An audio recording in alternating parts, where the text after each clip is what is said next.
Yeah, I see that. They all look good. I'm going to admit them right now.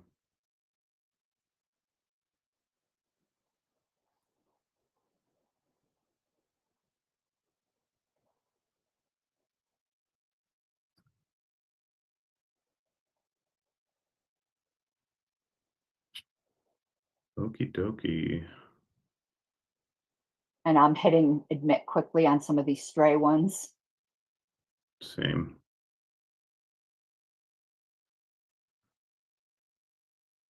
Okay.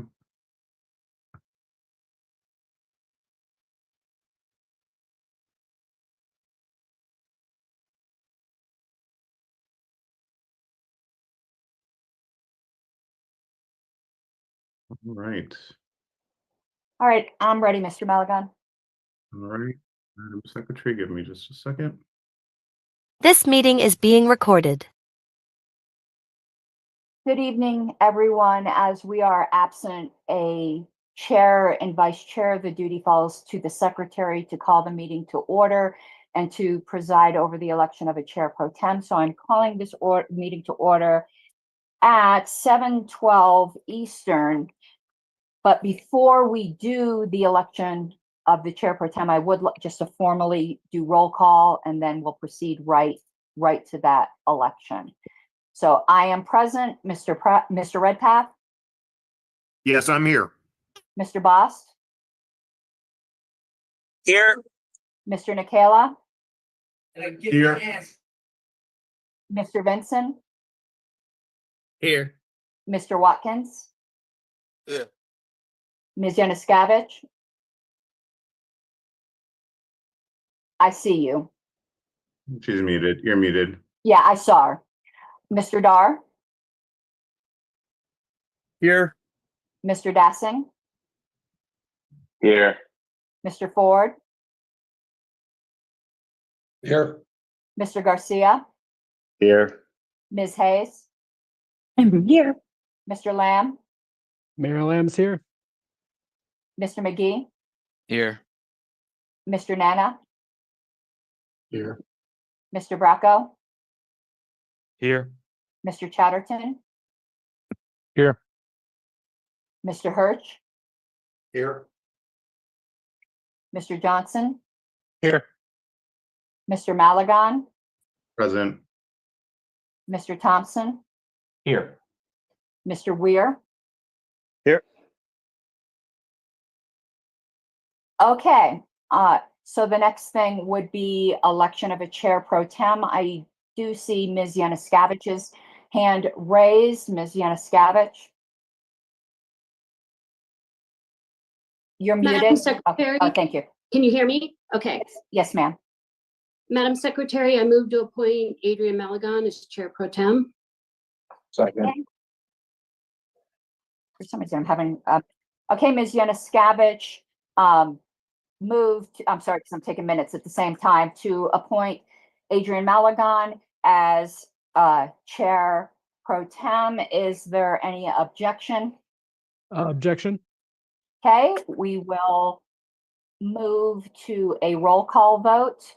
Until I'm completely relieved of this duty, I'll start sharing my screen once we do have a chair pro tem. So if you give me one moment, I am pulling up a ballot.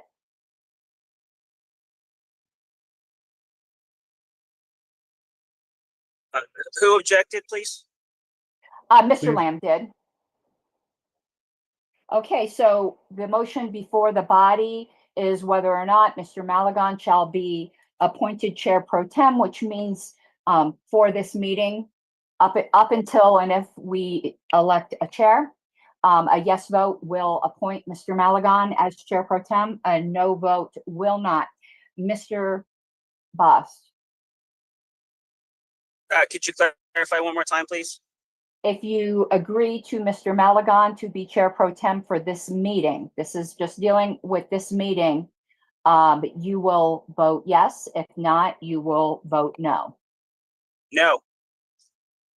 One moment. Mr. Dar, Yes. Mr. Dassing, No. Mr. Ford,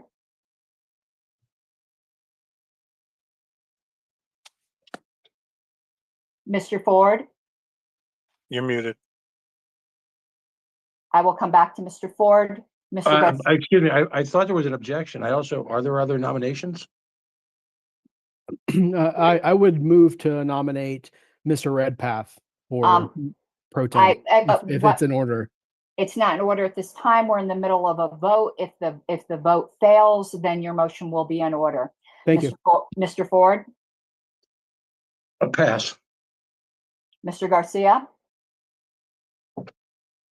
I'll pass. since I am acting as chair right now, I'm going to vote last. Ms. Hayes, Yes. Mr. Lamb, No. Mr. McGee, Yes. Mr. Negna, Yes. Mr. Nikela, Yes. Mr. Redpath, Yes. Mr. Benson, Yes. Mr. Watkins,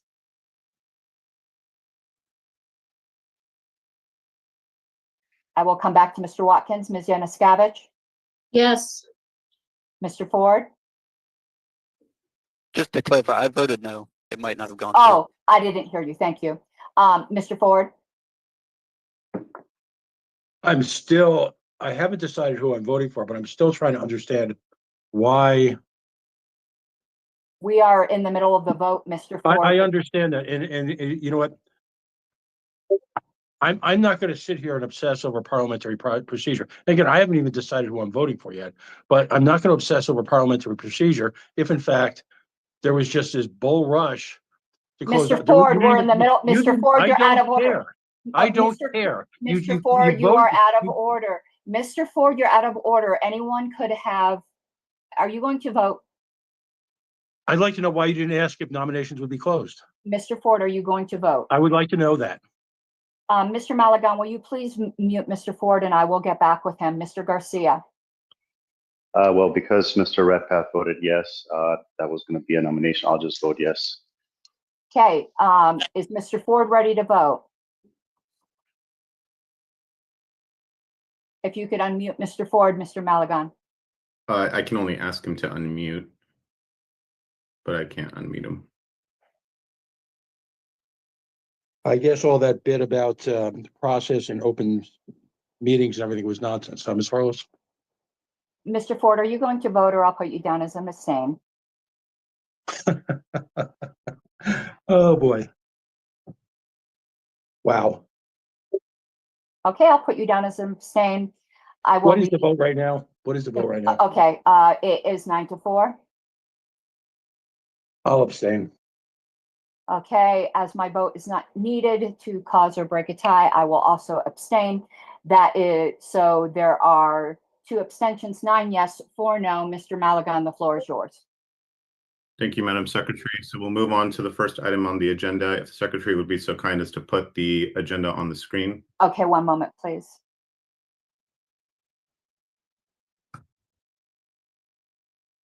Chair, I'm a Madam little, Secretary, may I cede my vote at this time to Mr. Malagon?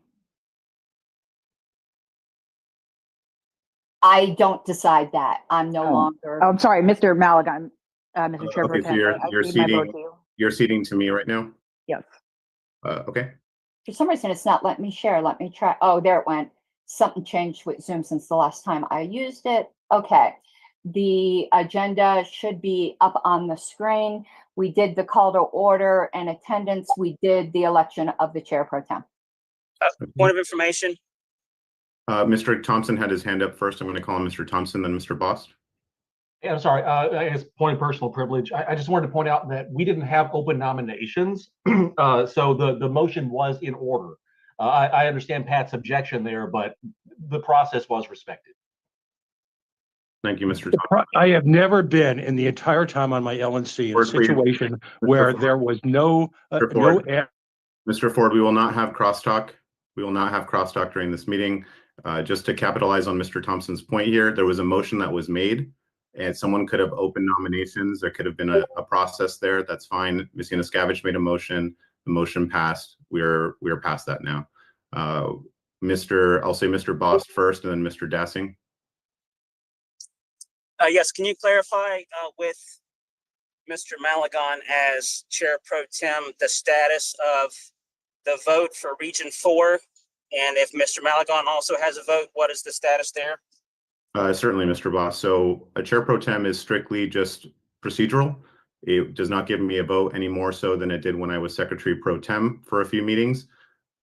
I do have a vote now as Region 4 representative since Ms. Hayes has ceded her seat to me at the moment. Thank you. Of course. Mr. Dassing?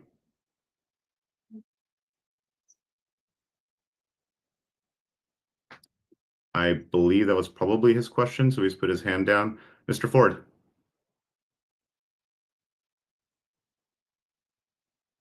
You are muted.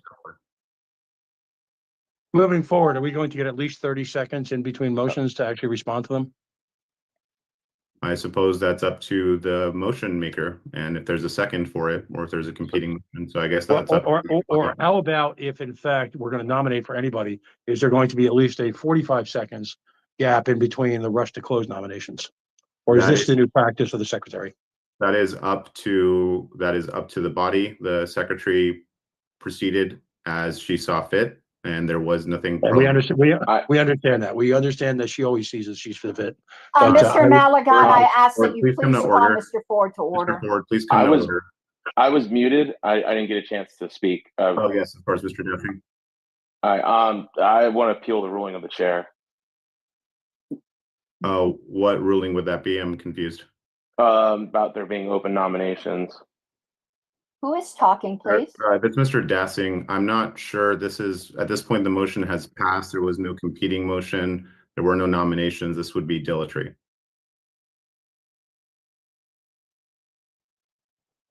Okay, moving on. So if the secretary would be so kind as to put the agenda back on the screen. Oh, I'm sorry about that.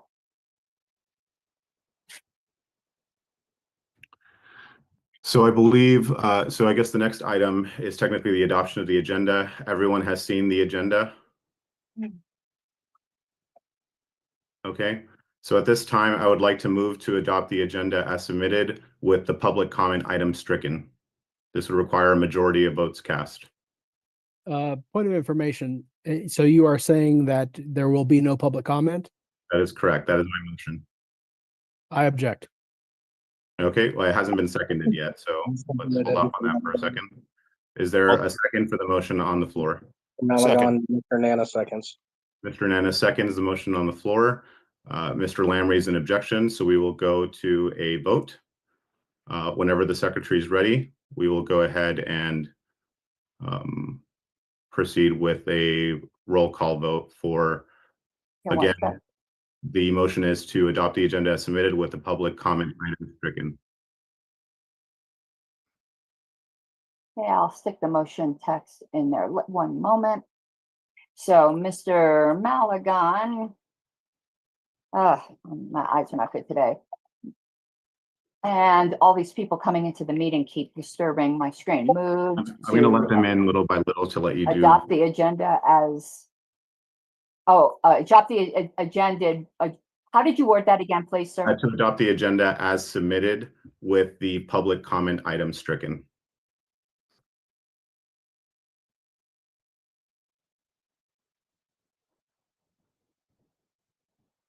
Okay, and there was an objection.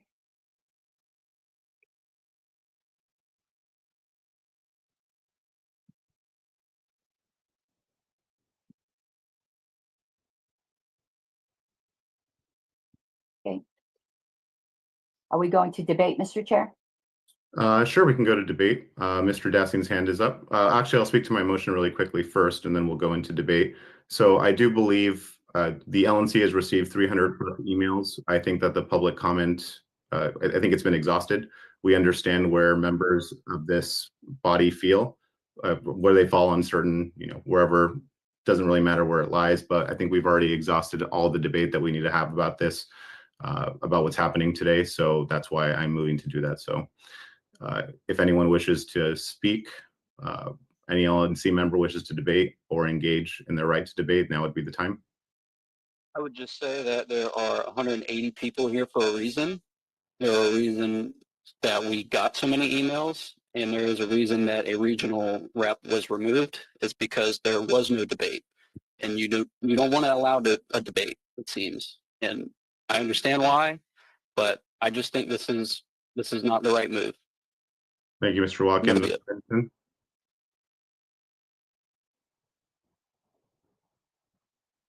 Mr. Vinson? Yeah, I think we need to have an open nomination process for chair. I think we should vote down this entire agenda. Thank you. Thank you, Mr. Vinson. I have a point of order, Yes, Mr. Malagon.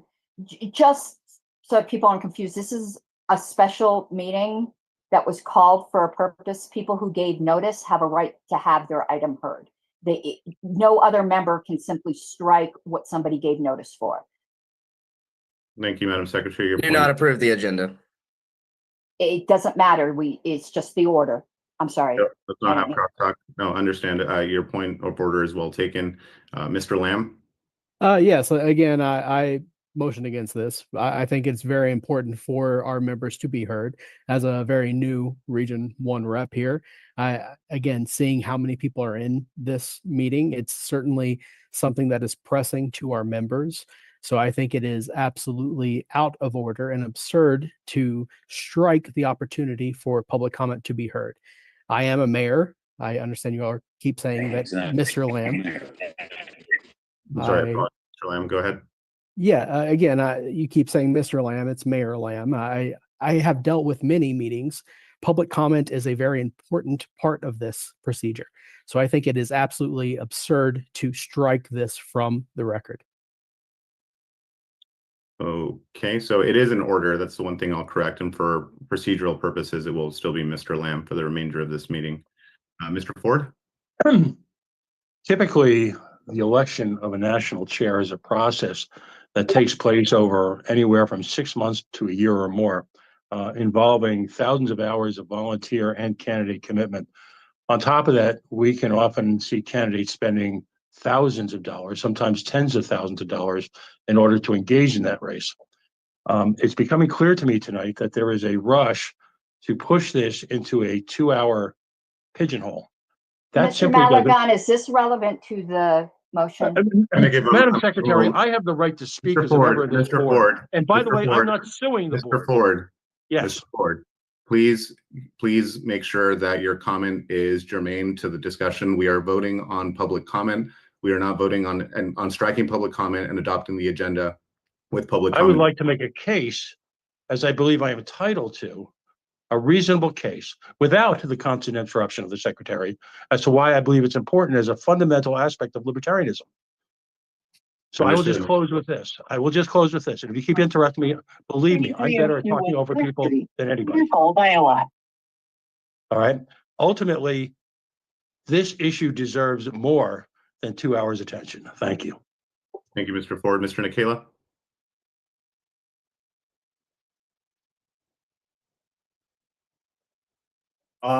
Yeah, I just want to say I think this motion is being mischaracterized. This isn't a motion to try to strike an open election or anything like that. I'm in favor of open nominations for an election. This is just to get by public comment. I got 300 emails just like everybody else. I think the voice of many people has already been heard in secession. So that's all I want to say.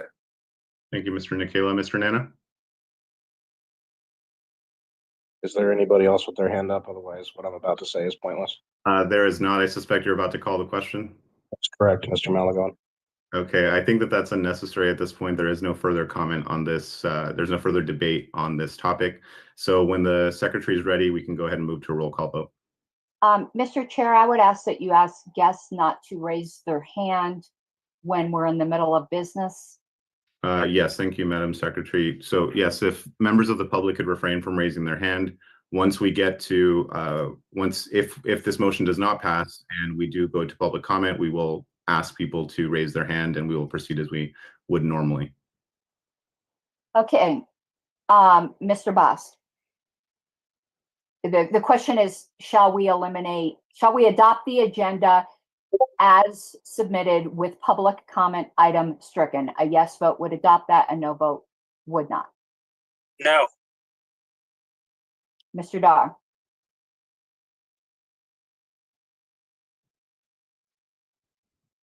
Yes, adopt as submitted. Yes. with public comment stricken. Yes, with public comment stricken. Yes, Okay, sorry. just wanted to make sure. Mr. Dasson, No. Mr. Ford,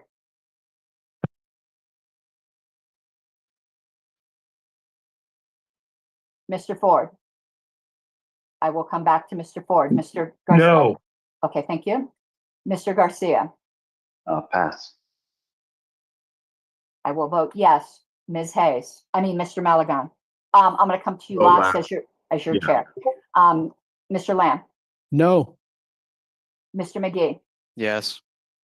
Mr. Nana, Yes. Mr. Nikela, Yes. Mr. Redpath. Yes. I'm sorry, I still have Mr. Rutherford on here. Let me just delete that. Mr. Benson, No. Mr. Watkins, No. Ms. Januskavich, Yes. and Mr. Garcia pass. It is 7-6. I'll vote yes. Okay, Mr. Chair Pro Tem, it is 8-6-0. Do you wish to vote? The chair will vote aye. The motion passes 9-6. Excellent. So the agenda is adopted. We will move on to the next item on the agenda, which I believe is Audit Committee. So this was noticed by Ms. Januskavich. Ms. Januskavich, if you'd like to speak to Audit Committee before we open nominations to the floor. Yes, I would. I will just give a brief overview before, and then I have a motion. For those of you who do not know, the audit committee is comprised of 3 members, a non-officer LNC member and 2 non-LNC members. The purpose is to select the independent auditor, work with them as necessary, present the findings to the board and to the members, and ensure any appropriate action is taken in response to any findings. The audit committee has access to all records of the organization and can conduct any issue-specific audits if necessary. It is imperative we elect the audit committee tonight. We are a bit behind. We need to select an auditor to get on their calendar. And let's see, I was elected as the LNC rep in December, and the solicitation for applicants went out at the end of December. There are 10 applicants for the remaining 2 positions. Thank you, Ms. Januskavich. So with that, I will go ahead and open nominations to the floor. They will not require a second. Does any LNC member wish to raise their hand and nominate any of the members that were submitted? Ms. Januskavich? Yes, I would like to nominate Rich Bowen of Florida and Douglas Nebel of South Carolina. Thank you, Ms. Januskavich. So we have our first candidates as Mr. Bowen and Mr. Nebel. Mr. Bost? Yes, I'd like to nominate Mr. Dan John of Virginia. Thank you, Mr. Bost. He nominated, so we now have 3 candidates for 2 positions. That would be Mr. Dan John from Virginia. Ms. Hayes? I would like to take my seat back. Okay, I was actually going to get to that before the vote, but that's fine. Yes, I will cede back to the Region 4 representative. Thank you. Okay. And I second Ms. Januskavich's nominations. Good vote of confidence. It's not necessary for nominations, but I thank just you. wanted to do it. Fair enough. Any other nominations from the floor? Going once, Mr. Vinson. Yeah, I'll nominate Kat McElroy. Okay, Dr. McElroy has been nominated from California. Are there any other nominations on the floor? Going once, going twice. Nominations are now closed. So I'm going to do this in the order in which people were nominated. So Mr. Bowen, are you on this call? Yes, I'm present. Mr. Bowen, would you like to speak? Well, first I'll ask before we proceed, do you accept your nomination? Yes, I do accept the nomination. Thank you, Mr. Bowen. Would you care to speak to your nomination for up to, I guess we'll do up to 5 minutes? Yeah, I only really need a minute or two, but I'd be happy to do that. Thank you, Mr. Chair. Most of you know me. There are some of you that probably maybe not. So I just want to let you know my name is Rich Bowen. I'm a Florida resident, formerly New Jersey resident. With New Jersey, I was their state treasurer for a number of years. I want to thank Kathy for her nomination. I look forward, hopefully, to working with her. And I am a retired CPA. My CPA resides in Pennsylvania. I was a single proprietor CPA for a number of years. And from 2003 to 2015, I consulted and contracted with BDO, which is the 6th largest audit firm in the country, and Citrin Cooperman, which is the 21st largest CPA firm in the country, providing audit and assurance services. More importantly, I actually had a number of clients that I worked with, nonprofits, small organizations, who I consulted with when they were having their audit completed by public accounting firms. So I've actually been able to see the audit process from both sides of the desk. I've also served on this committee before, as many of you know. I was on this committee from 2019 to 2023. Would like to serve on it again. Would love to work with Kathy. We do work together well. And just to let anybody know, if they have any questions as to where I've been, I do want to let everybody know I did take some personal time off at the end of the convention last year, just to kind of clear my head, get my priorities in order. I've been in politics a long time, and I found that one of the best things you can do when you're involved in party politics is just to step away and clear your head for a few months. So that's why I have not been around. I know a couple of people had called. They were concerned it might be a medical issue. It was not. I want to thank everybody for their concern and checking in, but that's about all I have to say. Thank you for your time. Thank you, Mr. Bowen. Next up, we will have, I believe it was Mr. Nebel. Mr. Nebel, are you present? Yes, I am. I'm here. Fantastic, Mr. Nebel. First, do you accept your nomination? I do. Yes, thank you. Okay. Would you like to speak to your nomination for up to 5 minutes? Sure. Well, thank you very much, Mr. Malagon. I appreciate your time. I appreciate everyone's time. I'm excited to get involved. I've never been involved with the Libertarian Party before, even at the local level. I envy you. I'm interested. And so I have over 25 years of corporate finance experience in the private sector, mostly in manufacturing, the last 16 of which have been in corporate treasury. So I'm not a CPA, I'm not an accountant, but I'm a treasury professional. And so what that means is it's a little different than accounting in that my background is mostly in banking relationships, and even things like T&E spend, et cetera. So I have a certification in that area. I have an MBA from a top 25 B school. And I love the Libertarian Party. I've never been a member actually, but I'm passionate about it and would love to get involved. So that's why I'm here, and I appreciate your time. Thank you. Thank you so much, Mr. Nebel. Up next, I believe we have Mr. Daniel John. Mr. Daniel John, are you on this call? I am. Fantastic, Mr. John. First, do you accept your nomination? I do. Fantastic. Second, would you like to speak to your nomination for up to 5 minutes? Please. The floor is yours. Thank you.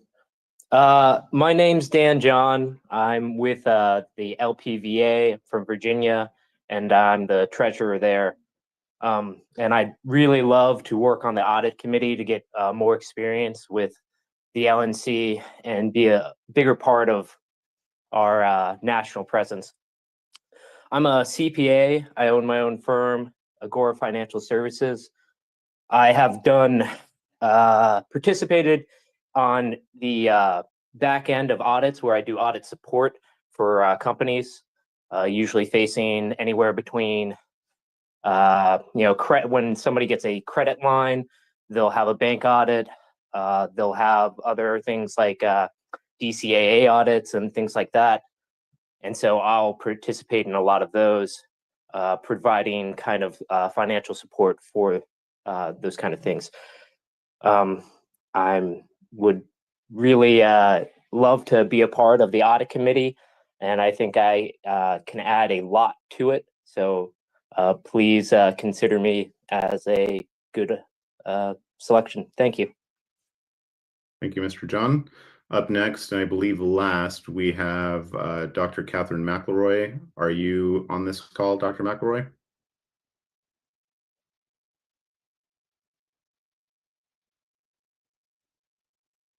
Going once.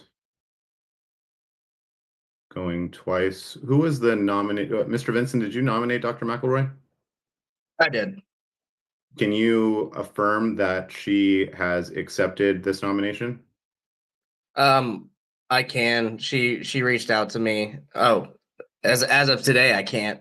She did reach out to me saying she wanted to be on the audit committee. So other than that, I can reach out now and see. Well, if you'd like to, I was going to give you the option just for the sake of time. We do have a lot to get through. I mean, if you can affirm that she has accepted her nomination, if you'd like to speak to her nomination, you're welcome to, since she doesn't appear to be on this call. Kat has done a great job with the MC organizing. I'm reaching out to her now to confirm, but she seemed really excited at the opportunity and asked to be on the audit committee. Okay, thank you, Mr. Vincent. I can confirm her nomination was accepted. Okay. Mr. Chatterton. All right, so we have four nominees for 2 spots. Ms. Yanuszkiewicz? May I speak to my nominations? You may. Is that in order? Okay. I hope everybody reviewed all 10 of the applications. I believe that based on experience, there were a couple, 3 or 4 that clearly had, experience above and beyond the rest. Most years, the audit committee, is kind of boring, and we select an auditor and so forth. We all know at this point we will be conducting an investigation. What form that takes, I'm not sure. It will, however, in some ways overlap with the audit committee. I selected these 2 gentlemen, Mr. Bowen, because he has been part of the audit committee before and on the LNC and knows our ways without having been involved in any with the LNC in the recent months. And also Mr. Neville. He has 25 years of experience. Rich has about 20 years of experience. They come from 2 different sides of the same issue. Mr. Neville really interested me. I have talked to him on the phone because he has been on the other side. I think we all know at the end of this, there will be some corrective action that we will need to take before our audit, and we will need to implement some changes in policy. And I think he is the guy to do that. Further, the audit committee needs to be independent, and it is my position that we should not consider anyone who has weighed in on the chair decision supporting one candidate or another. All Neither hearsay. Mr. Bowen has done that, or Mr. Neville. The audit committee audits the officers. It needs to be independent. This is an important job. We need to do that to maintain the integrity of the process. I believe these 2 guys fit the bill to both be experienced and independent from internal issues. Thank you, Ms. Yanuszkiewicz. Apologies for that interruption. I believe the person either left or was removed. Would any member of the LNC that made a nomination like to speak to their nomination? We've had Mr. Vincent do so, Ms. Yanuskavich. I believe Mr. Watkins Mr. Watkins nominated Mr. John. Mr. Watkins, would you care to speak to that nomination? That was Mr. Bost. Yeah. Mr. Bost, apologies. If you'd like to speak to your nomination, now would be the time. Now, just briefly, I would like to add that Mr. John has been a longtime member of the party and is invested in the success of the party. So I would just like to add that to his qualifications. Thank you. Thank you, Mr. Bost. So we have, again, 4 nominees for 2 positions on the audit committee. We can do this a few different ways. So we can do a vote where people pick 2. We do it by name. If someone wishes to make a motion to adopt as a slate or 1 individual and do that at a time, we can do that. If someone wishes to make a motion either way, if someone wishes to make a motion to adopt a person or a slate, they can do so now. Otherwise, we would go to a name vote, name roll call vote. Ms. Yanuskavich? In the interest of time, I would move to do this by slate, and if we do not have a majority, then move to individuals. Okay, so there's a motion on the floor by Ms. Yanuskavich. Is there a second? Second. I'll object. So that was second by Mr. Redpath. So we're not there yet. I think that was Mr. Lamb. We're not there yet. So Ms. Harlos? Never mind. I just wanted to remind everyone, it's me and Mr. Redpath cannot. Oh, that's right. Yes, I was going to. Thank you so much. So just so that everyone is clear, the officers are not allowed to. Yes, thank you. So the officers are not allowed to vote on this topic or on the members for this committee. Mr. Magalon, if I may say, I did not object. That was Mr. Redpath that objected. No, it was Mr. Ford. Mr. Ford. Okay, let's not have crosstalk, people. I had one other thing to add, Mr. Malagon, if that would be acceptable. I believe Ms. Yanuskavich moved to elect by slate, and I'm assuming the slates are the 2 candidates she vouched for, and then the other 2 candidates. And if no majority is reached, then individually, I would just respectfully suggest if no majority is reached, then we do it where it's select 2, where all 4 names are up and each person selects 2. Because if you do it individually, we're going to have ties perhaps and all kinds of other issues. So if no slate gets a majority, then we have all 4 names up, and when I call on people, they pick 2 people. Understood. I agree. I would think that would be the best course of action. Ms. Yanuskavich, can you confirm that the 2 members were the ones that you nominated? Yes. And so Mr. Redpath has withdrawn his he technically wasn't supposed to be able to second that. Is there a second for that motion? Second. Seconded by Mr. Nana. And we will, I'm going to put the secretary's hand down just so I don't lose track here. Mr. Bost? Yes, can you clarify that voting by slate was what was moved? Yeah, so Ms. Yanuskavich moved. Didn't I object I understand. I understand. If that's the case. Thank you. Mr. Ford, come to order now. All right, I will explain this. There is a motion on the floor that was seconded by Mr. Nana. Okay, we are not at a vote yet. Okay, there will be debate about this. An objection just means, so I was going to say, if there's no objection, clearly there was going to be an objection. So we are going to move to debate, and then we're going to move to a vote. If you do not wish to adopt the slate that was put forward by Ms. Yanuskavich via motion and seconded by Mr. Nana, you are welcome to vote it down and then make a motion after that the majority is not reached. If that is not reached, then we will go, as the secretary suggested, we will do 4 names and we will just do it by name, where you will vote for the 2 people that you wish to vote for this committee. Does that make sense to everybody? Mr. Dassing.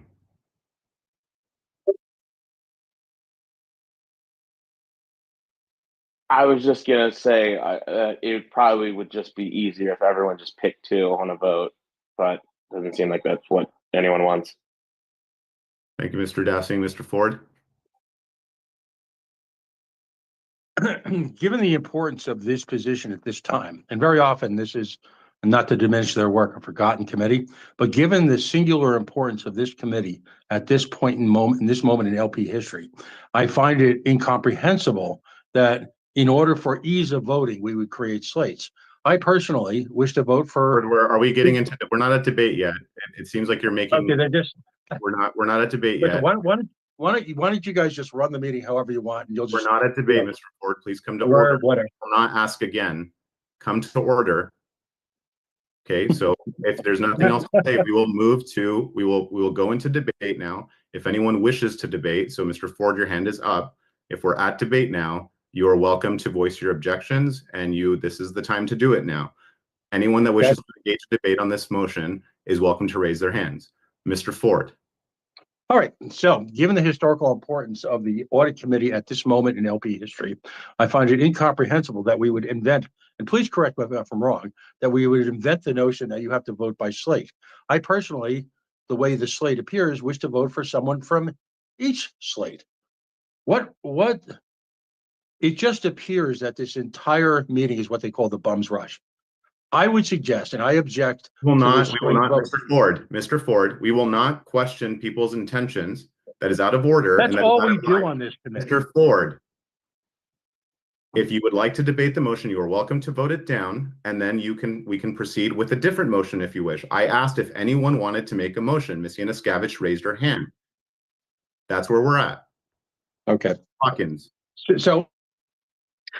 I think this can also just be done on open vote. I don't really see. I get that we might be behind, but I don't really see the need to rush it. I mean, a week can be okay, and those that are selected, I think, would be able to deal with a time crunch. Thank you, Mr. Watkins. Mr. Lamb. I think this committee is very important, and I don't think that there's a need to go by slate. So I would strongly prefer that we go by individual.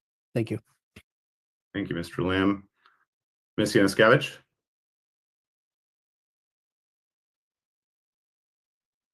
Okay. In the interest of the comments, I will, I don't know, withdraw my motion or amend it. At this point, there's only one way to. There's only really one way to proceed. We do have to proceed with a vote. It was made and seconded. What we could do here is, if everyone wishes to do what the secretary suggested, vote this motion down, and then we will do a vote by name so that people can select the two that they wish, and then we will go with, if there is a majority, there are a top two contenders, then we can go ahead and move that route. Makes sense. That's fine with me. Okay, so does everyone understand what we're voting on now? So if you'd like to vote in a different way, or you have other preferred candidates, or would just like a different voting mechanism or process for this, vote this motion down and then make the appropriate motion. Does anyone not understand? Okay, I assume that everyone understands the assignment here. I'm sorry, I do have a question. We are not voting on, we're just voting on the method, not on names right now. Is that correct?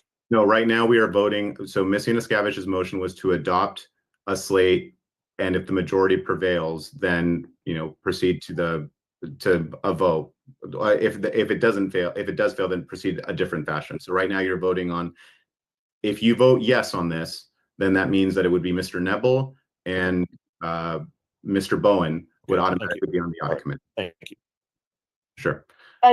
Mr. Chair, I'm sorry, Ms. Yanuskavich can correct me, but I think the intent was the motion that the voting method would be to adopt by slate, not to automatically adopt the slate with this vote. That this is just a vote on the voting method. If it passes, we will then move to a motion by slate.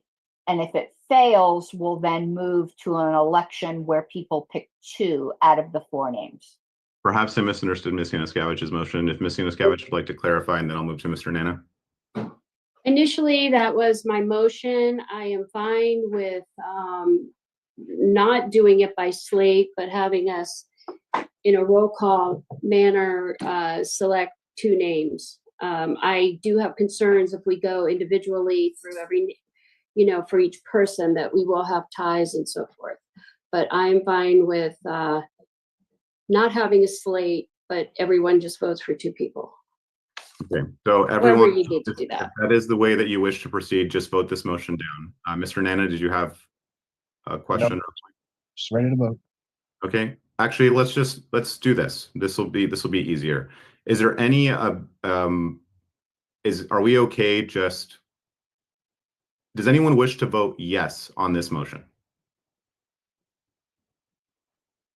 Going once, going twice. Okay, so the motion is going to be considered voted down. It was voted down without objection.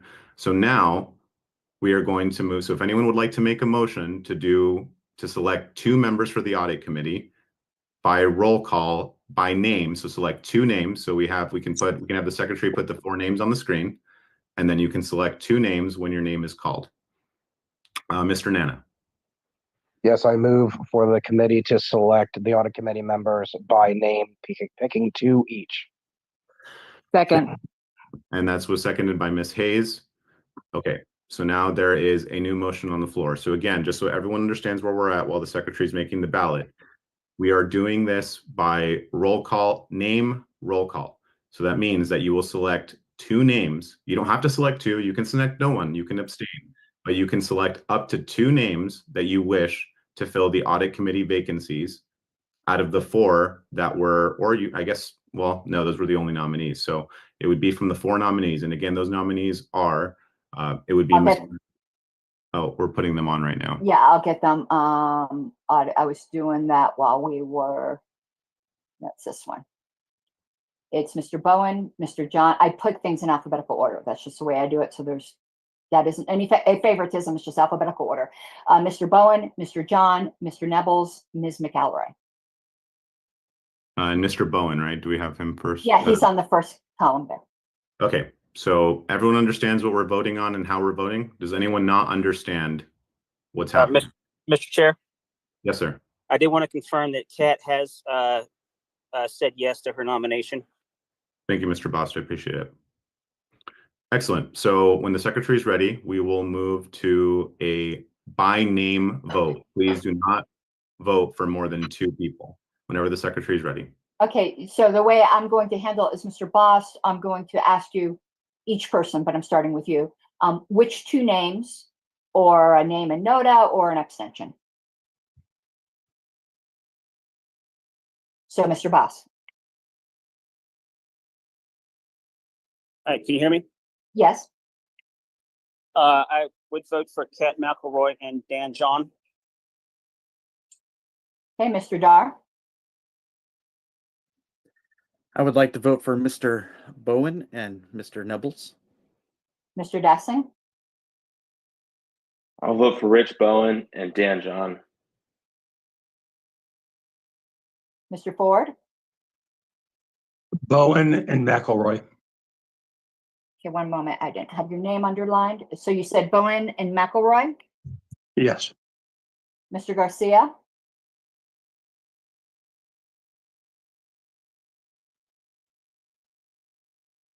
I'll come back to Mr. Garcia. Ms. Hayes? Bowen and Neville. Mr. Lamb? Kat McElroy and Dan John. Mr. McGee? Mr. Bowen and Mr. Nebels. Mr. Nana? Mr. Bowen and Mr. Nebels. Mr. Nicola? I vote for Mr. Bowen and Mr. Nebels. Mr. Vincent? When did Bill Redpath get kicked off this committee?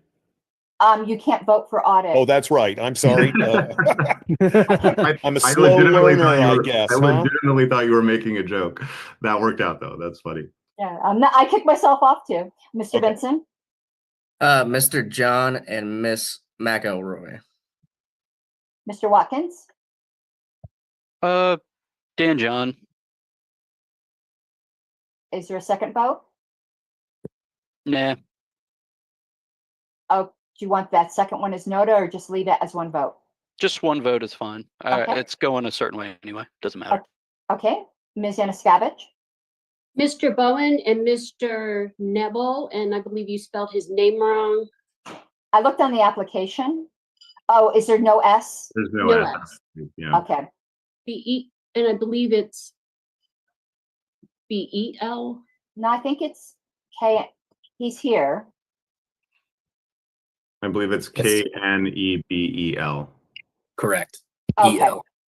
Okay, sorry about that. Thank you. It'll be correct in the minutes. Everyone knows who everyone is, but I will make sure that is correct in the minutes.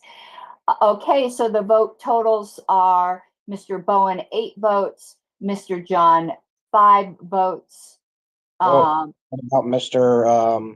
Garcia? Oh yes, Mr. I knew I Garcia. was missing something. Mr. Garcia. Can you hear me now? Yes. Awesome. I'll vote for Mr. Bowen and Mr. Neville too. Okay. All right. So Mr. Bowen received 9 votes, Mr. John received 5 votes, Mr. Neville received 7 votes, and Ms. McElroy received 4 votes.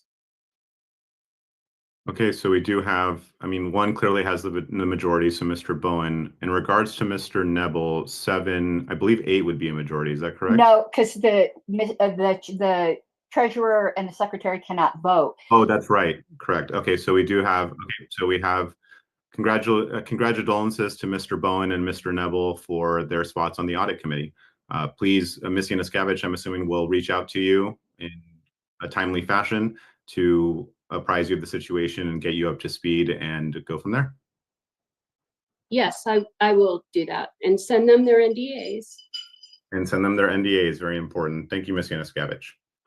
Okay, now we will move on to the next item on the agenda, which I believe is Point of order, please. Mr. Chatterton. The Region 1 chairs have made an emergency vote to remove Mr. Garcia from his position effective immediately. So I believe that would elevate me into the seat. I have a point of order, Mr. Chair. Madam Secretary. I did not raise this point of order before because I knew it was going to be cured immediately. The regional chairs do have to follow the regional agreement. I happen to know the regional agreement very well because I wrote it. The regional agreement, which I would be more than happy to put up on the screen, requires for any vote of the state chairs that it be by email ballot that is open for 3 days. That did not, in fact, happen with Mr. Lamb, but that was certainly going to pass, and I let that slide. But this latest move is completely against the regional bylaws, so I raise a point of order that we do not recognize this. You took the words right out of my mouth. I'm familiar with the Region 1 agreement as well, not as well as you are, but that point of order is not well taken. Mr. Garcia retains his seat. You mean it is well taken? Well, it is well taken, yes. Mr. Chatterton's point was not well taken. Yours is well taken. All right, moving on to the next item on the agenda, which I believe is the chair's vacancy.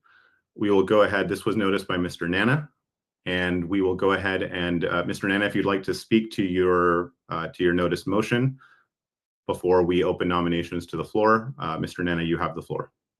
Sure. I'll keep it very brief in the interest of time. Apologies that I'm a little under the weather. So I think we do need to fill the chair's vacancy tonight. There's a lot of important things we need to do as a board, and waiting to fill the chair's vacancy is not going to be a good look, especially, we were thrust into this situation. Fortunately, none of us want to be where we are right now, but this is the hand we've been dealt. So we need to do the business of the LNC and move forward with it.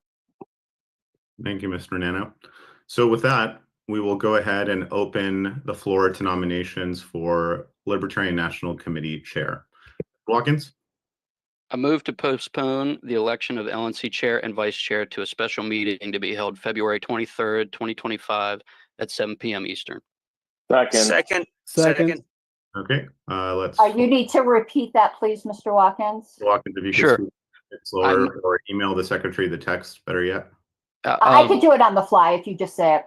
Yeah, Sure. I move to postpone the election of LNC Chair and Vice Chair to a special meeting to be held on February 23rd, 2025 at 7 p.m. Eastern Time. Okay, so there's a motion on the floor to postpone the election. I'm sorry, you're doing both right now. So elections of chair and vice chair, is that correct? Correct.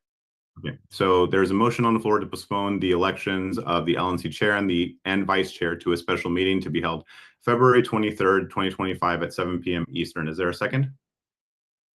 Second. Second. Seconded by Mr. Lamb. We will now go into debate. So, Mr. Chair, could you put me last after everyone else? I can't raise my hand when I'm sharing my screen. yes, ma'am. So we have Mr. Dar and Mr. Nana. Mr. Dar? I would like to point out that it was told to me that by DC law, any nonprofit needs to have a chair. Because of our situation where we do not have a chair or vice chair, this could be very problematic to us going forward. Thank you. Thank you, Mr. Dar. Mr. Nana? Sorry, I'm lowering my hand. Okay. Mr. Bost? Yes, as previously mentioned, there has been overwhelming response to this issue, and the overwhelming response has been that we need to take our time and open up nominations and go about this deliberately and not rush it through in one evening. That has been the overwhelming response from the membership. We owe that to them, particularly in this time where we don't have the leisure of a convention or anything like that. I believe I've said it. Thank you, Mr. Bost. Mr. Lamb? I had my hand after. I thought you wanted to go last. Did you? Oh no, I meant last after the people who had their hands raised because I couldn't. Oh, apologies. So go ahead, Madam Secretary, and then we'll go to Mr. Lamb, then Mr. Watkins.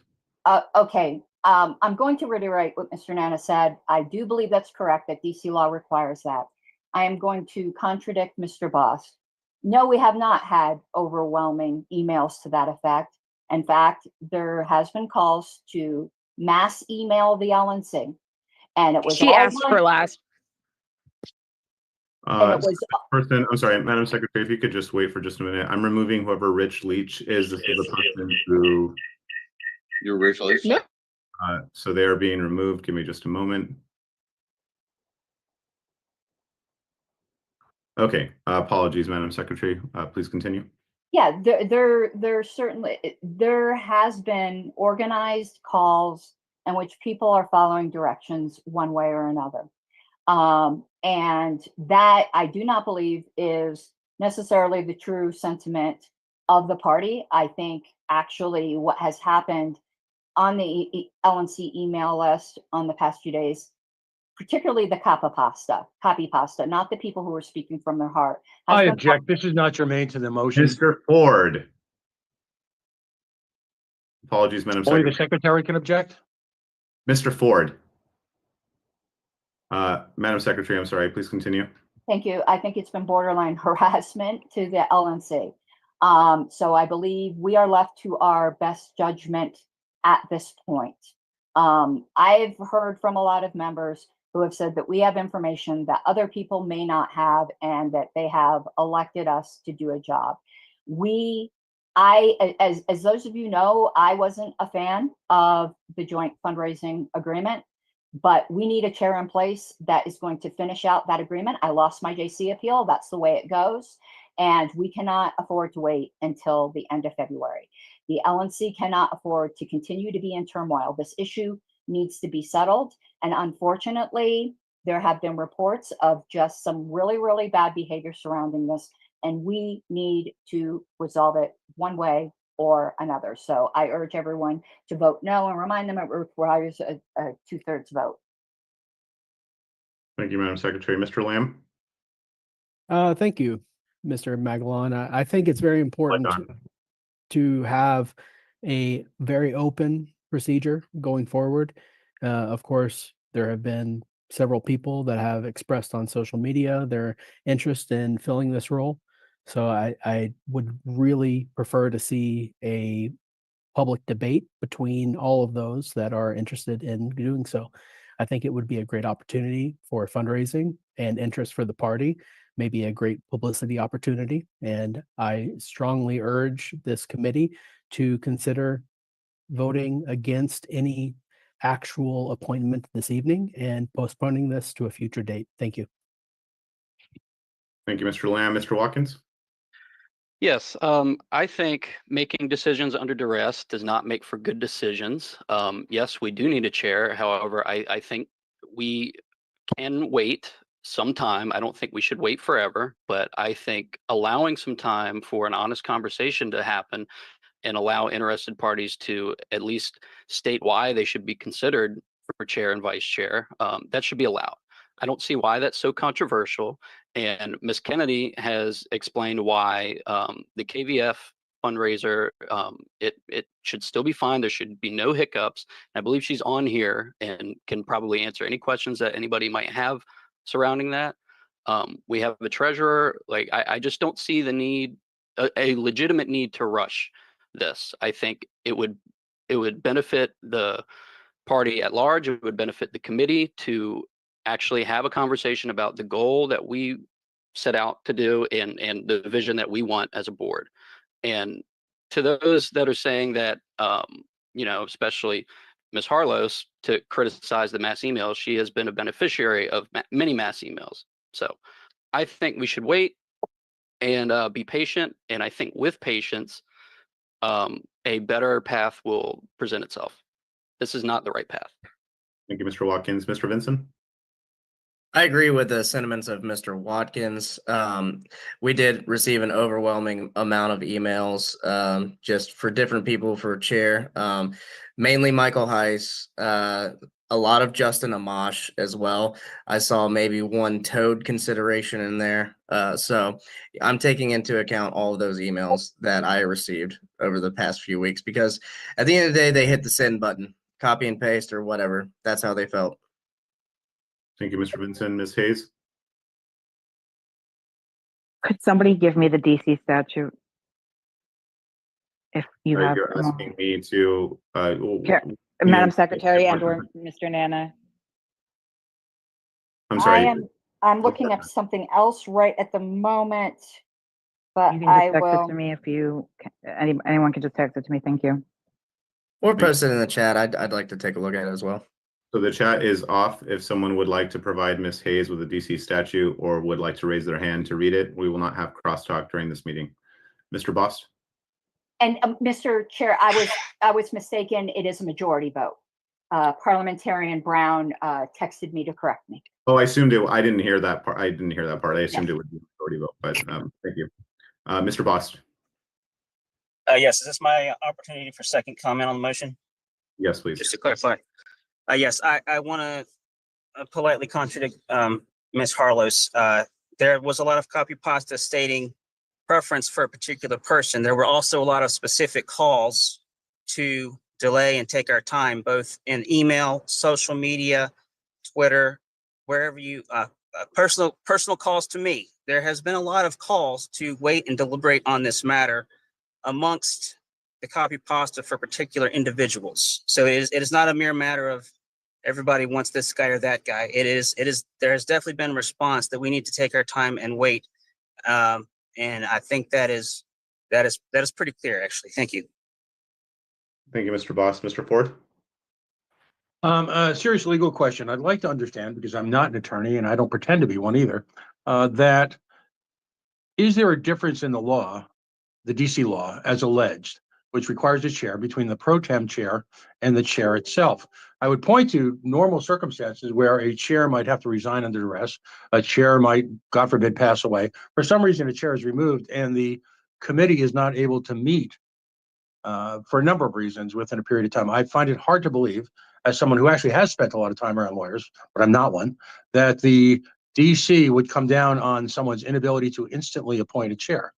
On a secondary note, and I'm sure you'll find this dilatory, but I do object to the notion that individuals on this board are projecting behavior on the members.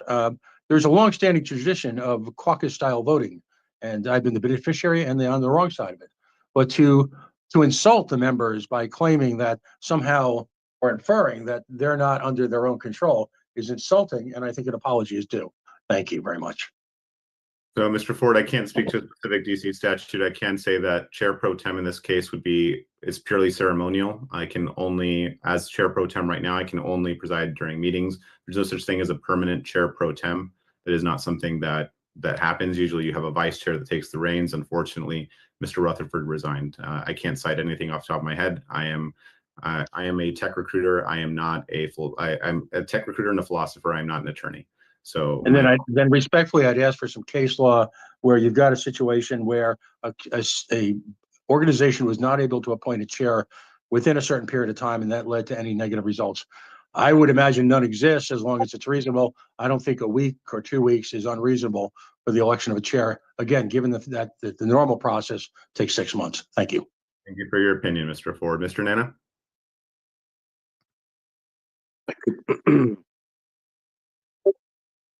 Sorry, it wouldn't let me unmute. I call the question. Right, Mr. Nana has called the question. Is there any objection to calling the I question? object. Point of order. To clarify, the motion that was made by Mr. Region Chatterton, 1 please. chairs, You're not recognized at this time, Mr. Chatterton. You are an alternate. it's a point of order, and the rep has been Mr. removed. Chatterton, I will continue to mute you. I don't want to remove you from this room, but you have no voting rights here. Please stop. Come to order. Now, okay, so is there any objection to calling the question? I believe I heard an objection. Correct. Okay, And so- I would like to offer clarification, Mr. Malagon, with Chair Pro Tem Malagon, pardon me. I tried to find it in the DC law. It was told to me. I cannot find it in the DC law. I believe there are other reasons, but I just wanted to clarify for the board that I'm looking for that and can't find it. So if anyone else can find it, that's wonderful. Thank you, Madam Secretary. Okay, so there's an objection to calling the question, so we will move to a vote on calling the question for this topic. Okay, if you give me one moment, I need to create a ballot.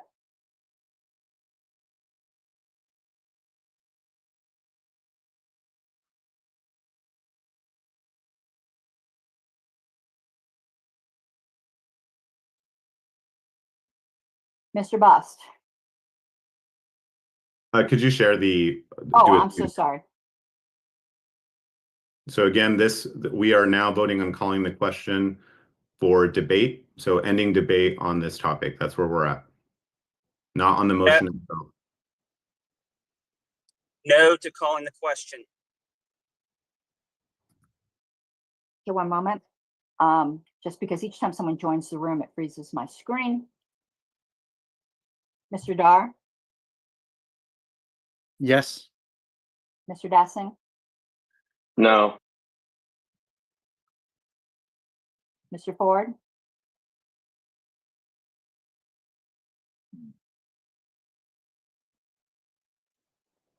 Mr. Ford, No. Mr. Garcia, Yes. I will vote yes. And I don't know why it's turning them into yeses. Okay. Ms. Hayes, I'm going to cede the rest of my votes this meeting to Mr. Malagon. Mr. Malagon. The chair will vote last. Okay. Point of order, Mr. Magalon. It's Malagon and yes, Mr. Lamb. I apologize. I was informed that the ballot to remove Mr. Roman has been open since January 30th at 12:45 Eastern, which makes it more than 3 days. I'm not aware of something. I'm not aware of that. I can't speak to Region 1. That's not my understanding. Mr. Garcia, That is not 3 days. Madam Secretary. So one, I was going to say that's not 3 days yet. It would be at the close of today, I believe. But Mr. Garcia, would you care to weigh in on this since you are the Region 1 representative in question? No, I'm good. Very well. So we will proceed. Madam Secretary, please. Mr. Lamb, No. Mr. McGee, Yes. Mr. Nana, Yes. Mr. Nikela, Yes. Mr. Redpath, Yes. Mr. Benson, No. Mr. Watkins, No. Ms. Yanuskavich, Yes. Mr. Let me look at the votes. Mr. Malagon, your vote will not matter. It is 5 yes, 6 no. Wait, I believe the tally. No, that's wrong. Oh, Because the yes because doesn't- Everyone stop for a minute. Everyone stop for a minute. I've got it. Okay. 2, 3. Oh, yeah, because it turned, I have some formatting issues. 1 second. I apologize. 1, 2, 3, 4, 5, 6, 7, 8. So there are 8 yeses at the moment. And 6 no's, it still will not, you still will not make a difference. 2/3 means, That's fine. The chair will vote aye, and the motion fails. I don't know why it's not auto adding, but So what we'll do is, so everyone that's spoken, so I guess we're still open on debate on this topic. And again, the topic is the motion on the floor, which is to postpone the appointment of a chair and vice chair until I believe it was February 23rd at 7 p.m. Eastern time. So if you've already spoken twice, you're out of luck. I don't know why I'm doing a thumbs up. Zoom's fun that way. I'm not doing a thumbs up. So anyone else wish to speak on this topic? Mr. Nana? I have a point of inquiry. Sure. Wouldn't it just take a majority to call the question? No, it's 2/3. 2/3? All right. Yeah. Really, no one else has anything to say? And Mr. Watkins, did you speak twice? I think this No, might be your I second raised time. my hand, but I didn't get to speak. Sure. So this will be your second time. Go ahead, Mr. Watkins. Yes. Again, I just see no legitimate reason to have to push this through tonight. I mean, we don't even know. We know there are declared candidates. I am sure y'all have your own, and that will be revealed probably shortly. I think it is unfair and does a disservice to the members and to the rest of the board who would prefer to have an actual discussion about strategy, because I've heard none. We adopted a strategy, and we need a plan to execute that. And there has been at least one candidate that has laid out plainly how they intend to do that. Whether they fail at that or not, that would remain to be seen. But just to put somebody in like this, I think it's wrong, and it will not set whoever the incoming chair is up for success. There will be more animosity, and that wouldn't even be fair to them. I think it should be considered, and whoever is interested in that role should take that into account and advocate for at least an open and honest discussion. Thank you, Mr. Watkins. I'm going to skip Mr. Ford because Ms. Yanuskavich has not yet spoken on this topic, and then I'll jump to Mr. Nikela, and then we'll circle back to Mr. Ford, Madam Secretary, and then Mr. Dassing. Oh, I don't think Mr. Dassing has spoken either, so we'll do Ms. Yanuskavich, then we'll do Mr. Dassing, then Mr. Nikela, and then we'll circle back around. So Ms. Yanuskavich? I do have a concern that is operational. I would prefer not to talk about it publicly. I don't know if there is any appetite to go into executive session. If y'all don't want to and want us to share dirty laundry in public, then I can. Okay. Understood. So I didn't hear a motion, so we'll continue on. So we'll do Mr. Dassing, then Mr. Nikela, and then we'll circle back around. Mr. Dassing. So I just sent it to Meredith, but it's about DC law, and one of my chairs sent it to me saying that DC law does not appear to require a standing chair for nonprofits, and I sent the code over to Meredith. Thank you, Mr. Dassing, and that's Ms. Hayes for the sake of decorum. Mr. Nikela? Thank you, Mr. Malagon. I guess I'm just profoundly confused why we would want to move this 2 weeks if it's clear that Mr. Heiss is running and he may be nominated tonight. And if the board has an appetite for Mr. Heiss, he could be elected as a new LMC chair. So I just don't understand the need to move 2 weeks. It doesn't make any sense to me at all. So I'm not supporting this move. Actually, 3 weeks. Mr. Nikela. Yeah, it'd be closer to 3 weeks, I was going to say. We'll do Mr. Ford, Madam Sec, and then Mr. Lamb. Mr. Ford? Yeah. Do we have a definitive opinion, legal opinion, on whether or not the law that is allegedly supporting this motion is real? That I would think would be fairly critical, given the emphasis a number of members of this body have on the law. So I think before we even move anywhere, and then I will motion to move into executive session to, if that's appropriate, of course, right now, to discuss Ms. Yanuskavich's concerns. Can you wait to make that motion until after Absolutely, we? absolutely. But I would love at the mercy of the court here, I would love a definitive explanation as to whether or not DC law actually says that. And if it doesn't, why it was introduced into a meeting as if, in fact, it was the law. Thank you, Mr. Ford. I can't speak to that, and I doubt that any lawyer on this call would answer a legal question. They're lawyers, and they don't answer questions without getting paid and having attorney-client privilege. They don't just say things on a recorded Zoom call. But that is So we not just make stuff up. Okay. that is not my call to make. Mr. Ford, please come to order. Madam Secretary.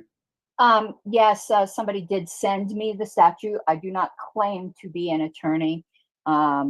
But it says that at a minimum, a nonprofit corporation shall have two separate officers, one responsible for the management of the corporation, who may be referred to as the president or by any other term used in its articles of incorporation or bylaws, and in which our case, it's the chair, and another who is referred to as the treasurer. So as the time periods, case law, no one's going to get into that. It is, in fact, a DC law. You interpret it as you will, as a layperson, as I am, in fact, a layperson. But I will object to Mr. Ford's characterization that that was the only reason.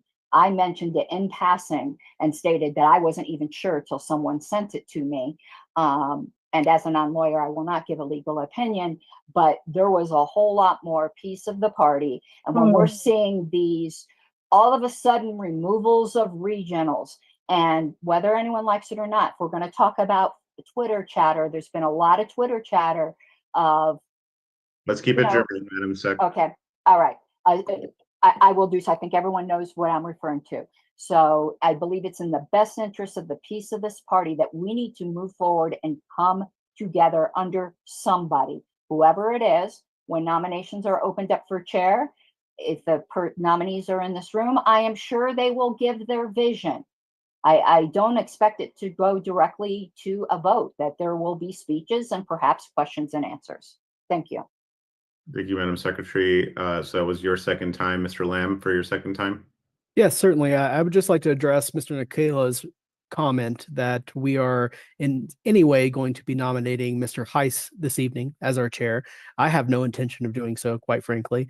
I have seen on social media that he is interested. Of course, our outgoing chair has given her referral or her ascension. I believe is the word you're looking for.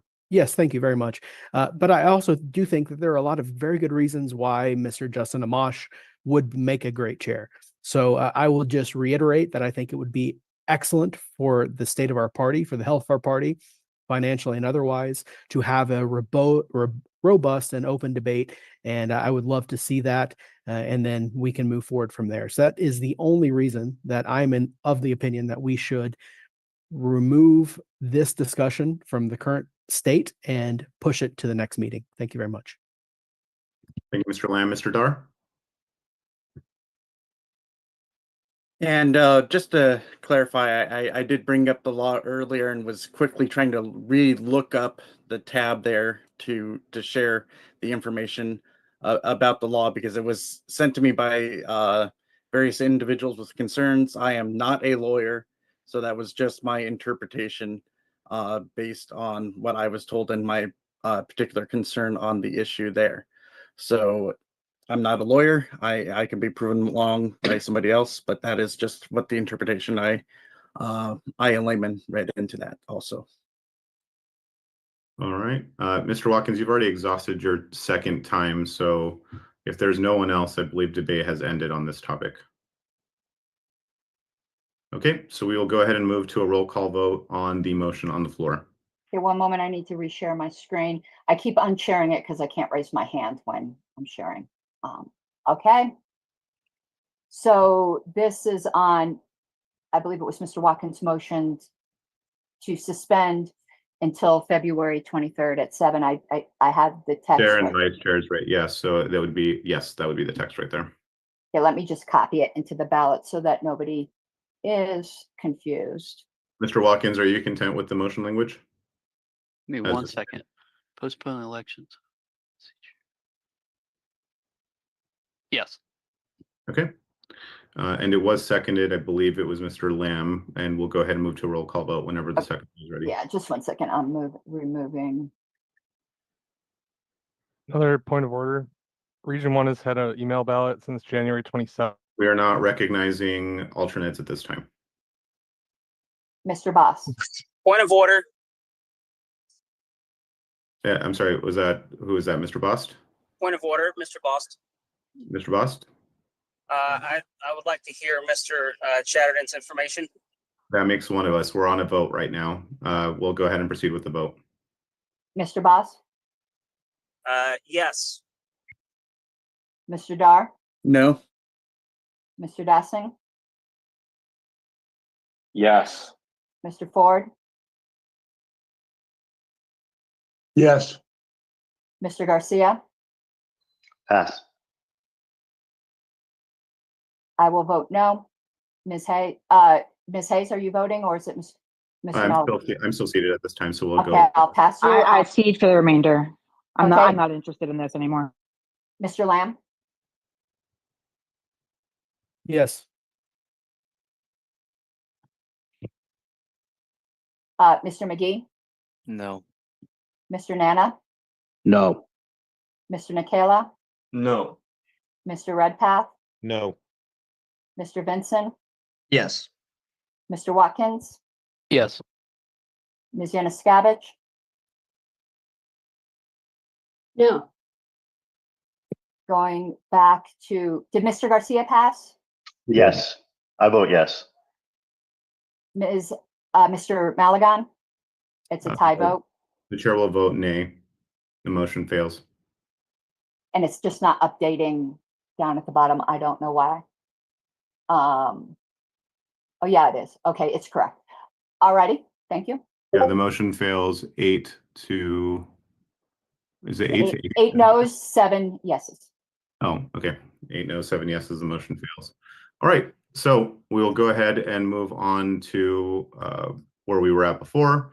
That would be, I am going to go ahead and open the floor to nominations for Libertarian National Committee Chair. Mr. Nana. I would like to nominate Mr. Nicola for chair. Okay. Mr. Nicola has been nominated. Mr. Vincent. I'd like to nominate Michael Heiss for chair. Mr. Vincent has nominated Michael Heiss for chair. Mr. Nicola, do you accept your nomination? If the committee wishes to have me as chair, I gladly accept. Thank you, Mr. Nicola. Would you care to speak to your nomination? We'll do up to 5 minutes. Certainly. Thank you, Mr. Malagon. Esteemed colleagues, members of the LNC, and party members, I present myself before you as a dedicated libertarian, an entrepreneur, and a fervent advocate for the principles that unite us. My journey with the Libertarian Party began in 2014, and over the past decade, I've had the honor of serving in various capacities, from region representative and treasurer to chair of the Libertarian Party of Florida. Currently, I serve as an at-large representative on the Libertarian National Committee. I have seen firsthand the challenges and triumphs that our party and this board has faced.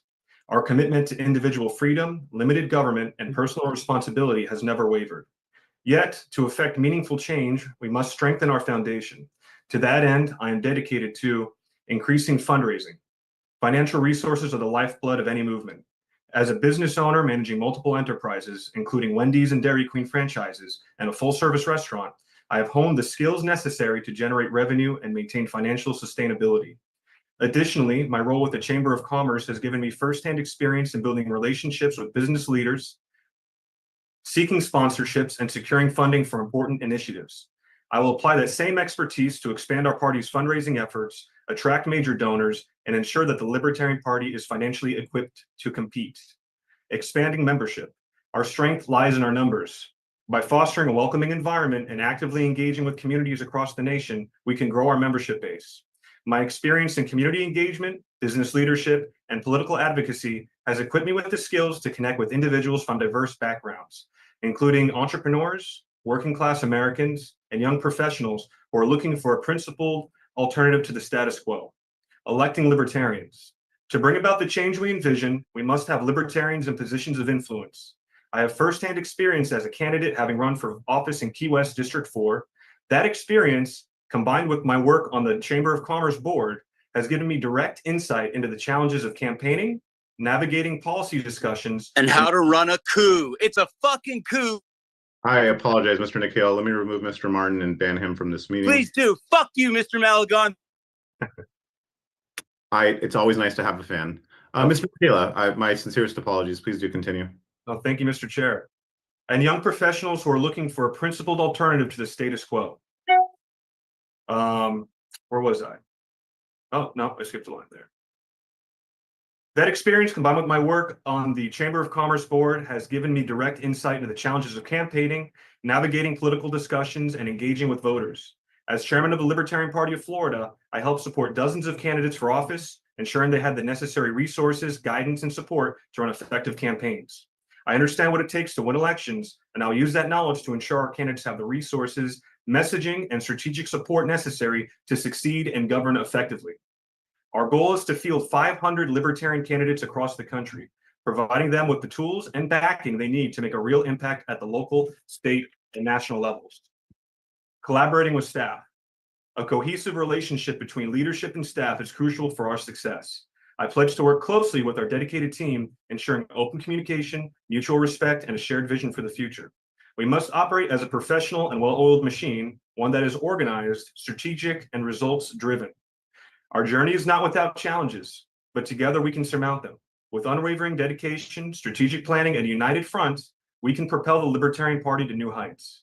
As someone who has spent years building businesses, raising funds, expanding organizations, and fighting for liberty, I'm uniquely prepared to lead this party into this next era of success. I humbly ask for your support in my bid for chairman of the Libertarian National Committee. Together, let's make liberty not just an ideal, but a reality for all. Thank you.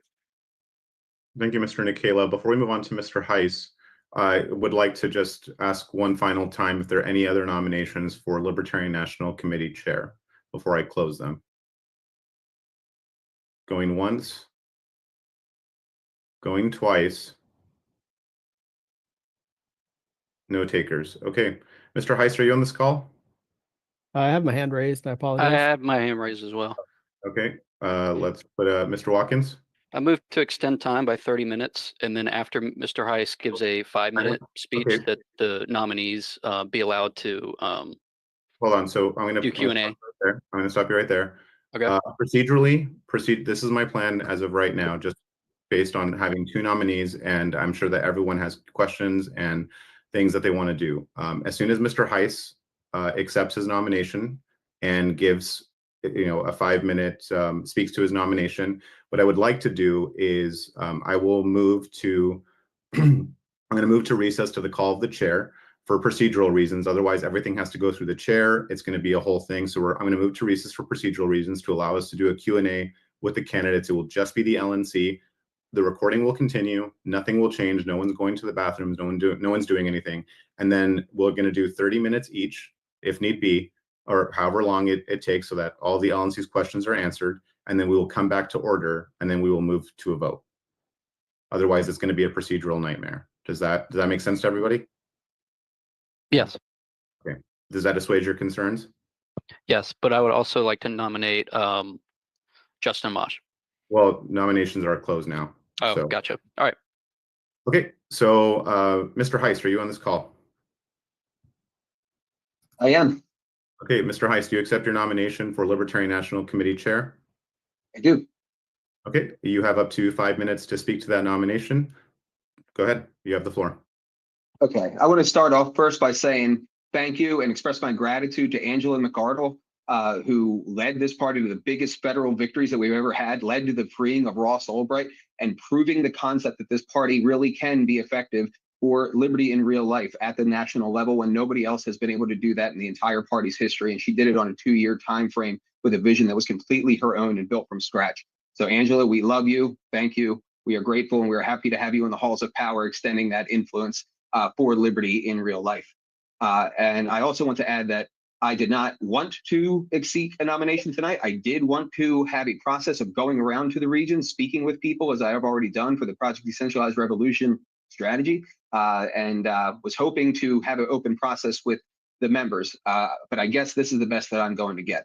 So what I will say is that While these guys have been on the board talking about how they're going to do the fundraising and how they're going to do elections and how they're going to do legislative stuff, I've been building it.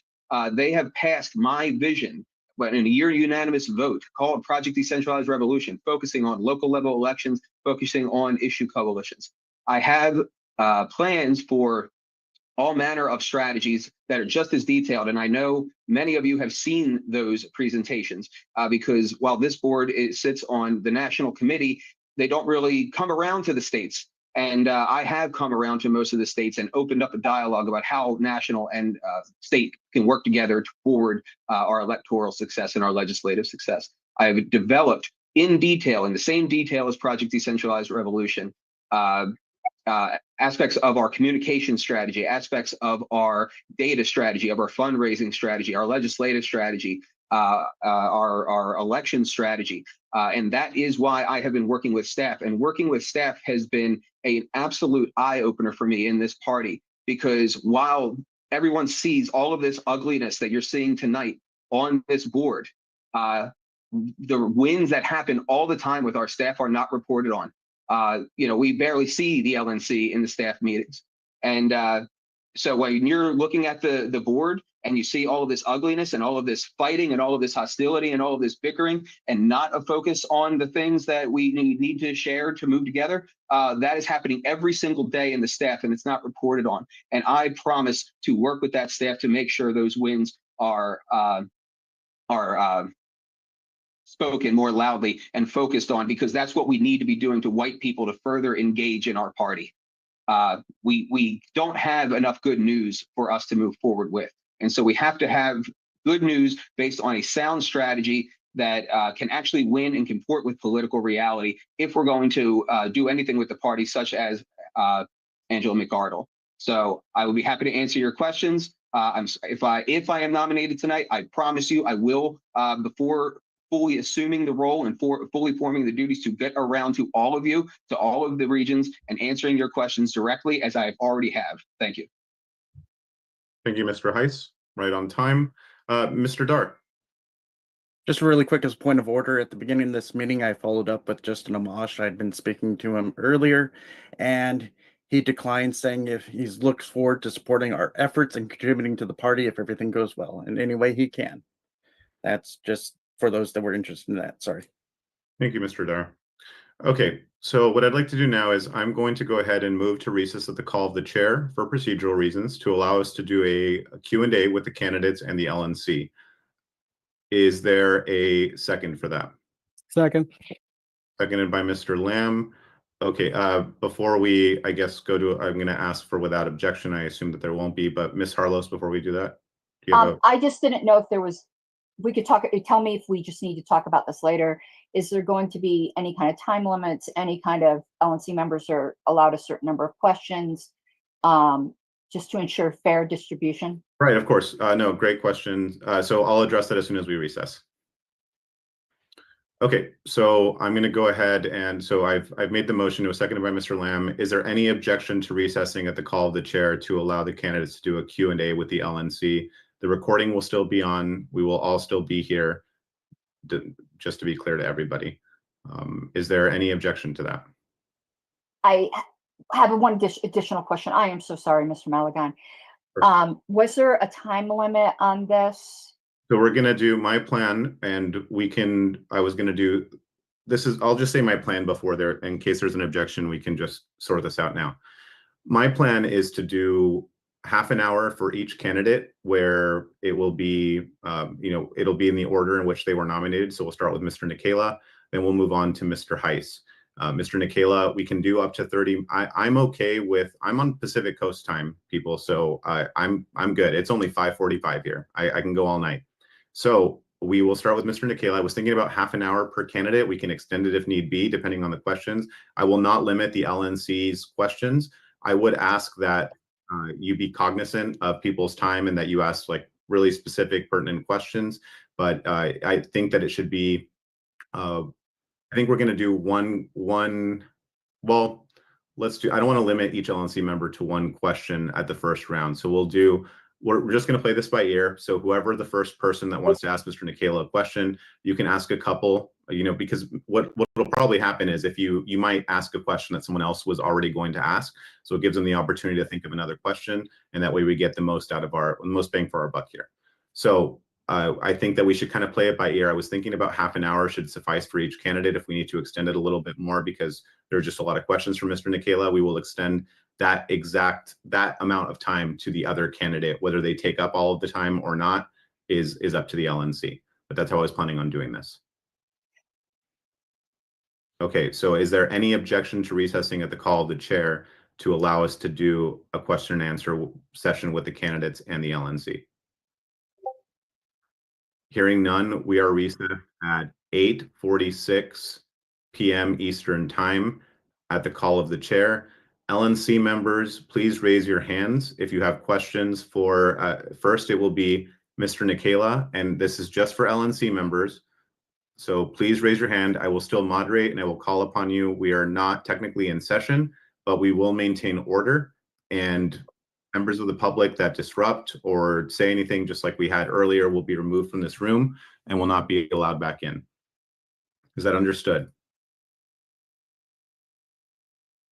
Okay, so I'm going to, and Madam Secretary, before we keep going, there are people that are coming in that I suspect is just kind of more of the trolling. So people are changing their names or doing something somehow that I don't believe were on the initial registered list. And I combed over it pretty thoroughly. So we'll just leave them in the waiting room, and it is what it is. So and we'll put the recording up that people will be able to see. Correct. Whoever Mr. Moscrip is, I'm going to keep lowering your hand. If you do put your hand up again, you will be removed from the room. This is for LNC members only.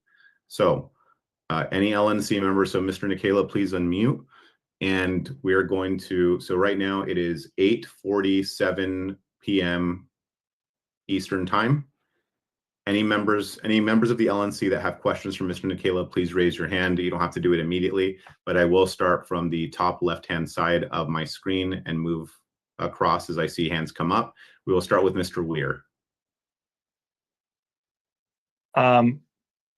My question was actually for Mr. Heiss, so I'll cede. Okay, so we'll wait on that. Madam Secretary, please. Okay, thank you.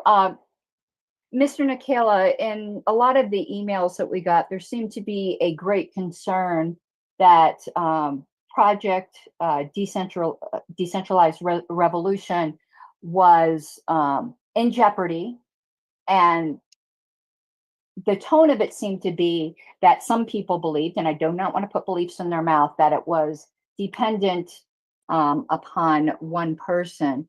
So I'd like to ask your intentions with regards to that program. And if, to your knowledge, you've been on the LNC quite a while, anything similar had been done in the past, or is this something super, super unique? And I am salting the loaf a little bit because you are being put on the spot, but I seem to remember the Frontier Project, for instance, but there may be other things that you recall. Sure. Thank you so much, Karen Ann. I appreciate you letting me clear that up. And I can say off the bat, unequivocally, Project Decentralized Revolution is not in danger. I 100% support PDR. As a matter of fact, in our August business meeting, we unanimously accepted PDR into our strategy for the next 2 years. So PDR is here to stay. It's not going anywhere. I think it's a great plan. As a matter of fact, when I was chair of LPF, we had Project First Step, which was somewhat similar to PDR in the sense that we're looking to expand our influence through winnable offices at the local level. So your city council, your county council, all that good stuff. So it's not something entirely new, but I'll give credit where credit's due. PDR is well put together, and it's a good strategy. It involves some single issue coalitions. I think it's going to be great for the party. Have we done this before? I believe we may have done it in the past. Was it Project Archimedes? Maybe I'm wrong. So it's not entirely unique, but it's the first time I think we've adopted local level strategic elections as a priority for the LNC. So I think in that sense, it is somewhat unique. But I do completely support PDR, and it will continue. Excellent. Thank you, Mr. Nikela. Mr. Ford. Mr. Nikela, question for you. what will you do? And I'll have the same question for Michael, by the way. What will you do to heal a clearly divided party, some of whom are newly divided because of the processes used tonight? Well, that's a great question. I think our party has been divided for a long time. I think not cozying up to the Republican Party is probably a good first step in uniting the Libertarian Party and showing people that we're a unique brand that's worth investing in. We're not the JV team for the GOP, nor are we the JV team for the Democrats. We are libertarians. That's why we're here. As far as the division, in my opinion, if you're 70, 80% on board, welcome in. If we can get you in on a single issue coalition and you find yourself treading water, maybe put your toe in, you like Libertarian Party, come in. But there's definitely been a culture, and I think it starts at the top, where people respect each other. They expect professionalism. They expect people to work together, and the results driven. And I think if you can, if I can bring that to the table, I think that'll be a good first step. And of course, it's a Libertarian Party. There's going to be people that disagree. There's people, on multiple sides of the equation, and I certainly would welcome all their input into how the party moves forward. But ultimately, my major focus is making sure the board works together in a way that is cohesive, unified, and efficient. You mean like tonight with some fairly arbitrary rulings? I mean, I don't know what to say. Everybody voted. It's a body process, and we're here. Absolutely. Thank you. Thank you, Mr. Ford. Mr. Lamb?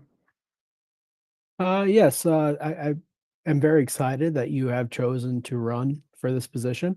I appreciate your work with Wendy's. I'm a nurse case manager and have quite a few of your claimants through your corporation, so I appreciate the business.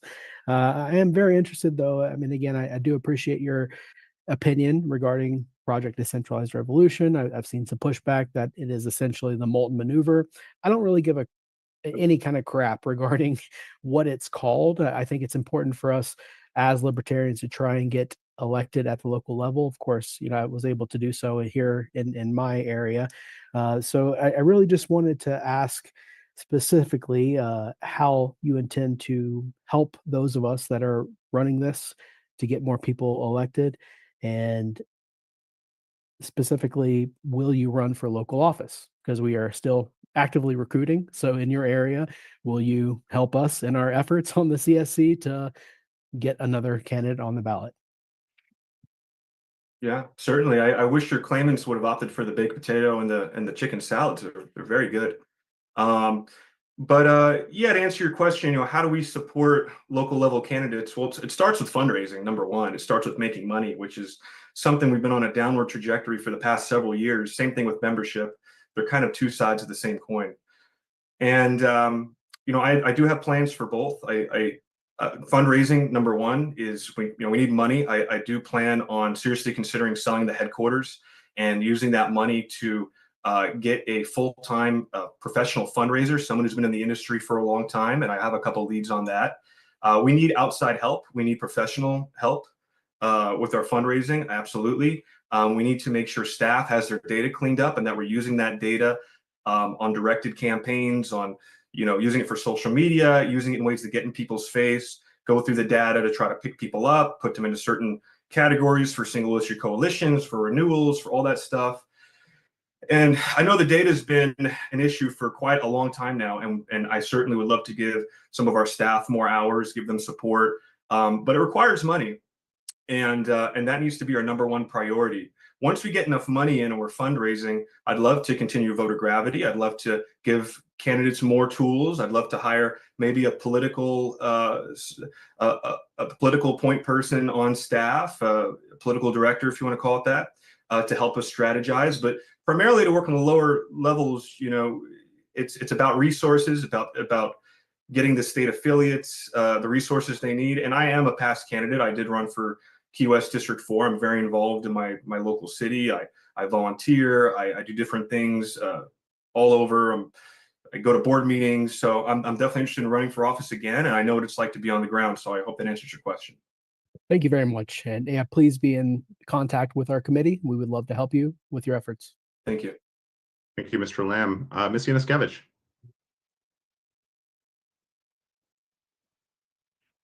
Yes, Mr. Nikela, and I will be asking this of both candidates. For you as a standing member, a current member of the LNC, are there any conflicts of interest that you have not declared on our potential conflict list? No, I can't think of anything. I did play with the idea of turning headquarters into a Wendy's. I think it's in a really good spot, but you know, nowhere to put the drive-through. So no conflicts of interest on my end. Thank you. Do we get, if that happened, do we get free Frosties? We will, and our frosting machine is never broken. Ugh. Thank you, Ms. Scavage. Mr. Vincent. Yeah, Stephen. I would just like to ask if you would remain committed to Project Decentralized Revolution and all the staff that are working to effectuate that. The answer is yes. Yeah, I do plan on keeping Mr. Heiss's contract going, and with the blessings of the board and input from the board, I want to see him continue to act out his vision as the architect for Project Decentralized Revolution. So the answer is yes. Thank you. Thank you, Mr. Vincent. Mr. Watkins. Yes, sort of a two-part-ish question, but was using the LP's leverage to secure Ross Ulbricht's freedom an example of cozying up to the Republican Party? And whether or not you do think is the case, was it bad? And also, who are your connections to kind of keep this these relationships going? That's a really good question. You know, Lynn has been in the movement for a very long time. I know she's worked with us for a very long time. I think someone like Donald Trump is it's something that comes up. It's like Haley's Comet. It only happens so often. It was a really unique opportunity. I give Angela McArdle full credit for her work getting Ross free. She deserves that credit. It's an amazing thing that she did. I don't think that is an example of cozying up to the Republican Party. I think that having conversations with Republicans or Democrats is not a bad thing, but we have to remember that we're in an adversarial relationship with those parties and their leadership and their candidates. The same way the United States and Russia are adversaries, or Russia or US and China, we're adversaries. We're not friends. We may work together. It may look like, you know, we do certain things or deals or whatever in the background. You know, maybe somebody's not going to run against Thomas Massey or Justin Amash if he decides to run again. I understand those decisions, and I'm not afraid or opposed to having conversations with people in leadership. I do it all the time. There's only 26 registered libertarians in Key West, so obviously I have to talk with people on all kinds of sides, and you know, we have great conversations and we get things done. So I'm not against that whatsoever. Angela has stated that she wishes to give some of these relationships, pass them on to the next chair if she's open to that. I'd love to meet these people. I'm not going to tell them to F off or anything like that. I'd love to have a conversation if they're willing to have it and see if there's opportunity to work together in a way that is, you know, drives with the board and is a board decision, but it's not bad to talk. I'll talk to anybody.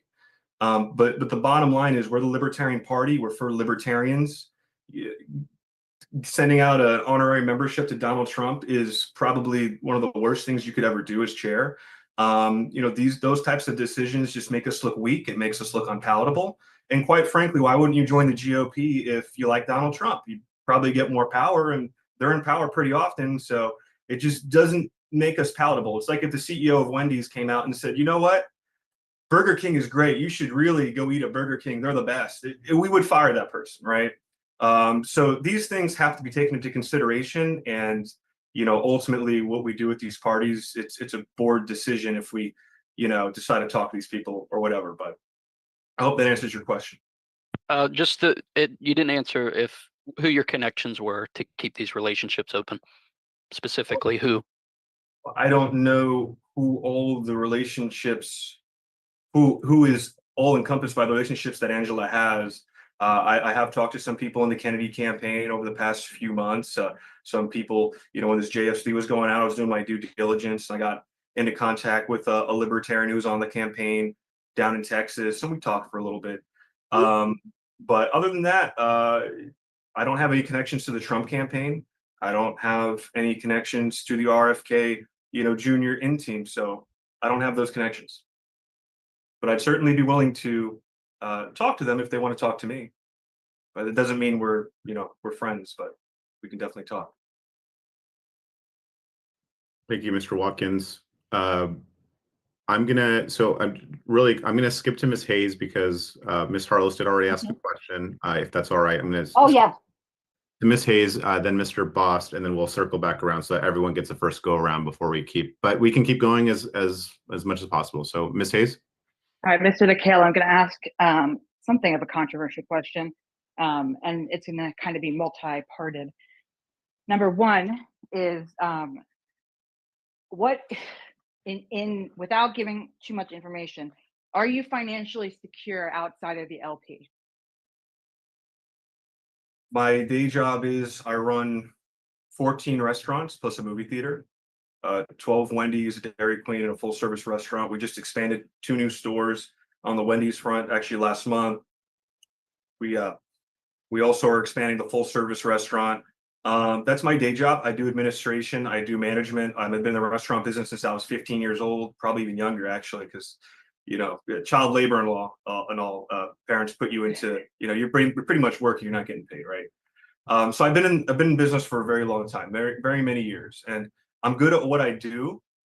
Wendy's and other companies, they're always wishing to expand. There's always, banks give us a clean bill of health. That's how we get loans.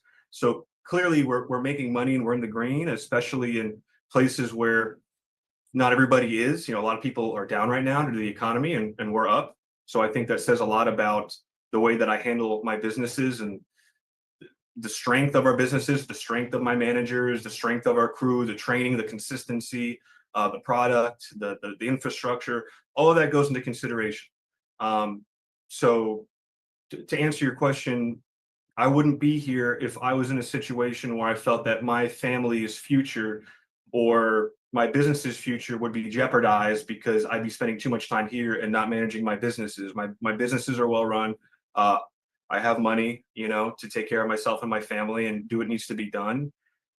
And, I don't want anything from the party. I'm here to serve. I'm here to help. I wouldn't be doing this for 10 plus years if I didn't believe in the mission. I'd honestly rather be on the beach if that was the case and hang out with my kid. She turned 3 years old today, and just dealing with family. But instead, I'm here in front of a room full of 100 plus people in the Libertarian movement, offering myself up to, I'm no Moses or anything, but I'm pretty damn good at my job and what I do. And I'd love to help lead this party forward.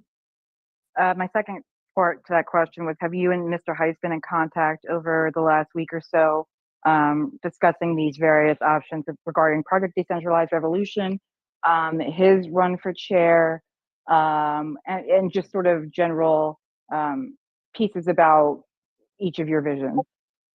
Yeah, I spoke with Mr. Heiss a few times over the past few weeks, and he's explained to me PDR, and I'm sold on PDR. He can't sell me anymore. I think it's a great vision, and we've talked a little bit, here and there, and we can continue to talk and continue to work together, and try to see a way forward for how do we best support PDR and its future and its development and its success, because we certainly could use it as a party. So yeah, we have been in contact a little bit, but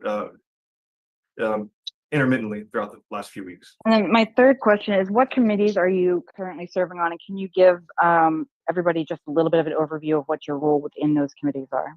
Yeah, absolutely. I'm currently on the EPCC, which is the Employment Policy and Compensation Committee. I've been on that committee for 3 terms. I can tell you when I started, it was really rough the way we were handling things, I'll be honest. But since then, we've done a lot to streamline it. I got us on paycheck system. We were able to get the full employee manual going. We were able to, an employee manual by state, by the way, and there's different state laws based on where you are. So the employment manual, we were able to work on contracts, draft employment agreements. We do stuff with KPI, which I wish to do more of. We handle disputes, internal disputes. So if there's a problem with a staff member, we handle that. There's a process that I actually drafted. I drafted all the EPCC processes because before we had none, so it was all kind of up in the air. So we laid everything out, and that's a document on the website. we've done a hell of a lot over the last 6 years. And As a quick follow-up to that, I'm so sorry to interrupt you. yeah. But just because you mentioned it, I feel like this is important. Were you involved in contracting Mr. Hayes? I was not involved. That was a chair's decision. Okay, I just wanted you to But I clarify did- that because I think the members might have. But I did support it at the time, and still do. Oh, and I'm sorry. Continuing your answer. Your other committees. I'm so sorry. Yeah, my other committee is the so I last meeting I made a motion to create a it's basically an ethics and behavioral standards committee. That's the name. And this committee is designed to imprint our policy manual what the behavioral standards of a professional organization are, which is something we've been lacking for a very long time and we desperately need. So for instance, I interviewed, Debbie Mason. She's a professional in the business. I know her from down here, and she does like board meeting training and stuff like that. I had her on and others, and we workshopped, and we got a lot of great data that we're hoping to have at the next meeting. I chair this committee because I think it's time that the board acts professionally. We hold each other accountable, and we all agree to a set of standards that that's our gold standard. You come in, you agree to it. The first thing you do as an LNC member is you agree these are the standards. If I don't abide by these standards, then what is the process for discipline? So we came up with a disciplinary process and what our options are, and we talked to a parliamentarian about how that jives with the rules and what that would look like. So all these things are really important and align with my vision of making this a professional board that's results driven, that we're not infighting, we're working together, we work as a team, we make team decisions, and everybody has input, and nobody disrespects each other. There's no he said, she said, go on social media and talk shit. None of that. That's not gonna fly anymore. Especially for me as chair, it's not gonna fly. So Thank you. I'm sorry, as a second part to that question, could you explain your understanding of fiduciary duty to the board? Fiduciary duty is, when we sign on as LNC members, our duty becomes to the board, the LNC. It's not to the members. A lot of people think it's the members or the delegates or what. No, it's to the LNC as an entity, as a legal entity, as a board. That is where our fiduciary duty resides. So everything we do, once we put that hat on, is tied to our fiduciary duty to the Libertarian National Committee. Its best interests have to be taken into consideration at all times. And to me, that means that you have to be 100% dedicated as a board member. You can't take the hat off. You can't decide, well, today I'm not an LNC. No, you're always an LNC member once you take that position. And with that, there comes a lot of responsibility. And a lot of that is reflected in the ethics committee and what we're working on. You can't, you have to be aligned with the board all times. You don't relitigate. You don't go outside and talk to the media and say, oh, this is why I disagree. You don't, do things that are good for you but not good for the board. You don't disparage the party in any way or make the party look weak. And to me, that's you do what's best for the board at all times. My dad always told me, you always put the business first, and he's 100% right. And with the LNC, you put the LNC first. So that's what fiduciary duty means to me. Thank you, Mr. Nicola. Thank you, Ms. Hayes. Thank you, Mr. Nicola. I know that you're no Moses, but we will let your people go if it comes to it. Mr. Bost and then Madam Sec. Mr. Weir didn't speak before, so he goes before me. Yes, Mr. Nicola. Besides. Oh, I didn't see his name, hand up. Sorry. It'll be Mr. Boston here, then Madam Sec. Oh, hold on. Let's just so that everyone knows the order here. I didn't see the hands up because I'm getting alerts on whatever. So it's going to be Mr. Bost, Mr. Weir, then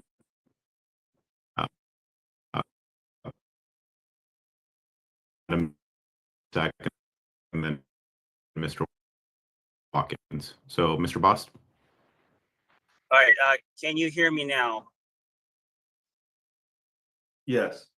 Okay, just making sure. I was having some trouble on my end.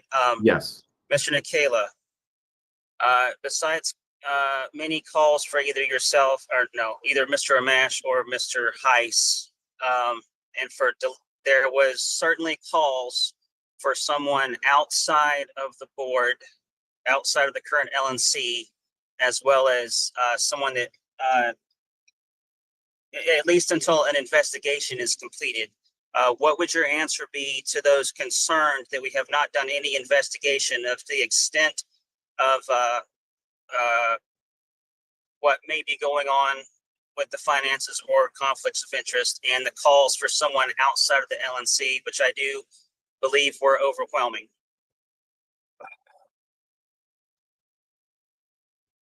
So the question was, what do I think of the calls for an outside audit firm? And then I heard No.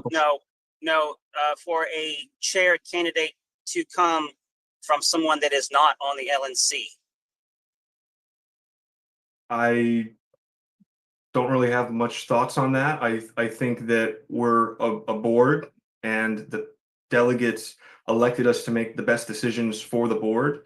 And so, in my opinion, the LNC knows what's best for itself, and can make decisions as we were endowed by the delegates at convention in order to make. So I think it's really up to us what we do in anything. I don't think it's up to people emailing repetitively, what their opinions are. I think it's up to the board. Ultimately, at the end of the day, it's our decision, and whatever that decision is goes. And I will add, I don't know if you want to change your answer. Those calls were on multiple platforms and bipartisan, or all partisan, I should say. Okay, I'm not sure what to make of that question, but I'll just reiterate that whatever decision the board makes is the best decision for the board.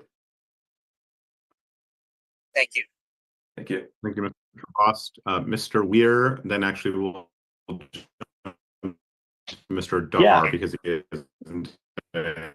Things Yeah. Breaking up really keep badly. virtual up a little bit longer, and I'm sure it's getting tired. Oh, give me just a minute. I'm sorry.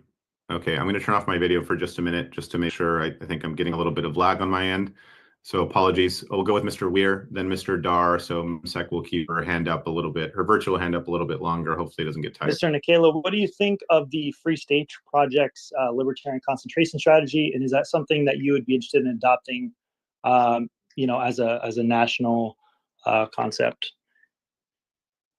Well,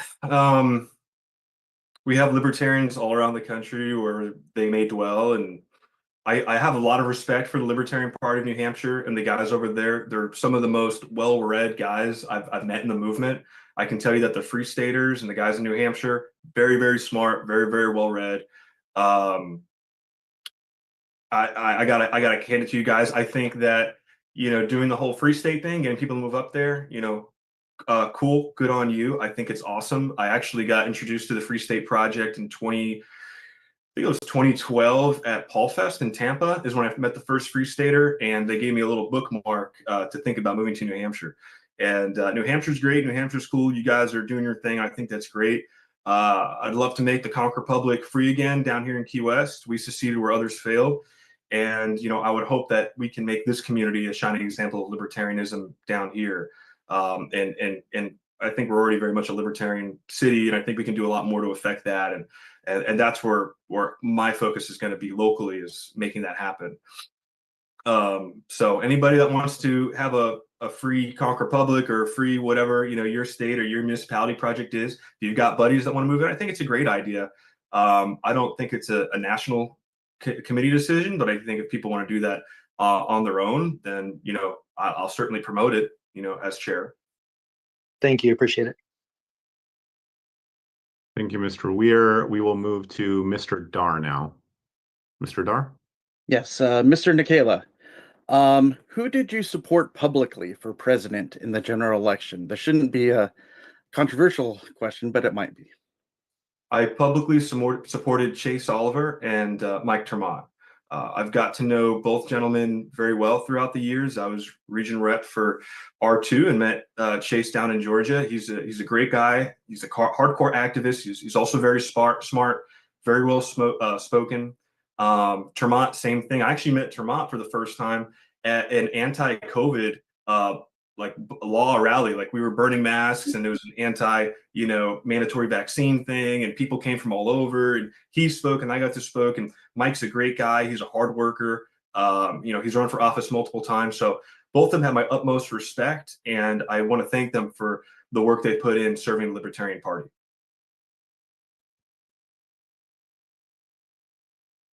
Thank you, Mr. Dar. Madam Sec, go ahead. Okay, well, Ms. Hayes opened the door for multiple questions.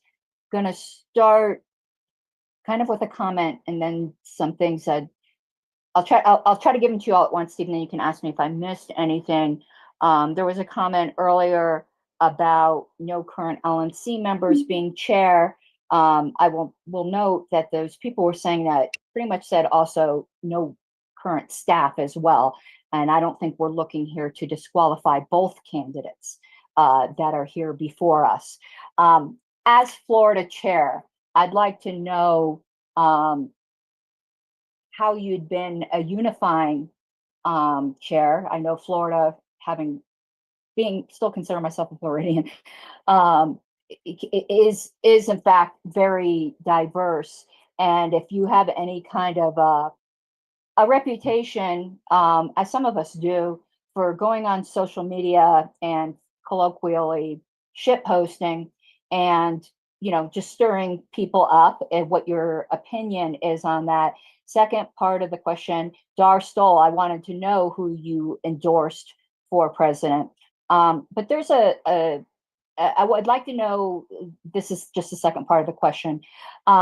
Is the role of the chair to be a Moses or hero figure, or is that actually credit and recognition should get spread out downward? That whether the chair is a ruler or a collaborator, and is it noble for the chair to break the party rules? Okay, there's a lot of questions there. So I'm going to start with the first question, which is, during my tenure as Libertarian Party of Florida chair, was I a uniter? Was I a unifier? And how did that work out? So in 2019, I became chairman of the Libertarian Party of Florida. I was on the board since 2014. And around 2020, 2021 or so, I remember the Mises Caucus really got heated up in Florida and around the country. We had a lot of new members come in, and it was great. It was great. We had a great convention. We had a lot of new faces, many of whom are still around. Some are still on this board today. Great guys and gals. Salisha Slafter, who I knew in Key West, she was actually in my local affiliate. She was the chairwoman of the Mises Caucus at the time. We had a great relationship. We worked well together. She knew me, I know her. And I'll tell you, like, the guys that came in from the Mises Caucus, you're a chair. They don't know you. They don't know why they should respect you. They don't know what your vision is. And I think given enough time, we all work well together. We were able to get stuff done together. They respected me as chair, and we had a really good couple of years with a board that was Mises and non-Mises. So you have these people in the party that have been around for a long time. They've done substantial work in the party for many years, and they can bestow knowledge, institutional knowledge, on the new people coming in. And we had some old timers in there giving advice to the new folk, and they ended up really liking to get together, liking each other and coming together. And I think it comes from the chair. I think, there's a certain presence the chair has, I guess, is kind of a way to say it. But I think, at least for me personally, if there's a problem, you address it. If somebody's got beef with this person, you nip it in the bud. You get people working together. You kind of have to work with the chemistry of folks to make sure it's going to work out. But the most important thing is having a unified vision, because I've got people at work that they might not like each other, but they have to work together. And you have to fix that. You have to make sure that this is the goal. The goal is to do X, Y, and Z. We're all working towards the same goal. You guys have to work together to get that goal. And I think, sociologically speaking, when people don't have goals, they tend to digress into groups, and they start to seek self-interest, and then there's just fighting. And then there's no real objective, and then you don't get anything done. And the same thing is for business as is in politics. You have to have goals. I recommended bringing Debbie Mason in August. She did a great board training with the entire board, and I felt at that moment when we basically came in and decided these are our goals for the next 2 years. I felt that was a very good moment for the board, that we felt like, hey, we we don't all agree with each other or like each other or love each other, but we all just agreed on what the goals are, and we all had pretty much the same goals. And that was a really beautiful moment because it made me realize that the board is bought into the same mission. And the mission isn't to fight each other. The mission is what we put on paper that day. And that's something I think that something that I think is very important as chairs, to make sure your team has a mission and they're unified on that mission, whatever it is. So that answers the first question. I think your second question was something about social media and infighting. And I'll just go back to, and say that with the ethics committee, that's going to stop. That's going to stop. Once our policy manual amendments are put into place, I'll make sure we'll be enforcing that. There's nothing I can do about the rank and file members if they're fighting online, but I do think that as a board, what we do trickles down, leadership trickles down. And I think you have to be a good example. And I think as a board, we can be a good example to our members of how we treat each other and how we respect each other and how we get shit done together. There was one other thing. I come from a fundamentalist background, actually Calvary Chapel, and their pastors used to follow something called the Moses model, which ended up being a complete disaster. Actually, the Calvary Chapel of Florida's head pastor had to resign in shame from, doing sexual sins and things of that nature. So I was wondering what you were thinking of, like the Moses model in a nonprofit board, where the chair is parting the water and everyone else is just to fall in line, or whether this is a collaborative effort in which everybody is accountable to everybody. I don't claim to be the smartest guy in the room. I may know a lot about certain subjects, but we've got a lot of smart people on the board, and everybody has their expertise. Everybody has a different background. And the reason we're elected as a board and not just, hey, we elect one guy and he does all the work, is because you want to be able to leverage everybody's expertise and input, because my idea might not be the best idea. I might have some good ideas, but I want to run it by the board. I want to make sure we have conversations. If I need help, I'm going to ask for help because I need help. I'm going to need help. I'm going to need other people's opinions. I'm going to need other people's counsel and advice. And likewise, I would also like to counsel and advise others as well, where it's appropriate and where it's fit as chair. And one of the things I did in Florida is we had monthly informal board meetings where we just got in a room and there was no audience, there was no recording. We just talked about, hey guys, this is where we're at with finances this month. Oh my God, yeah, I actually have extra time. I can go on, this committee or whatever, So you're always brainstorming and coming up with new ideas. Or I'm an expert in social media marketing. Let me, work on this and we'll get the message out. Whatever the case is, I think that's so important. That's how I lead all my teams. Is I'm a teacher. I hold people accountable. I make sure things get done. But if they're not bought in, then nothing gets done. So I guess to answer your question, it's a team effort. It's a board effort. It's not just one guy. And I'm not Jesus Christ. I'm not Moses. I'm just a dude that's been doing this for a long time, and I want to help this party. You're just Florida man. That's what I'm hearing. Florida man in it, man. Thank you, Ms. Harlos. Thank you, Mr. Nikela. We will skip Mr. Watkins for right now. Mr. Nana has not yet asked a question, and we'll circle back to Mr. Watkins. Mr. Nana? Well, if Mr. Watkins is the last question, I'll just cede my time. I just wanted everybody to be aware that we went a little over. So yeah, we're about 3 minutes away from 40 minutes. That's fine. Like I said, I have I have all night here, and I want to make sure that everyone gets a fair shake. And so whenever we end here, we'll give at the very least that amount of time to Mr. Heiss. And if there's any, we can do outstanding questions at the end for either candidate. We don't have to just nip it in the bud right there, but I do want to make sure that everyone gets their fair shake. Mr. Watkins. Yes, Mr. Nikela, so you support PDR and the strategy we passed in Miami. So I would like to ask, what makes you believe that you are the best person currently to see that vision through and execute it, and what is specifically your plan to do so? Absolutely. To successfully carry out PDR, you have to have money, and we need to fundraise. We have to get a professional fundraiser on, as I've mentioned. We have to do the things we need to do to make sure the party stops bleeding capital so we can invest in projects like PDR. and other things that we want to do, and expanding staff and all those great things. I think I'm in a unique position to be able to make sure fundraising takes off. As chair, I've fundraised over $100,000 just myself. I network with people. I work with people that are very wealthy. I know how to talk to people. I know how to bring people in. I know the dynamics as far as the mechanics of the day-to-day on how boards work. I know what we need to do, and I'm looking forward to digging in even further to seeing what the opportunities are, because being down in fundraising and being down in membership, it's a symptom. And sometimes there's multiple diseases you have to cure in order to get rid of all the symptoms. And I think, unfortunately, we're plagued by multiple diseases. Some of it's just lack of money. Some of it, you have to look in and you have to see where the opportunities are. What are we doing right? What are we not doing? What do we need to focus on? These are all discussions that we need to have. I've been on this board for 10 years. I know the mechanics of the LNC. I know the mechanics of Libertarian Party business and affiliates, and I've done Ronner. I've done that for a long time. I've done all the things. I make money personally, in the business world. That's going to be very important when you're looking to fund PDR. I'm putting the right people in the right place to do it, of course, and same thing for membership and all else. So I think with that said, given my experience and my commitment to solve our problems, I think I am the best suited person to make sure that PDR lives to complete its mission.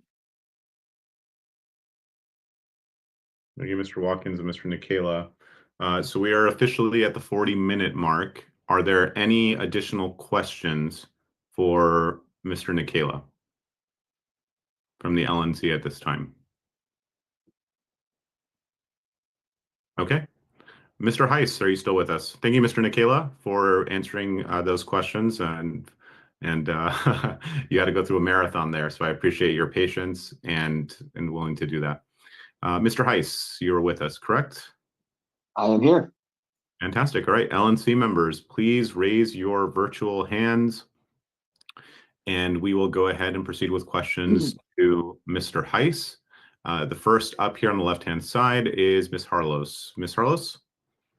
Hi, thank you. And thank you, Mr. Heiss. I noticed that your opening speech it certainly mentioned legitimate accomplishments of the former chair. But to me, it went a bit overboard. And I'm wondering your opinion as to the depths or whatever of it. We have an investigatory committee for it, but there's public records already that, at least to me, seem to indicate, and let's just take them as true for sake of argument, even if you don't think they're true. What would you think if a chair, after being told by the LNC that they did not wish to continue to have the appearance of nepotism, the very next month signed a contract without informing the LNC that the owner of the company was in fact their domestic partner? And there's a second part to that. As chair, went and raised upwards of $1 million that didn't go to the LNC, that in fact went to elect candidates or candidate and their supporters of another party. You don't, I'm asking if you do, I don't want to lead a question. Do you find that to be a breach of either the duty of fiduciary, the duty of care, or the duty of loyalty? All of those are in fact legal duties of this body. Thank you. Sure, I'm just flat out not going to speculate on things that are under investigation or comment on them. And I think that asserting things like that or asserting guilt on things like that prior to an investigation, if they end up being wrong, could end up actually being libelous. So I'm not going to be commenting on that. I don't think that's an appropriate question either. Okay, really quickly, we're going to rein it in here. We're not going to comment on the appropriateness of questions or responses.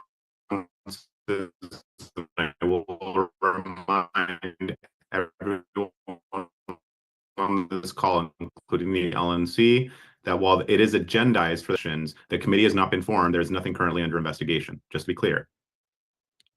Okay, Ms. Hayes, go ahead. Oh, sorry. Hello, Mr. Hayes. Sorry, I was muted.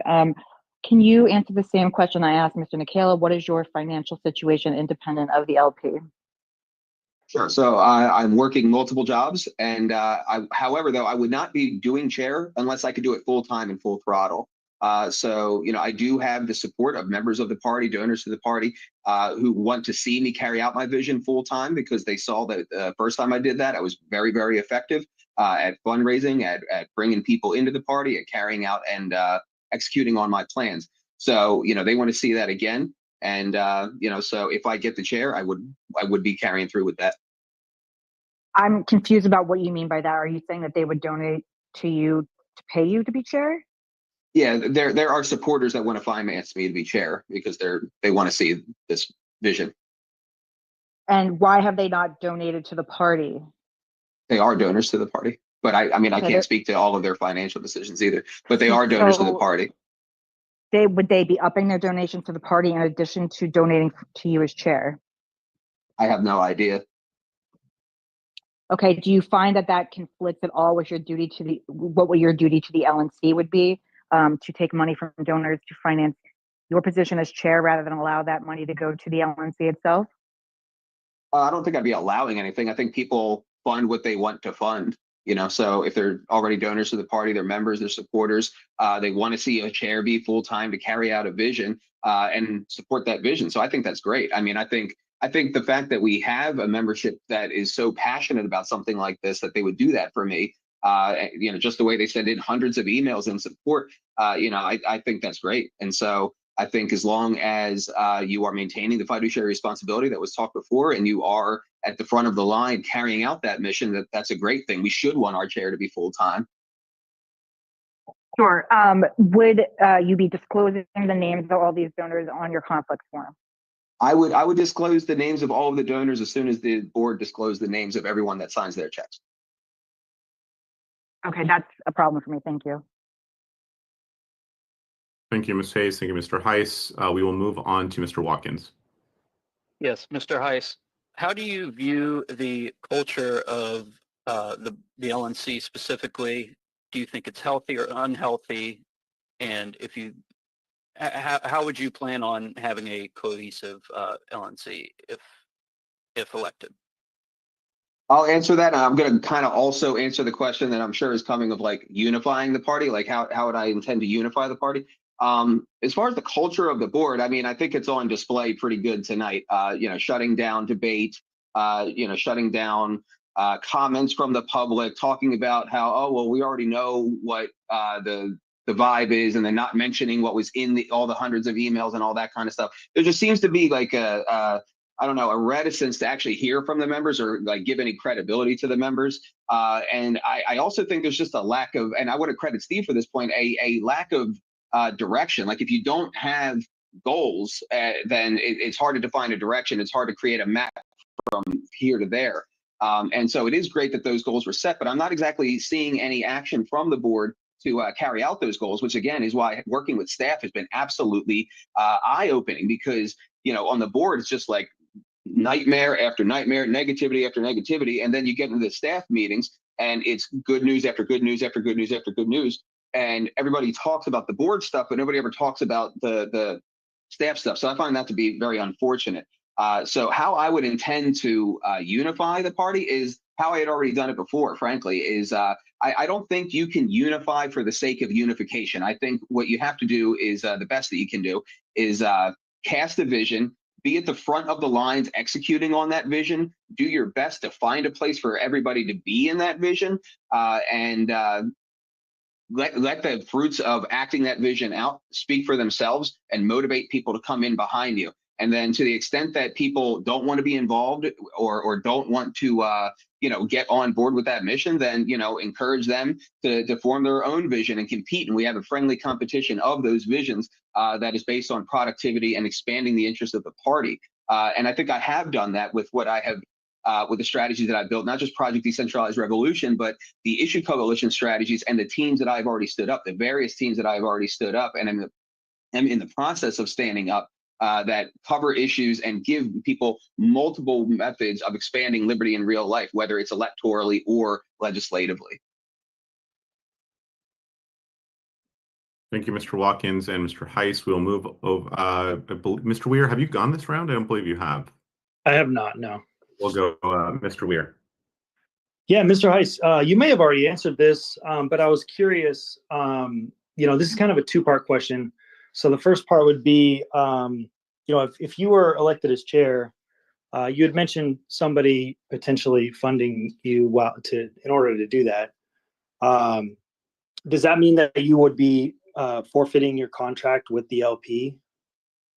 Oh, yes, absolutely. 100%. Okay, I don't want any, just to be clear, I have a plan with that too. And this is, I think, a key difference between myself and Steve. So if I can just answer this before you ask the next one. Absolutely, 100%. I would be renouncing my salary. I would not be accepting any money or taking any contracts from the party or seeking to do so. And a key difference that I have with Steve is that I actually don't think the thing that we need to do is hire a fundraiser. I think the complexities of our situation are too much to hire a fundraiser and then just kind of drop them into the data and that we do have and say, all right, get to work. I think it's a lot more complex than that. I would want to make a hire, and in effect, it would help fundraising. What I would want to hire, I would want to aggregate my salary with the salary that was cut from the call contract and hire somebody to oversee our initiatives, because I believe that fundraising is based on value. And I think we have to offer value to people, especially people who are high dollar and successful, people who have high standards for themselves that led them to be successful. We have to really come to them with a palette of value offers in the form of an electoral strategy, of a ballot access strategy, of a legislative strategy that are active. So I would want to hire somebody to oversee those initiatives, because I believe that the initiatives being volunteer efforts are the single greatest point of failure. So if we have somebody working them and making sure they're productive, making sure they're producing good news, Defend the Guard passed 3 state committees this week, and we haven't even talked about it. So like things like that we then take to the donors, I think that is how we do it. And in effect, the fundraising should be driven by the chair. I think the chair should then take that, be the networker in chief, and try to be the biggest fundraiser in the party. And that would be my goal, is to be that networker in chief, especially given the fact that, Steve had said he didn't have the connections. Well, I do. I have the support of the biggest voices in the libertarian movement who have been huge drivers of recruitment. I'm friends with Dave Smith. I'm maintaining a friendship with Angela, who has carved out a network into the halls of power that include RFK, Tulsi Gabbard, and Kash Patel. And we should be looking to expand into those networks, increase our power and influence so that we can use it for liberty. And I think I have those in ways that others don't. Yeah. So the second part to that question was, and I appreciate you answering that, by the way. I just wanted to ask, so since you had mentioned you're going to be funded by, people that are obviously Libertarian Party members, but they'll basically be saying like, hey, we'll front your bills if you do this. Doesn't that kind of mean that you're going to be obligated to uphold their interests since they're kind of funding your agenda? Are you willing to kind of just? No, Okay. because the money would be up front, and I have made it very clear what my intentions would be. And I think since I serve at the pleasure of the board, if I was somehow, one day hyper-focusing on Project Decentralized Revolution and issue coalitions and data and all this stuff, and then all of a sudden I'm doing something crazy, I think it would be obvious, and then the board would have that option to remove me and do what they had to do at that point anyway. So no, I don't think so. I think the whole point is to one, have the money up front so that it can't be like a breadcrumb trail to do what you're describing, and it's an investment into my vision. Thank you. And again, yeah, go ahead. Sorry. Yeah, thank you. Appreciate you answering my question. All right, thank you, Mr. Weir. Thank you, Mr. Heiss. We are going to skip Ms. Harlos for right now, just because she kicked us off. We'll go to Mr. Lamb and then Mr. Dar and Ms. Yanuskavich, and we'll circle back around. So the virtual hand will get tired again. Mr. Lamb? Oh, Mr. Heiss, I'm very excited to speak with you. Unfortunately, like I indicated earlier, was not looking forward to you being nominated, or anyone, quite frankly.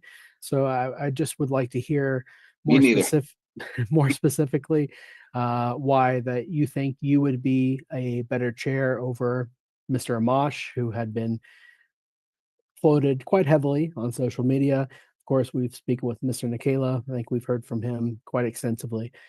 So please, if you don't mind answering. Absolutely. Yeah. So going off of some of Amash's public statements around the idea of running for chair. You know, he has this concept of, well, we need to make the party electorally successful. And I suspect what he means by that is federal level elections.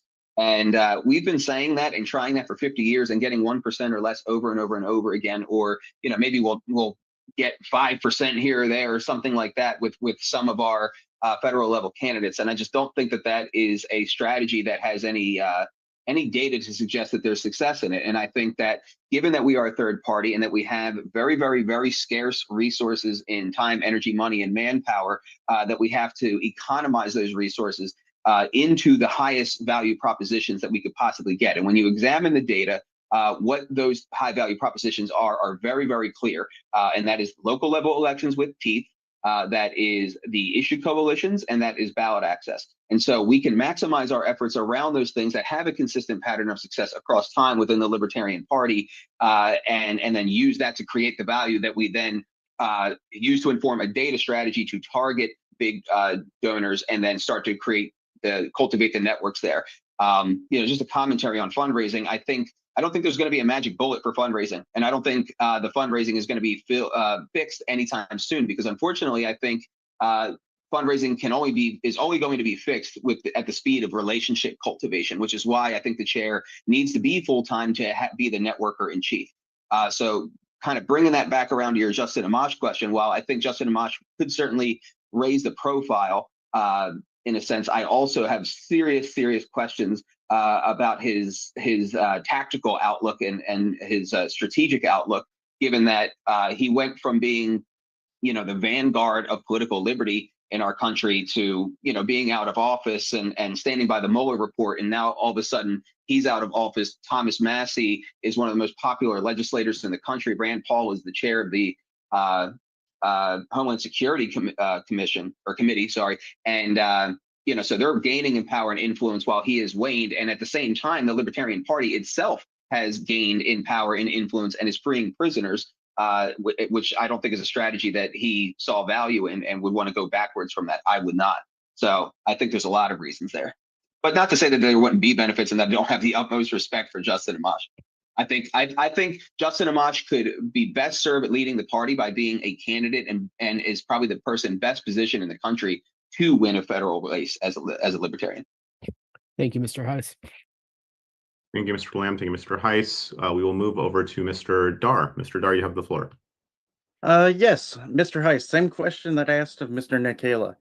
Who did you support publicly for president in the general election?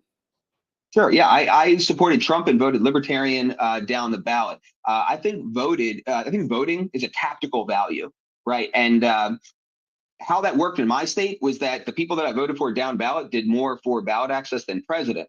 So in effect, I voted to free Ross, and I got what I wanted out of that because of the new strategy that was in place. And I've never gotten anything for voting for, you know, in terms of liberty in real life, from voting for president before. So I understand the criticism of that, or how that might sound strange, but I think it hurts the Libertarian Party very badly to demand absolute partisanship. And I don't think it's an attractive message to people that we would want to bring into the party. Because first of all, we don't want them to be partisans.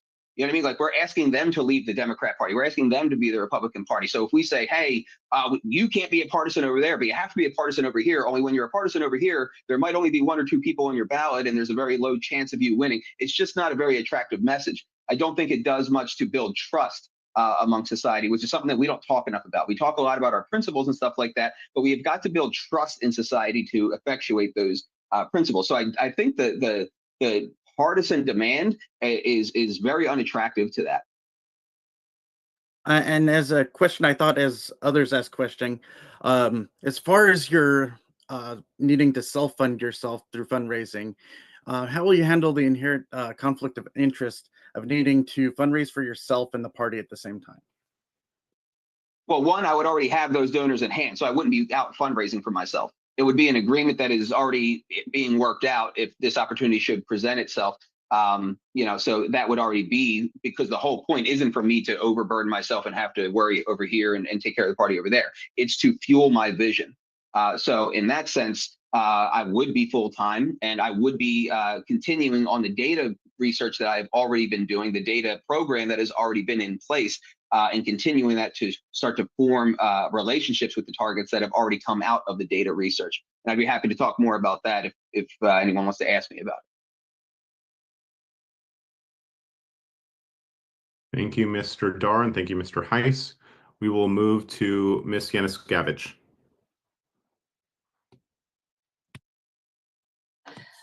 Okay, Mr. Heiss, I have a few questions. The first, being that I am on the EPCC, I'm wondering if you if you are elected chair this evening, have you given any thought to who will, and you said that you would be, resigning from your contractor position, how your functions would be picked up, given our limited staff at this time and limited funds? Yeah, I described this earlier. Just the way that Steve said that he wants to make a hire for like a professional fundraiser, I also would want to make a hire, but not for a fundraiser. I would want to hire somebody to oversee our initiatives, because this might be this goes into something deeper than the question might seem.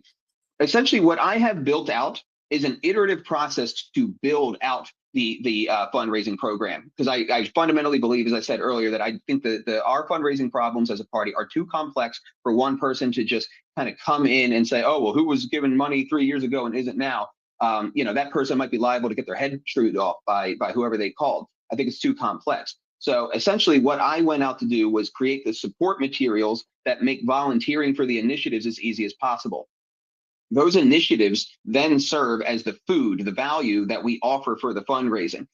So then the game was to create the skeleton for all of these initiatives and then get them stood up so that we have a palette of value to offer to the fundraisers or the prospective donors. And then from there, work the data program so that we can target high dollar donors and go really deep into research of their wealth background, so that we could create a profile and find a pattern within their data to then form the basis of a marketing campaign to those people. And then I, as the chair, would be the one going to them. So yes, I would be doing that. I would hire somebody to oversee those initiatives, because again, I think the initiatives being a volunteer effort is the greatest single point of failure, and also is the value that upholds the fundraising in the first place. If you're not offering value, you're not going to be getting money from high value people. And do you think this would be revenue neutral in terms of the amount of money that we were spending toward freedom calls? I'm not exactly sure how much money it was spending towards freedom calls, but I think I've heard that the contract was like $4,000 a month. So that comes out to what, like $48,000 a year. Let's put it this way. I have a pile more of data research to do. I have already identified 160 people who would be targets for max value donations. Now, that's not to say we're going to get all of them, and it's going to move at the speed of relationship cultivation. But if we get even 5% of that, we are going to be, 5 timesing, 6 timesing the number of max donors that we have now. One max donor is 41,000. So yes, I think if we do this and it works, that we would be making more money. I just think it's going to be, again, at the speed of relationship cultivation. Okay, have you implemented any of these, initiatives to receive max donors at this time? Yeah, so I'm in the process of standing up the last 2 of them. And again, the whole point in this iterative process is you want to have them stood up so that you can provide the value. So really going to the donors within this framework is kind of the last thing. You have to set up all of that framework. So I have stood up the candidate support team. Aaron Lamb is chairing it as the most successful elected in the country, as far as I'm aware of. So he is doing that. I had recruited about 40 people to help make phone calls to all of the past elected libertarians to get to try to hit the goals that you guys had passed in August, to try to get as many number of people running for local level office. He's also working to call up all of the elected libertarians that we have that serve in these types of seats, these with seats so that we can try to get them legislation for nullification, make sure they even understand nullification, and that we can create a feedback mechanism of, as our electeds are in office and producing liberty legislation, that we even know about it. Because right now we don't even know what our electeds are doing or what the good news of their service is, so that we can then report on that and generate more white pills for people to engage with. So that was the first thing I did. And then I set up the Defend the Guard team. The Defend the Guard team, has been killing it. They were knocking doors in Maryland. They've Defend the Guard has passed committee in 3 states this week. So that is killing it. That provides another. Oh, I'm gonna have to veer off again. That provides another avenue for the fundraising that I'll get into. So then the next thing was to stand up the Sound Money team to support legalization of gold and silver and Bitcoin at the state level, as well as a psychedelics team, so that we're covering our bases of left and right to reach out to. And if I may go off course a little bit on fundraising again, the issue coalitions are very, very key, another key way for us to handle fundraising, because the data that we have, the membership data that we have, people tell us when they become members or renew their membership to what 3 issues they're passionate about. So if the more of these issue coalitions you have, the more you can chop that data up by their own professed value in those issues. So if we have an active psychedelics thing, all the people who said, oh, drug war, boom, that's my issue, we then can go out and call those people, and we can sort that data because it's FEC compliant by occupation and employer. So we can start with the lawyers first, and that is something that we can hire fundraisers for, I think. So the more of those issue coalitions, the more you can do that. We did try to do that with Matt Butts, but he didn't last long. Great. So how close are we to making those calls and getting some money back from those efforts?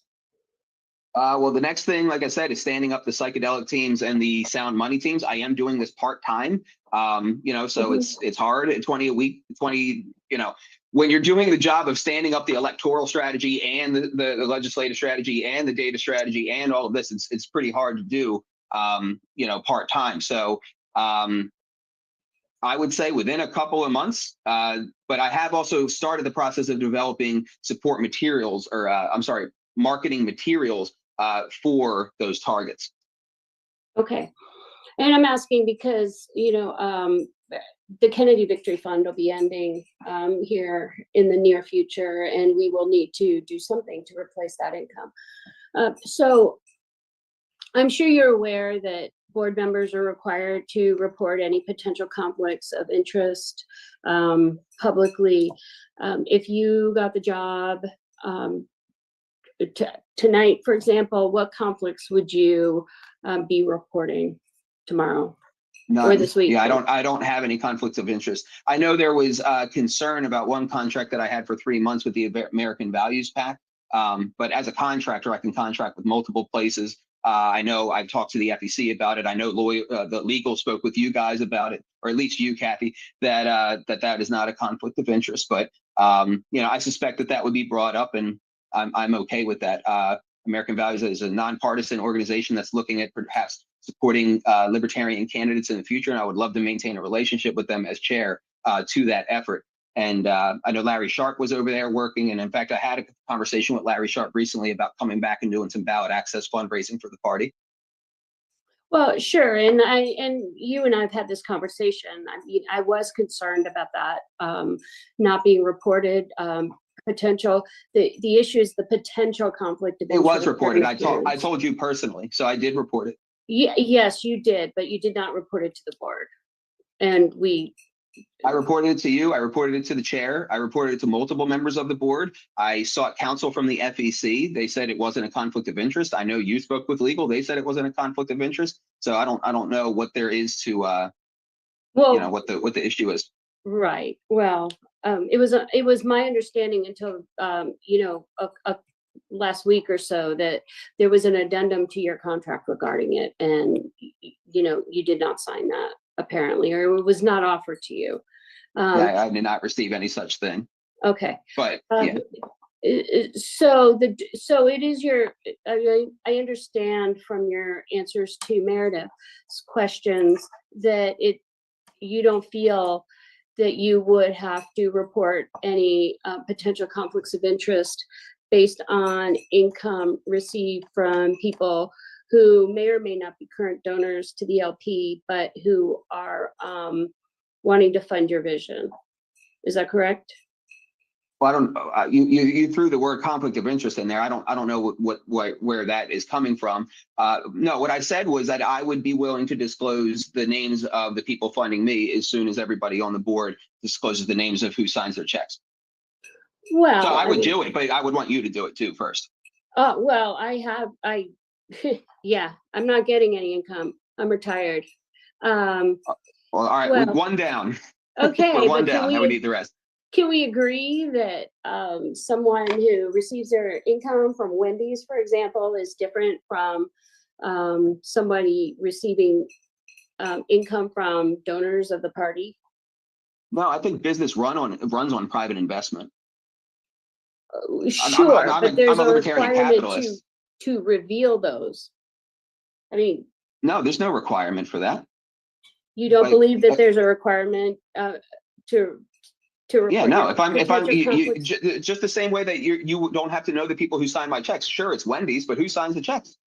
Who sends, you know what I mean? So like, I don't think it's different. I think you're trying to make it different. And I think you're motivated to make it different. But I think the situation in the party is that this is a tactic that is used, that the logical conclusion is that we are either only going to have destitute chairs or we're going to have independently wealthy chairs. And you know, basically cut off the pool of available talent, or part-time chairs. Sorry, that's the third option, part-time chairs. So if we want a full-time chair, I think we've got to stop, you know, treating like people making money as this like weird thing or this bad thing. It's a good thing. I mean, we're capitalists. We want to make money. We want people to succeed. We want people to have thriving families and be able to work hard doing it. I don't understand. Well, I think that's a mischaracterization. I think that there's a big difference. I'm all for. But then why is this like a probing thing? I don't understand. Because we are currently dealing with some conflict of issue. Yeah, but that is allegedly about a contract that was not disclosed. This would be completely private with nothing to do with the party. Okay, well, that is what I am trying to understand. If you think I stated that. I would not be different. taking money from the party. I would not be seeking money from the party. I would not be seeking contract. This would be completely between me and people who want to make sure that all of the details that I have explained in this conversation that have not been explained anywhere else, no vision like what I've just explained has been explained anywhere else, can be done to the fullest of their capacity, while also maintaining the networks and connections that Angela has forged, and also that I have on my own through the Liberty movement. So I think I offer something very unique in that we should be happy that there are people who are so passionate to make that full time, because I haven't heard it from anywhere else. I haven't seen. And just for the record, I am not against people making money in capitalism and so forth, but thank you. We do have conflict of interest rules and reporting of potential conflicts, and there's a difference between receiving that money and not. You know, and that being a great idea and reporting that. Right, but this is why. So, like for example, one thing I would do as chair is we have an attorney on retainer. We can just ask his opinion. Hey, is getting private funding to be chair, you know, a conflict of interest? You know, like this isn't something like this is a CNN tactic that's being used right now, and I think the people who see this video are going to understand that. Well, we'll see. I'm watching some comments in another chat, and I don't think it's being taken that way. But thank you. Thank you, Ms. Yanuskavich. Thank you, Mr. Heiss. We will move to Mr. Ford, then we will circle back around. I think we're back at the beginning here. So Mr. Ford will be the last of the original comments, I believe, or first time. I'm going to pass for right now. Okay. All right. I will put your hand down for right now. Please feel free to raise it again. Ms. Harless. Okay, this is going to be a multi part. I have to just tell you personally, which will be no surprise to you, that I believe that a staff member endorsing Trump was already a huge problem, and defending that as a chair candidate, I believe, is unconscionable. I'm wondering if you're aware that the bylaws actually do require the LNC to be partisan, and basically what you were advocating was against the bylaws. So I would like your opinion on that. The job of a presiding officer is to respect the rules of the party. The second thing I'd like you to address, that's been touched on by, I think, multiple people, is when the LP is your job and it's not coming from directly from the LP, for instance, if we were blessed enough to be able to pay LNC members, but from outside donors, losing those donors, it's a temptation that we've seen already. I think some bad fruit of that's from public records. And I note that you refuse to answer that question before. Do you believe it's the job, and this kind of circles back to the bylaws, of the chair to support the national candidate, even if you don't like them? And one correction, I actually spoke with Mr. Amash, and I do not believe you properly characterized his beliefs. I'm not saying it was intentional, but he certainly does believe in running local candidates and focusing on local races. Yeah, I also have had conversations with him, and what I was told is that nobody cares about local. I mean, granted, this was a few years ago, but I do think it's a significant difference. But I'm sorry, there was like 2 or 3 questions. Can you? Yeah, sure. So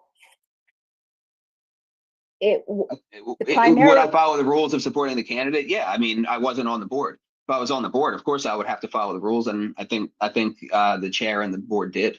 Oh, you think the chair properly supported Chase Oliver under the bylaws? Is that your opinion? Yes, I think that is. Oh, Yes. okay. Well, that's disqualifying. Thank you. I think suing the LNC is disqualifying. Yeah, I think attacking LNC members that are asking you questions is too, but that's your opinion. Let's stop here. Okay, we're going to move on to, we have Ms. Hayes and then Mr. Watkins.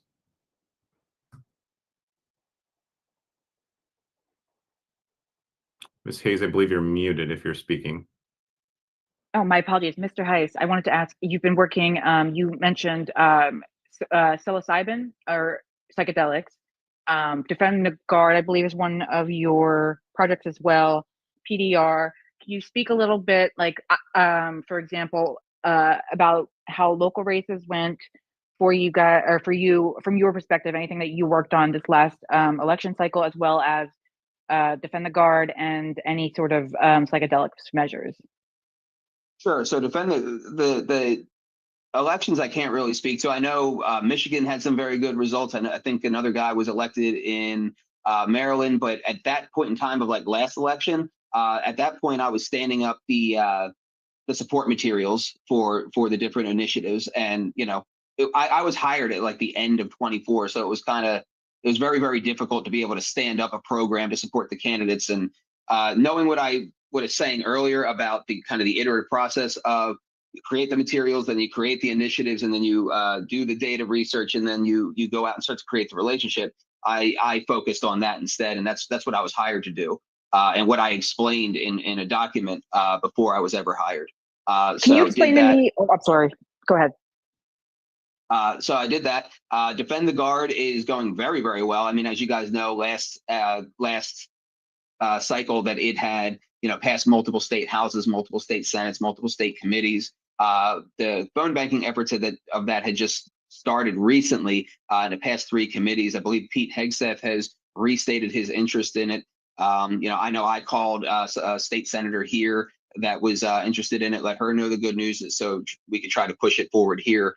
And I think I called and got together, I think about 20 people for that particular team, and also have them volunteering with Bring Our Troops Home. So a key effort of these issue coalition strategies is to not be working in isolation, but be working with outside groups that are focused on these issues, so that we can really be effective and form those coalitions, and again build that trust and branch out into these new networks to start talking with people and build trust.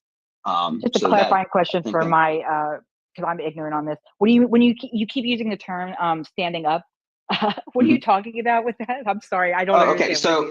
So you when you create the initiatives, first you have to create a skeleton of like, okay, what's the end goal? What are the tactics employed? What do we want to do? Can we fundraise off it? What would be the fundraising goals of those tactics? You know, who are we going to work with? What's the name of the campaign? Can we get the URL for that campaign? So like, that's the first thing. You have to build the skeleton. And then once you have all of that, then you can start the process of calling people and explaining that skeleton to them and getting them aboard and getting their volunteers. And then once you have the volunteers together, then you have to, you know, start the process of having their first meeting and, you know, getting their efforts together. You know, maybe we have to have them rank order the different tasks at hand so that you can start to delegate those tasks by passion to the people who are involved in doing it. So, you know, that is the process of standing up, you know, and I've been doing, that's what I've been doing.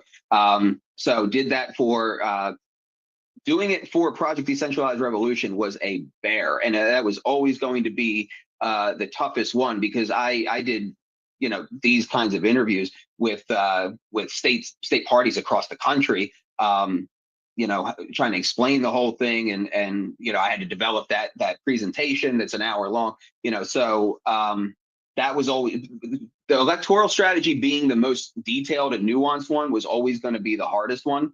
And then you bang out the issue coalitions. And then you know, I've also simultaneously worked on some of this data stuff so that we can have at least some targets, you know, right now. And then, you know, when you're doing the data research, patterns emerge in the data that you're looking for that constitute the basis of a marketing campaign to that data. So then that has to be developed. Like, this is all very complex stuff. I don't think it's as simple as like, oh, we're just going to get a fundraiser. It, you know, nobody has explained this kind of detail. Like, that's the thing that's so shocking to me, is that I've come up with all of this, and, you know, the people on the board have not been doing the fundraising, and I've been developing all of this, and no one's come to the staff meeting and even knows about it. Okay, thank you. Thank you, Ms. Hayes. We will go to Mr. Watkins now.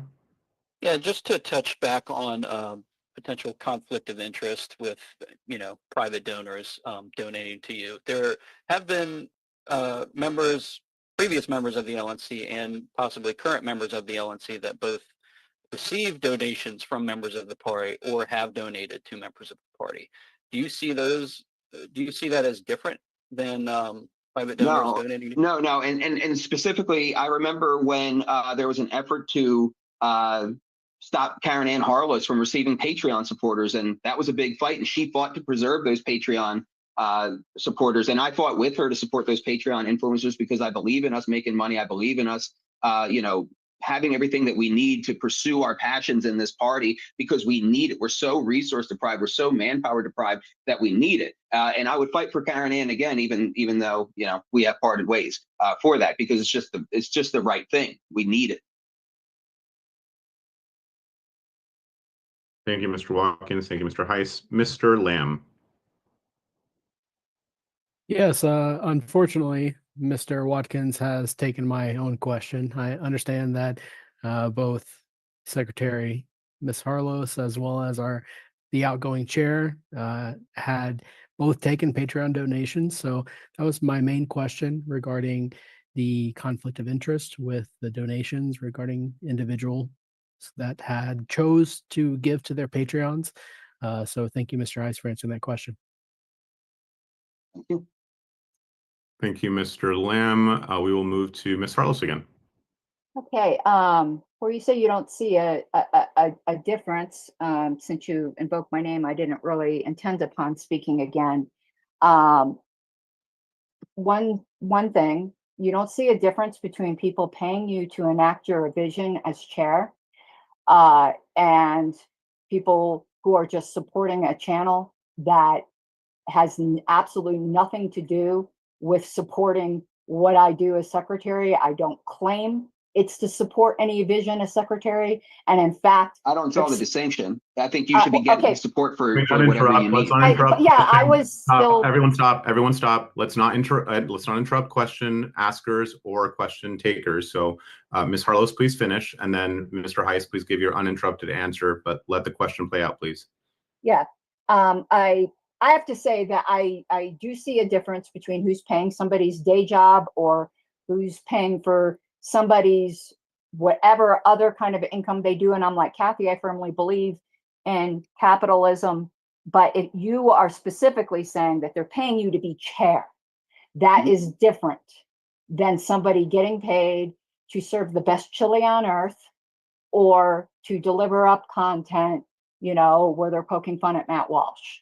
It's much different if I was asking to get paid a secretary. If I was asking to get paid a secretary, I would disclose every single person that paid, because that is something that is directly related to the LP that could cause undue influence.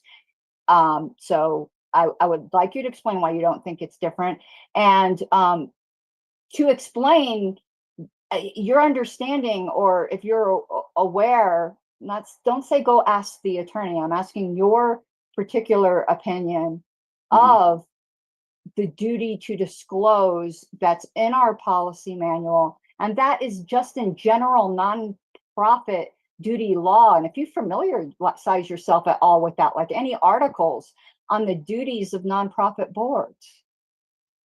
So as far as the first question, I think it's an arbitrary distinction because it all goes to the same pile. Whether or not your Patreon is about knitting or your secretarial work, you are in fact the secretary, and you have the same bills regardless. So you are getting paid and you are being the secretary. You're getting grassroots support. So, I mean, are you saying that if I make a Patreon, make it about knitting, and then the same people who would just, you know, form a contract with me or maybe a consulting contract with me to do this or something like that, you know, instead of doing that, they just gave that same money to the Patreon. I think you can see where I'm going here, where this is completely arbitrary, and it's very unfortunate to hear you echoing the arguments that were used against trying to take your Patreon.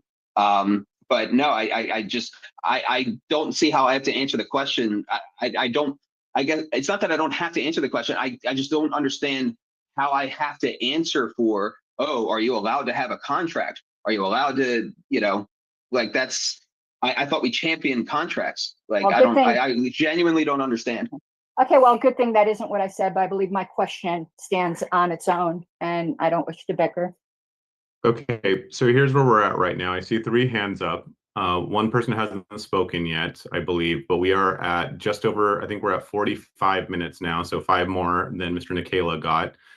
We can I have no problem continuing with the next 2 questions if Mr. Heiss has no objection to that or the LNC doesn't, or we can come back to order and we can move to a vote. I have no problem letting Mr. Ford and Mr. Lamb play out. Mr. Nana, so let's just do this then. Actually, we have 3 hands up and then that's it. We're going to call it. Is there any objection to that on the LNC from Mr. or Mr. Heiss? Yes, I object. At this point, I think we're just going around in circles over and over again on things that have already been addressed. So I object to continuing. I'm inclined to agree, but I do want to make sure that there's general consensus here. Are we okay with just coming back to order and then moving forward with this vote now? I do agree that I believe we're going around in circles now. Yes. Are we there any strong objection? Can I make one last comment on the fundraising thing? Very Hold on, quick. no. Mr. Heiss, you're already over time. Mr. Nikela only got 40 minutes. We're at 45 now. So I'd be leaving a job to do this. Mr. I'd be leaving a Heiss, job to do this. Mr. Heiss, are we okay coming back to order? Yes. Yes. Yes. So I'd like to have a I'm chance to ask a question. going to call us back. I object. I'm going to call us, Mr. Ford, you had your chance then. So your vote can reflect whatever. It seems that I'm going to read the room here and it seems that the majority of people are kind of over this now. We're going around in circles. We're over time already.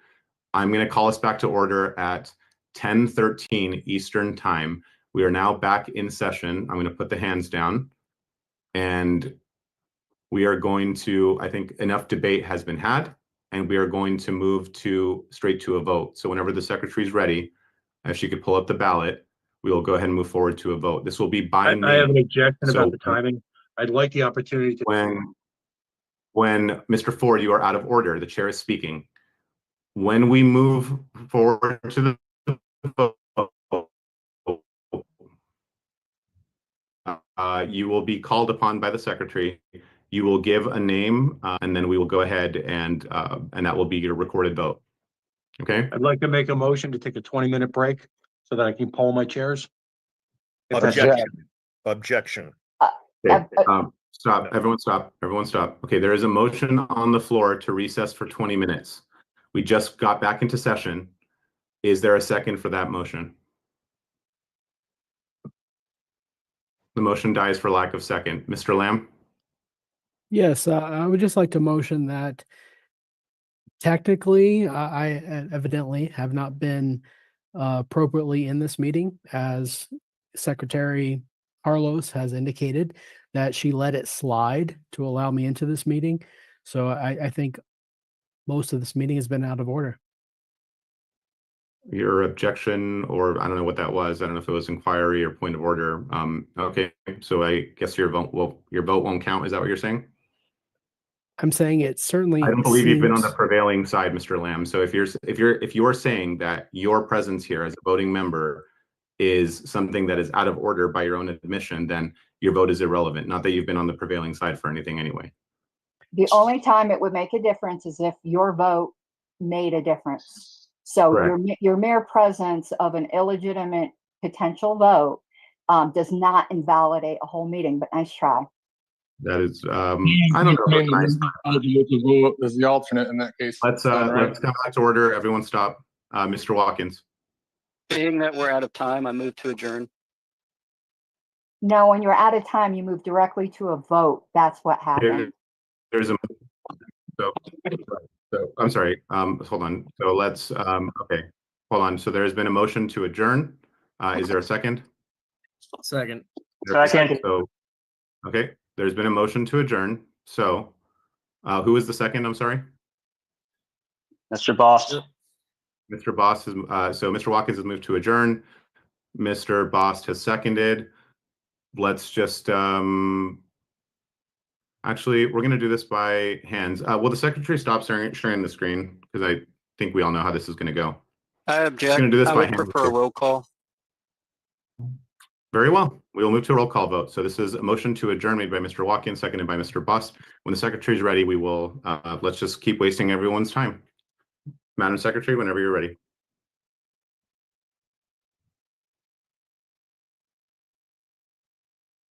You'll have to unmute. I'm sorry, you're muted. Mr. Boss. Yes. Mr. Dar. No. Mr. Dassing. Yes. Mr. Ford. Yes.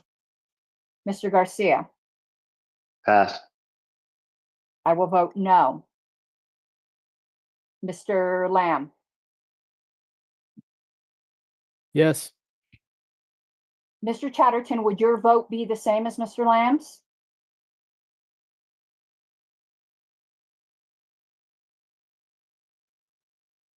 Oh. Mr. McGee. No. Mr. Nana. No. Mr. Nicola. No. Mr. Redpath. No. Mr. Benson. Yes. Mr. Watkins. Yes. Ms. Yanuskavich. No. Mr. Garcia. I vote yes. Mr. Chair, it is tied. The chair will vote nay. The motion fails. We will proceed immediately to the chair's vote. So I'll reiterate while the secretary gets the ballot ready. Again, she will call on your name. You will give your preference for Mr. Heiss, Mr. Nicola. You may abstain or NODA. Those are your options. Madam Secretary, whenever you're ready. We are not taking points of order. We're not, this is dilatory at this point. Everyone understands the assignment. Unless you do not understand the assignment, we're going to proceed. I think it's pretty self-explanatory. Spanish is my first language and I understand the assignment. So Madam Secretary, if you would. Mr. Excuse me, Mr. Bost. Mr. Heiss. Mr. Dar. Mr. Nicola. Mr. Dassing. Pass. Mr. Ford. Pass. I'm trying to poll my numbers. Mr. I know it doesn't Garcia. matter. I'm going to go for Nicola. Thank you. I'm going to vote for Stephen Nicola. Mr. Lamb. Heiss. I would like my vote recorded as Heiss as well as alt. Okay, I will make sure that is in the minutes, Mr. Chatterton. Mr. McGee. Mr. Nicola. Mr. Nana.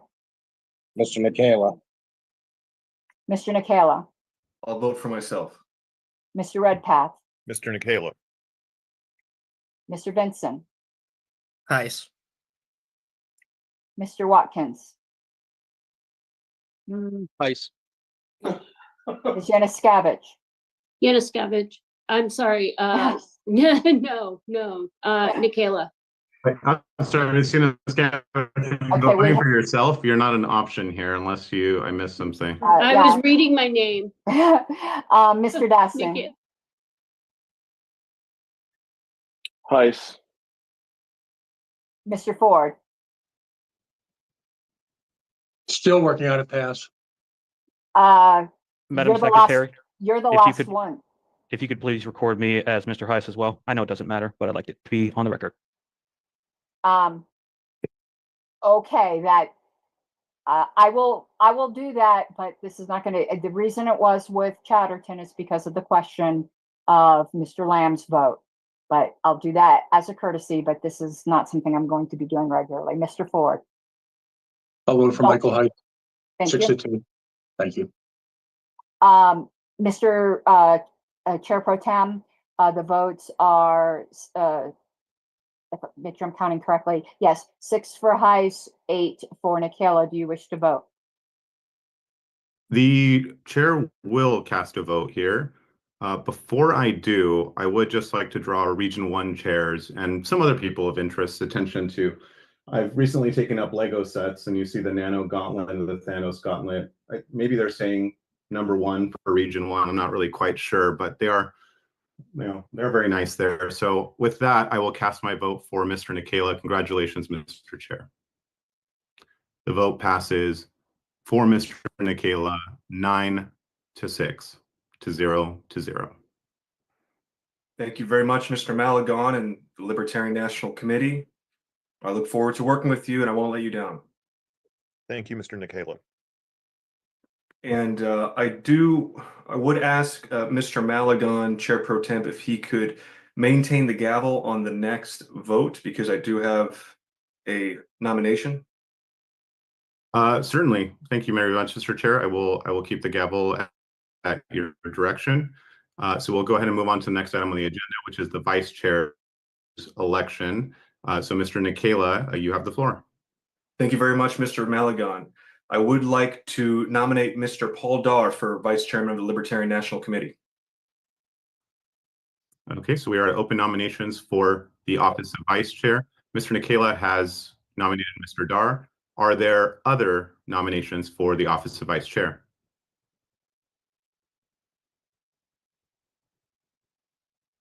I nominate Andrew Watkins. Mr. Lamb has nominated Okay. Watkins. I Okay. decline. Actually, I'll accept. Fine, I'll accept it.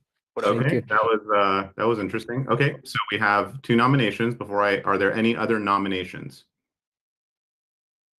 Going once, going twice. Okay, nominations are now closed. Mr. Dar.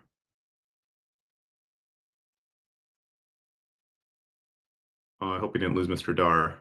No, I just came back on here. Thank you very much. Mr. Dar, do you accept your nomination for Vice Chair of the Libertarian National Committee? Yes, I do. Excellent. Would you like to speak to your nomination for up to 5 minutes? Yes, I would. I'll try to keep it brief, though. In the interest of time, we've been here a long time tonight. I have been a member of the party for a long time, and we're currently in a time of the greatest division I've seen. We've had division many times throughout the party, and I would like to reach out and work with Mr. Nikayla to help bring the party back together here. I have experience as an executive here in Texas, as an executive in California for some time. I've been a county chair when I was in California. I've been on county committee out here in Texas. I've held various levels of participation within the party.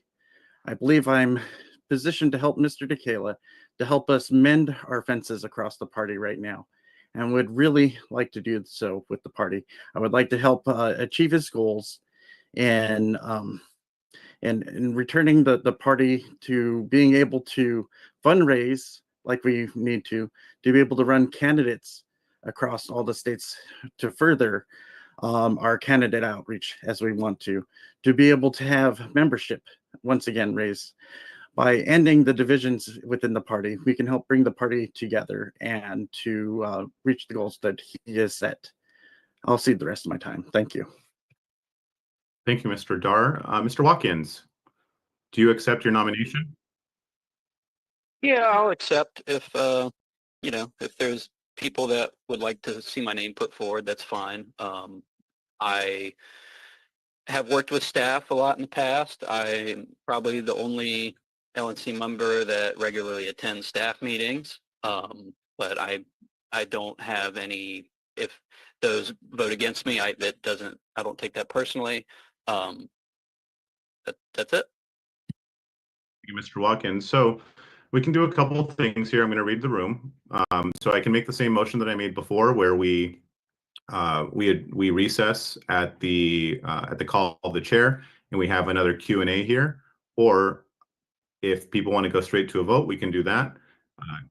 If there's anyone that wants the former, we will go ahead and do that. If there's anyone that prefers the latter, we can do that. So we can just go straight to that. So I'm going to just do kind of an informal poll here and read the room. Raise your hand if you would like to go into a similar session that we went into for chair and for chair, but for vice chair. With qualifications. So I'll raise my hand, but I'd like to explicate. Okay, so Mr. Lamb has just shown favor for that. So Ms. Harlos, if you'd like to speak. I would like to, but time limited. In short, it's getting late for people, but 10 minutes? I think 10 minutes each. I personally I might have some questions after hearing others, but like if everyone just promises to keep it succinct, I do think we need to hear from both candidates, and it's fair to them to explain their vision. Okay, so before I make my motion, with the understanding that it will be limited to 10 minutes per candidate, and then we will come out of the recess and go to a vote, I will move to recess at the call of the chair. Mr. Magalon, I do object to it being time limited. So it's Malagon. Okay, so we can do a roll call vote for this. I mean, you can object to it. I'm not sure that you're quite reading the room here, Mr. Lamb, and that's fine. You wouldn't be the first libertarian to not be able to read a room. That's absolutely fine. I'm just gonna. I would. So what we're gonna do. Sorry, I'm just gonna withdraw my name because I do not want to drag this out. Okay, so Mr. Watkins has withdrawn and just to confirm, Mr. Watkins, you are removing your name from consideration. Okay, so let's go to, so right now we have one nominee then, it would be Mr. Dar. So if someone would like to move to appoint Mr. Dar, we can go straight to debate and then a ballot.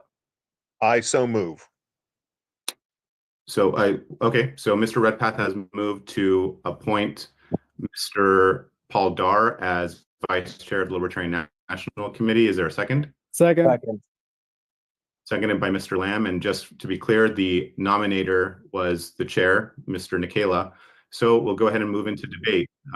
Does anyone wish to say anything before we go to a vote? Hearing none, we will go straight to, Mr. Watkins. Yeah, just to reiterate, I think this whole thing was rushed and unnecessarily so, and I will be voting no or objecting or whatever. Okay, duly noted. Thank you, Mr. Watkins. Anybody else? Mr. Nikela. Yes, I just want to say I look forward to working with Mr. Dar. We're going to be attached by the hip as we proceed, and we're going to accomplish many great things. So I would encourage this body to vote yes. Thank you, Mr. Nikela. Any further comment? Mr. Chatterton.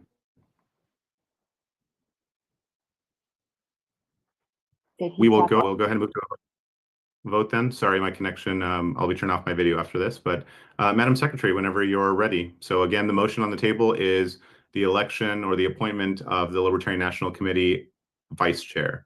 Madam Secretary, take it away. Mr. Boss? None of the above. Mr. Dar, I am ceding to my alternate for this vote. Mr. Thompson, Mr. Dar. whoops, didn't move down a line. Mr. Dassing, Noda.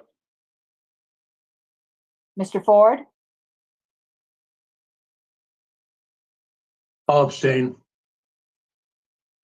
Mr. Garcia, I'll vote for Dar.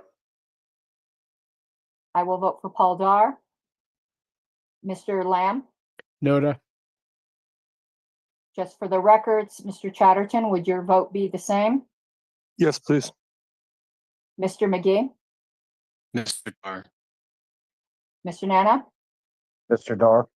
Mr. Nikela, Mr. Dar. Mr. Redpath, I'm Mr. sorry, Red- Mr. Dar. Mr. Okay, Dar. thank you. Mr. Vincent, Noda.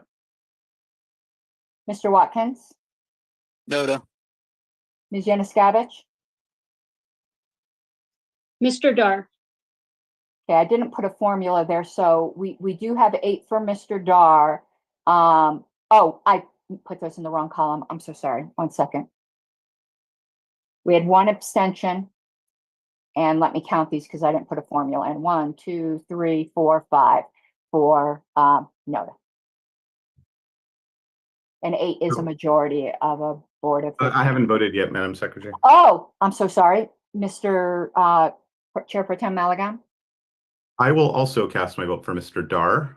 Congratulations. So with the vote total of 9 to 0 to 0. Oh, I'm sorry. I guess It's 9 for Dar, 5 for Noda, 1 express abstention. okay, 9-0 to 5 to 1.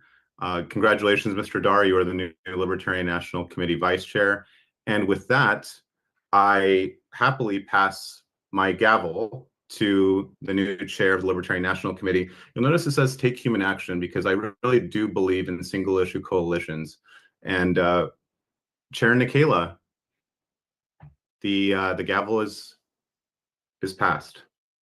Thank you very much. Thank you. Mr. Maligan. I appreciate all your hard work as Chair Pro Temp, and thank you, Libertarian National Committee, for instilling me with this honor. And I will be serving this party with every ounce of my being. I very much look forward to it. Next up on the agenda is appointment of McArdle Post-Resignation Investigatory Committee and the discharge of McArdle Pre-Resignation Investigatory Committee. The removers are Mr. Hayes and Mr. Dar. So that's already a mover and a second.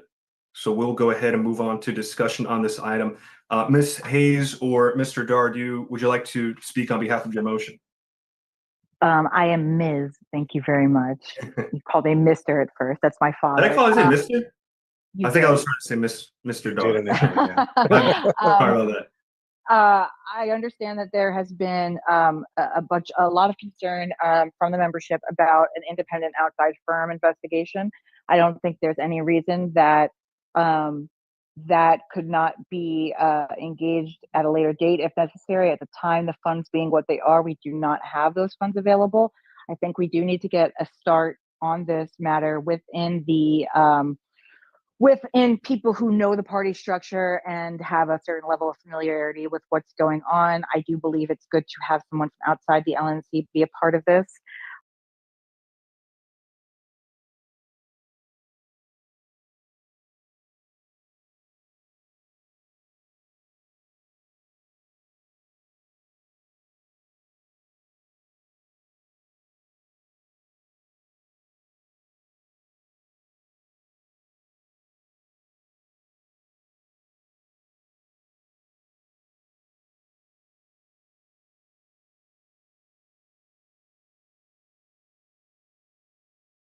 The body that many members have reached out to me wishing that there was members that weren't on the LNC on this committee, and I am thankful to be able to have at least one member on there. I know we're trying to move urgently, but having that will restore faith with the membership a little bit more, I think. Thank you.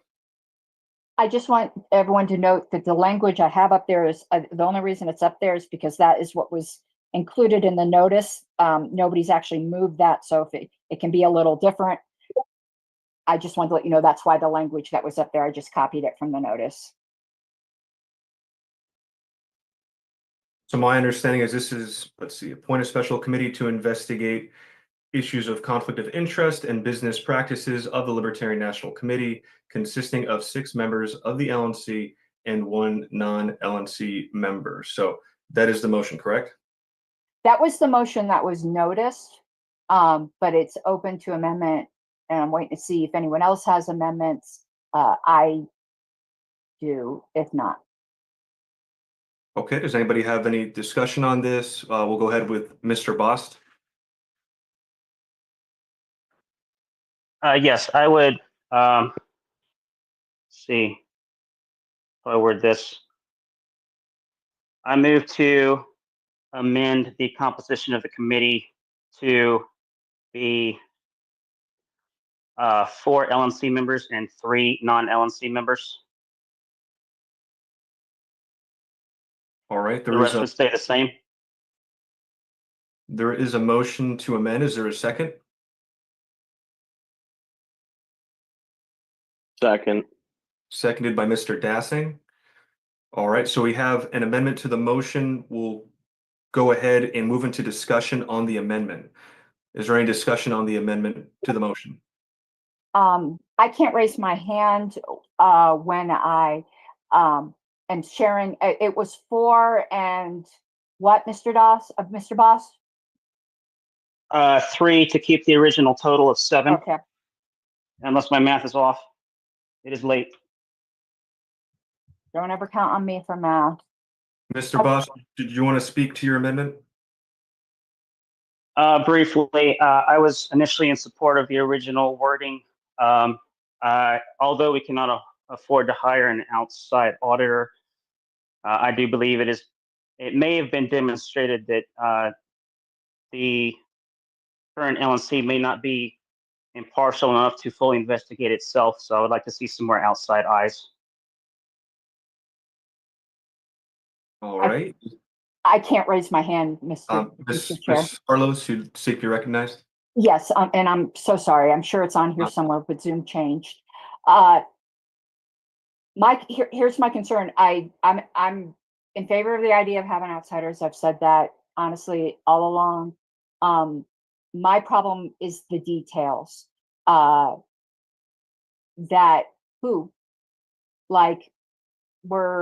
we're appointing this committee with no names, and to me that's going to delay things. Do we know 3 non-LNC members that are? And to me, I think there needs to be some qualifications on these non-LNC members, that they need to be party elders, maybe former state chairs, former national chairs, whatever. This is very serious business. And also, this might make a difference as to whether or not people will vote for this amendment. I intend upon offering an amendment after these are all disposed of. I think the original motion doesn't follow the spirit of the one it's intended to replace. This isn't an investigation into some amorphous issues of the Libertarian National Committee. This is an investigation specifically about specific allegations of misconduct of the chair. Now, this committee may come out with recommendations that other things need to be investigated. They might find bigger problems, but this is way too much of a broad of scope. And that committee, if it finds other problems, should recommend another committee or further investigation. But what spawned this is a very specific incident, and this is so broad. So that might influence people on who they want on the committee. That's the only reason I'm bringing it up now and why I think it's germane. So those are my concerns. Have at them. Thank you, Ms. Harlos. Mr. Redpath, you're recognized. Yes, I would like to, if this is possible, to make an amendment to the amendment. I think we can go one deeper here. I think I move that the committee be composed of the 3 members of the audit committee and Bill Redpath as treasurer and Meredith Hayes. I think that this should not be a matter of the number of LNC members versus non-LNC members. It should be composed of people who would have some sort of expertise to competently address these issues. And that would be my my substitute amendment. Before it's seconded, I have a point of order. I know Mr. Hayes to do it, but thank you, Mr. Chair. Ms. Hayes needs to be kept off this committee. She was going to say she was already threatened legally if she were on a committee of this kind, so she needs to be removed. Okay, all right. I will, without objection, then I will remove her name, and I'll move that the committee be the 4 people that I mentioned without Ms. Hayes. Okay, there was no second, so I'll second. Ms. Hayes, and then Mr. Boss seconded the substitute Objection. motion. There's objection, so that means we'll go into discussion, and then we're already 3 layers deep, so there's no more. We have to dispense with this item. So there is a second. There was an objection. We'll go into discussion. Ms. Yanuskavich, and then Mr. Redpath. Yes, I would like to point out that Mr. Nebel, who was just elected to the audit committee, is actually an outsider here. He knows nothing about the internal operations of our party. Rich Bowen, who also was elected to the audit committee, does know our inside operations, as well as there will be necessarily some kind of internal party minutia to review that involves Civi and Zoho and Kixie and so forth. I am not against focusing the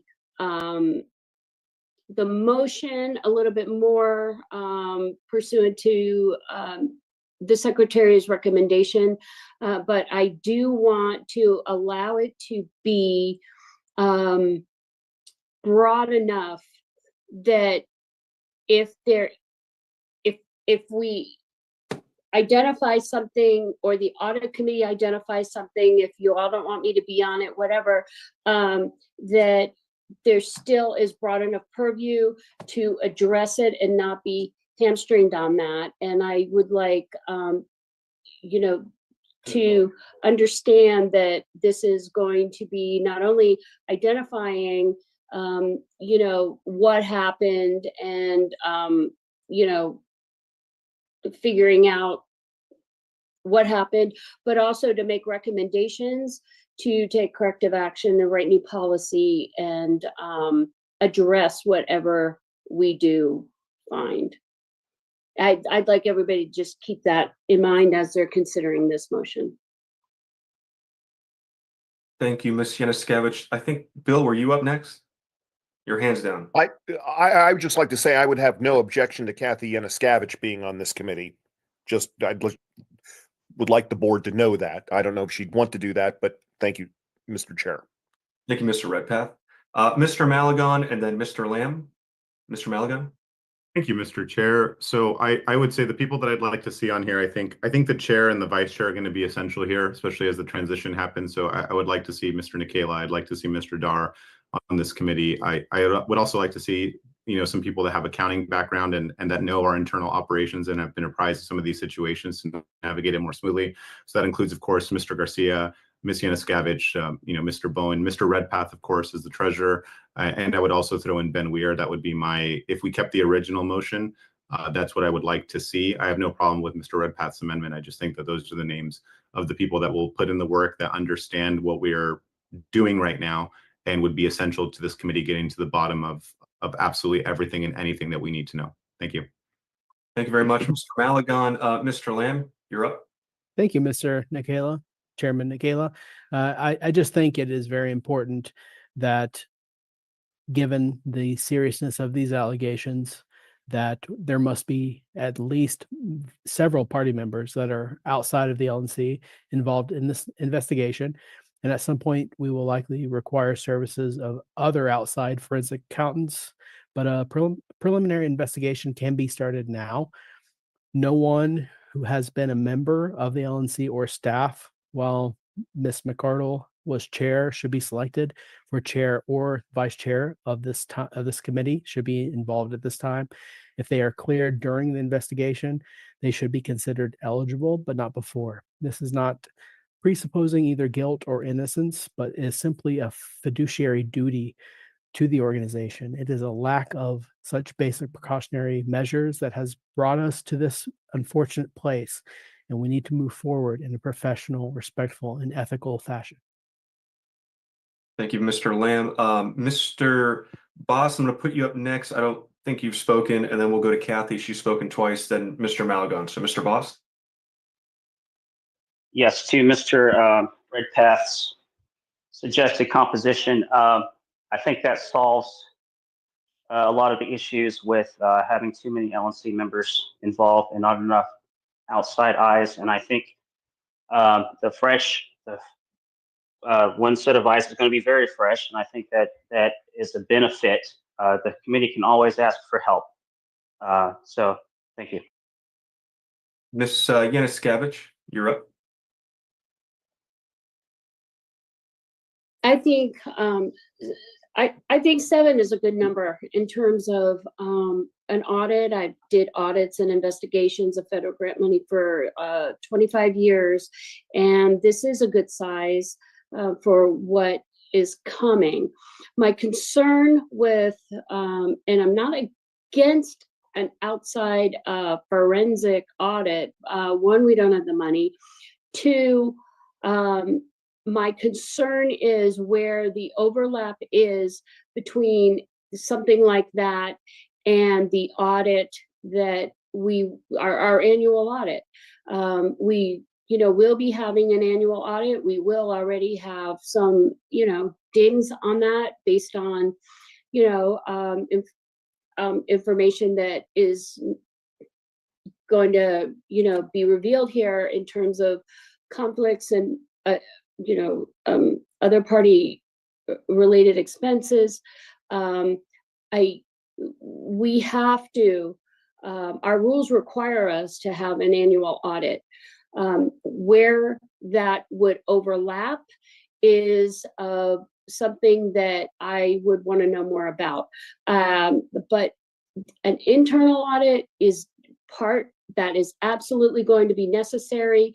We need people who are going to be able to look at, tech people at some of our systems. And, Mr. Dar, I believe, is, capable of doing that. Mr. Garcia as well. Rich Bowen. I think that those people are very qualified. Certainly anybody who is implicated, I mean, I think certainly that would be an issue along the way. But the people that know the most about these issues, no one, I am willing to be a participant on the investigatory committee or a witness. There are nobody else on the LNC knows as much about the Kennedy Victory Fund issues. I can shed a lot of light on that, and that is up to you all how you would like to deal with that. Thank you, Ms. Yanuskavich. And then Karen Ann, I saw your hand up. And then, so you already spoke second. We'll let you go, and then we'll go back to Mr. Malagon, then Mr. Bost. Ms. Harlos. Okay. 4, I think, is too small. This is I think it's a bigger undertaking than people think. Just from what's out in public. And yeah, I just tend to think 4 is too small. I don't have a problem with the 4 that are there, but I think it needs to be more. Mr. Malagon. Thank you, Mr. Chair. I just wanted to point out just something that Mr. Lamb brought up as far as LNC members that were here during your predecessor's tenure. That's not relevant. The whole reason that we're here is because the LNC was kept in the dark. And so that's really the issue here. So I think the people I recommended were, I mean, Ms. Yanuskavich has already touched on this at length, but I think that they would be very integral to this process. And of course, none of the people that I mentioned were implicated in any capacity. So I think it's really important to have qualified people that understand our inner workings and how things work. Well, ideally an outside firm would be great. They don't know how any of that works. The LNC would not have control over this investigation. We just simply can't afford it anyway. So just want to remind people. Thank you. Thank you, Mr. Malagon. Mr. Boss, and then we'll start to wrap this up. Yes, I would like to iterate if the 4-member team were to pass, I do believe that Mr. Redpath is more than capable of getting a good leading that group and getting them what they need to produce a good product. Failing that, I would encourage support of the 4-3 makeup that I proposed. And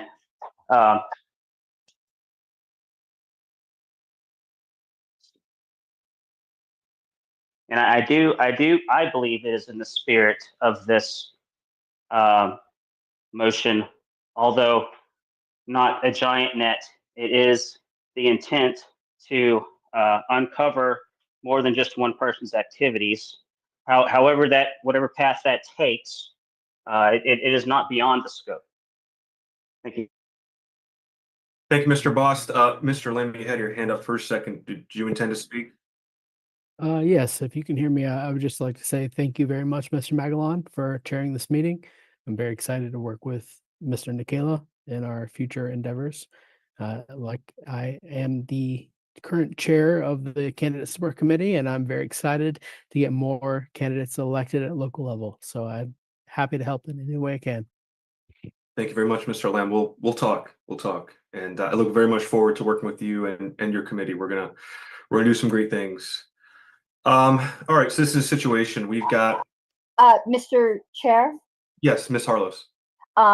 I don't know if there's appetite for this, but I did get a message. I think former LNC members are good candidates, and Dustin Blankenship offered his services.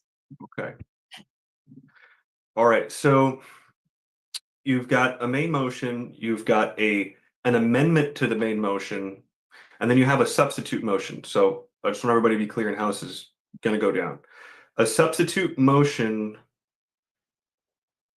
would act as it would clarify if I'm wrong, Ms. Harlos, but if we vote on a substitute motion when we're 3 layers deep, does that become, do we still have to vote on it twice because it becomes the amendment? So it would, because you'd have an amendment and then you'd substitute the amendment, so you would still have to vote on that amendment. Is that accurate? Yeah, it gets somewhat complicated because the substitute wasn't a substitute to the main motion, it's a substitute Correct. to amendment. And just technically, just because I'm a stickler, we're 2 layers in deep. Ground zero is the motion, and then we're on a secondary amendment. So if a yes on the substitute would make the substitute the primary amendment, then it could be amended further, I believe. We're not going to get caught up in the weeds here. I believe it could be amended further. I could be wrong on that, but I don't think anyone's going to object. As a point of order, just really quickly, Mr. Nikhil, I would like to remind you that Mr. Jacobs is still on the call and has offered his services as parliamentarian. So just as a quick reminder. Thank you very much, Mr. Malagon. Mr. Jacobs, since you're here, if I need you, I'll definitely call on you. So we're in a 2-story building. We're on the roof. So we're going to go ahead and dispense in the order from top to bottom. So we'll go ahead. We're going to go on to a vote on the Redpath motion, which would be a substitute motion that is the committee to be comprised of the 3 members of the audit committee and Mr. Redpath. So let's just go through a quick. Let's do a voice vote.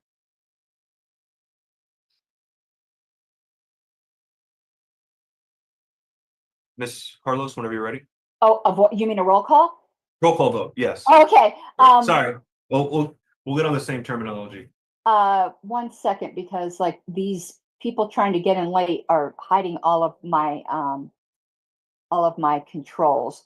I know we don't have titles on these, but I'm trying to just make us go faster. So I'm just going to title this I amendment. don't like voice votes too much on meetings. One Yeah, person. neither do I. That's why I Other- was kind of surprised.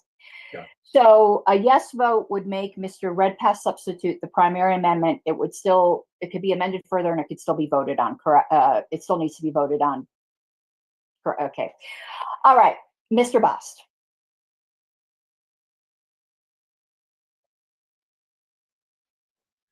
Yes.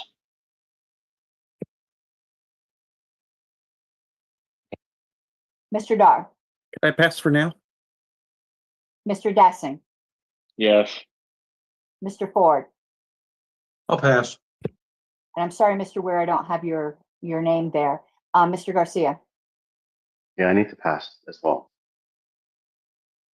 I will vote yes. Ms. Hayes, have you still passed your vote to Mr. Malagon? Yes, ma'am. Mr. Malagon? I will pass for now. Mr. Lamb? Yes. Mr. Chatterton, would your vote have been the same? Yes. Mr. McGee? I'm going to pass as well. Mr. Nana? Pass. Mr. Nikela? The chair will not vote unless it's a tie. Oh, I'm so sorry. I should have called upon you last. I'm not used to your elevated station, Mr. Redpath. A lot of things we're gonna have to get used to. Yes. Mr. Rutherford, unfortunately, is no longer here. Mr. Vincent?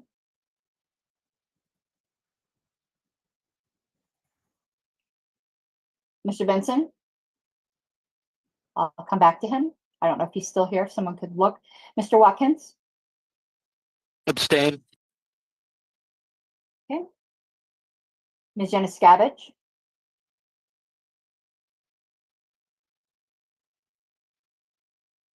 Ms. Januskavich? Oh, we are voting on Mr. Redpath's motion. We're voting on the substitute. It doesn't pass. It just becomes the primary amendment. Okay, could you clarify that for me, please? Sure. I'm going to go back to live notes here. If this here passes, the motion to substitute, then Mr. Boss's amendment goes away and Mr. Redpath moves up to first place, where it can be amended further or it can be voted on again, in which case it then becomes the primary motion, which still needs to be voted on. There's a lot of voting still to do. Okay, then I'll vote yes. Okay, let me go back here. Mr. Dar. Yes. Mr. Ford. Abstain. Mr. Garcia. Yes on the substitution. Mr. Malagon. I'll vote yes because I will intend to amend it for the people that I mentioned earlier and see how that goes. Mr. McGee. Yes. Mr. Nana. Yes. Is Mr. Benson here?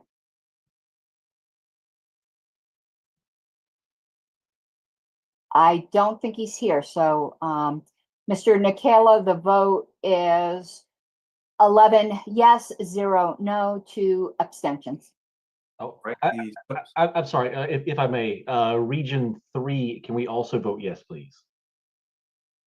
Or I'm sorry, Region 3 South. No, because you don't auto ascend according to our regional agreement, to my knowledge. That is correct. However, the seat is currently vacant as he is the vice chair.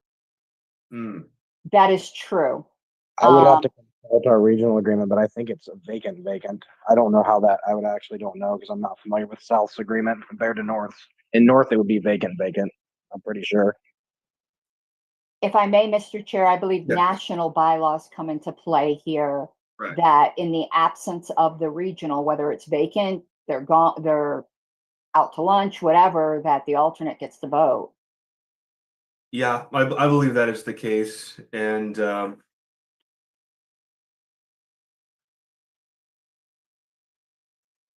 Is that your ruling? I'll rule that in order. Yep. Mr. Thompson came here as R3 alternate. His main is no longer representing the region, so he is currently, for the purposes of this meeting, he is the acting representative. All right, so. Okay, so it's 12, 02. All right, the substitute substitute amendment passes. So where we're at now is this item, now the red path language is currently being considered.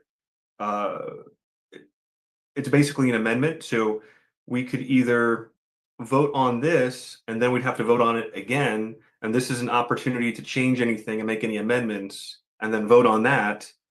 And then it would become the main motion. If this gets voted down, we go back to the main motion. Mr. Malagone. Thank you, Mr. Chair. So I would move to appoint a special committee to investigate issues of, so I'm making an amendment.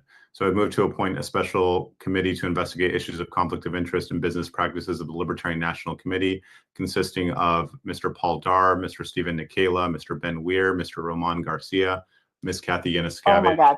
You guys slow down to a point, because you're leaving the committee language. I just wanted to get that out. I just wanted to get it out, but I can repeat it again. Can comprise of, who are them again? That would be Mr. Paul Dar, so the vice chair, the chair, Mr. Nikela, Mr. Weir, Mr. Roman Garcia, Ms. Yanuskavich, Mr. Redpath, and Mr. Bowen. Motion to amend. Or too deep. Hold on. Well, I'll is there a second that. I'll second. It's been seconded. So we're going to go ahead and consider this amendment to the amendment. Actually, it's a substitute, so it's substitute the amendment. And we can't go any more than this. So we have to dispense with this. We can't make any amendments till this is taken care of. Mr. Boss, you were actually, Mr. Chair, if I could speak to my amendment. Yes, Mr. Malagone, please do speak to your motion. Thank you, Mr. Chair. So I mean, again, I don't want to go too far into it, but I think these are the most qualified people given their background, given their knowledge about our processes, our software, how we do things. Obviously, all the officers that are I'm not saying that Ms. Harless isn't important, but privy to this sort of stuff that would have to make these decisions and be able to audit all this stuff with staff are here. And and then we have an outside member, non-LNC, who is also on the audit committee and would be working in tandem with them anyway. So I think that that's why I'm making this amendment. I think that these are the people that are the most qualified for this task. Thank you. Thank you very much, Mr. Malagone. Mr. Boss. Yes, I would like to note that this is essentially the original motion with names just filled in. And I would be inclined to vote no. I would like to see the outcome of my amendment and have discussion on that. Thank you. Mr. Boss. Mr. Lamb, then Ms. Yanuskavich.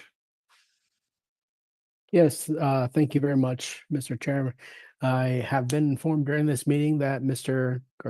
Roman Garcia, has been removed as one of our region reps. So I think it would be appropriate to motion to appoint someone else in this regard. That is the only reason I motion to amend. Okay, thank you very much, Mr. Lamb. Ms. Yanuskavich. I would like to see Roman on this committee, regardless of his status on the LNC. I would also like to see Mr. Doug Nebel on this committee as well, because he is an outside voice at this point, and he was recently, tonight elected to the audit committee, and will help us craft any policies and corrective action as the investigation deems necessary. Thank you, Ms. Yanuskavich. Mr. Malagone, and then Mr. Redpath next. And I don't know if you saw my hand, Mr. Chair. I'm sorry. So yeah, they could go ahead. Okay, we'll put you in third then. Mr. Malagone. I have no problem with Ms. Yanuskovich's assessment of that. Mr. Nebel, I think, would be a fine addition. And then if Mr. Garcia's status, I think that's still questionable. Region 1's been kind of playing games all night, which is expected, I guess. But then we have more non-LNC members, so that should satisfy the membership even more. We'll have more non-LNC members, so I guess the more the merrier here. But we do have to be careful about getting too many cooks in the kitchen, so that, I mean, this committee will have to meet probably on a weekly basis and sort through a lot. There's going to be a lot of stuff to sort through, and it's going to take some time. I would expect, 2 to 3 months, maybe. I don't really know. I don't know what's going to be found, but I have no problem with adding Mr. Nebel should someone want to make that amendment. And Mr. Garcia should stay on either way if he's willing to serve and do that. So. Thank you, Mr. Malagon. Mr. Redpath and Ms. Harlows. Yes, I don't know Mr. Nebel personally, but I've been impressed with what I've read and what he said this evening, and I agree. I think he would be a excellent addition to the committee. Sir, Ms. Harlows. Okay, I'm just going to respectfully disagree with Mr. Lamb, though it is an inevitability. At midnight is when, at midnight, whatever the latest time zone is in Region 1, is when that unfortunate action will be effective. But then it just makes Mr. Garcia a non-LNC member, a former LNC member, which I think actually makes his qualifications even better.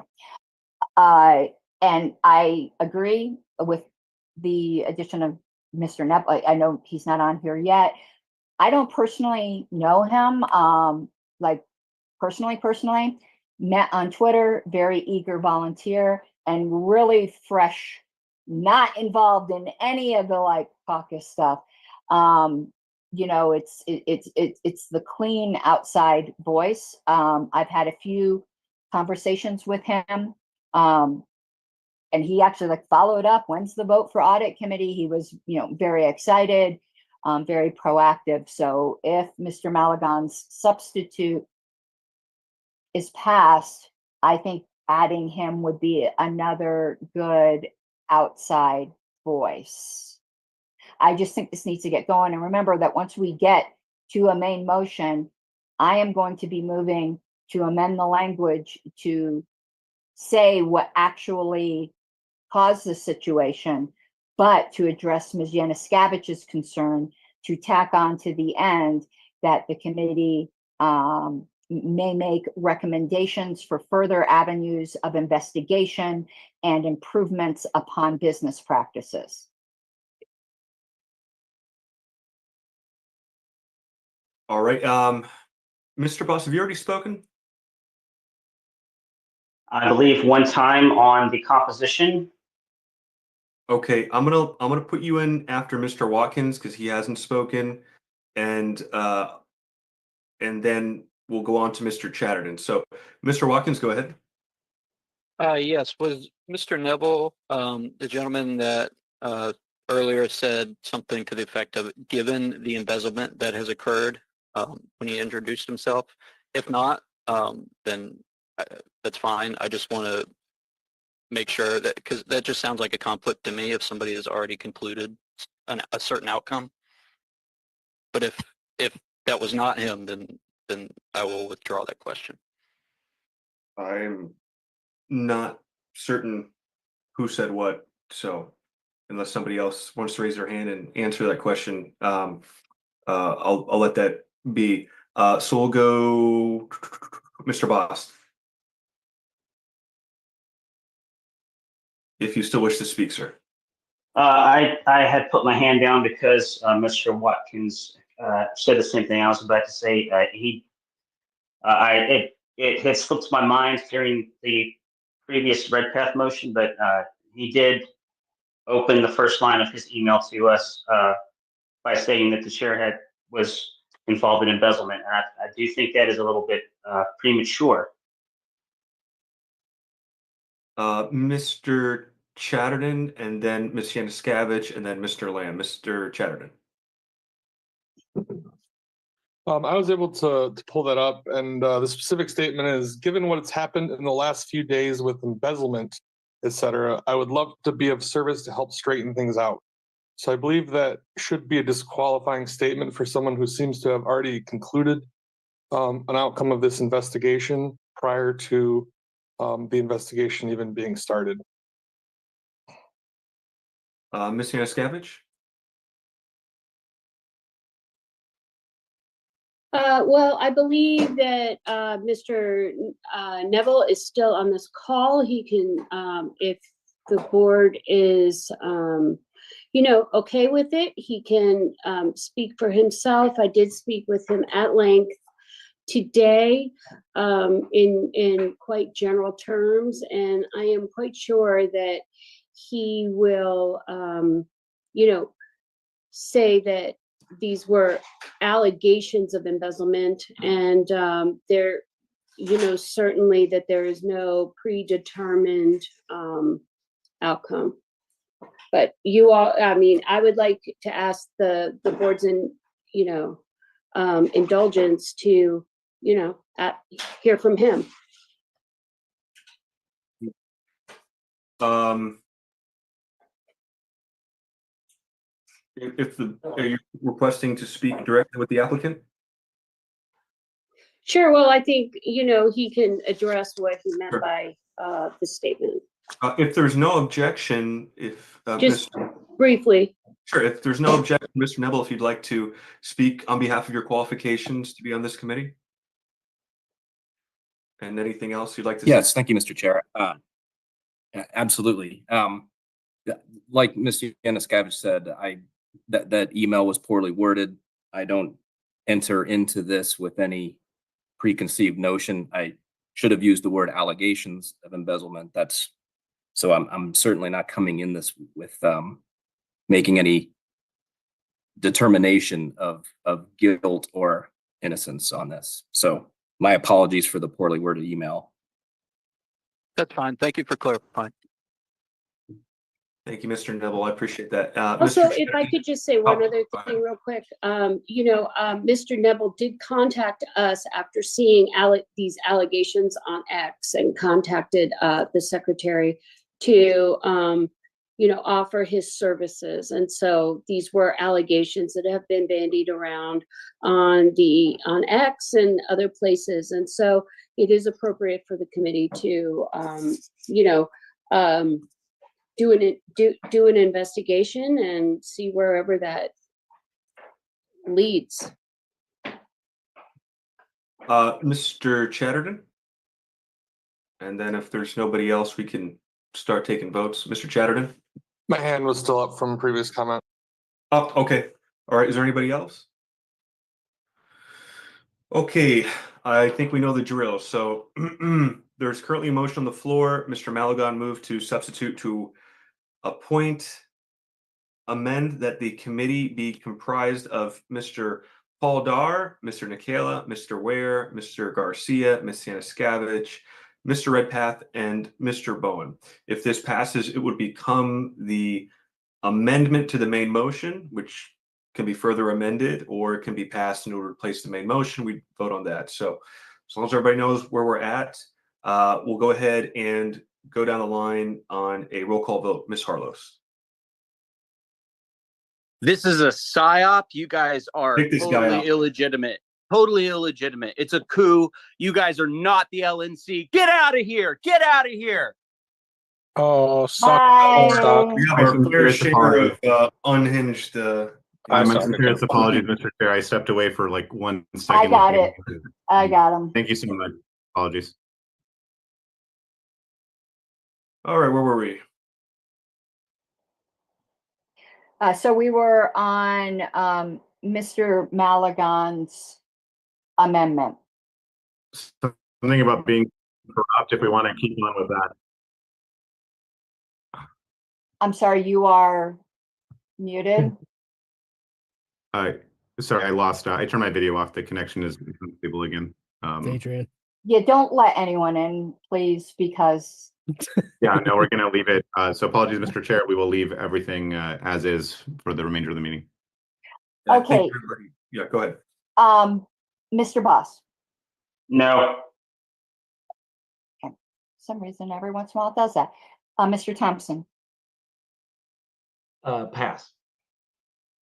Mr. Dar. Yes. Mr. Dassing, No. Mr. Ford, Pass. Mr. Garcia. Yes. I will vote yes. Mr. Maligan, I will also vote yes with the hopes that someone will amend to add Mr. Nebel next round.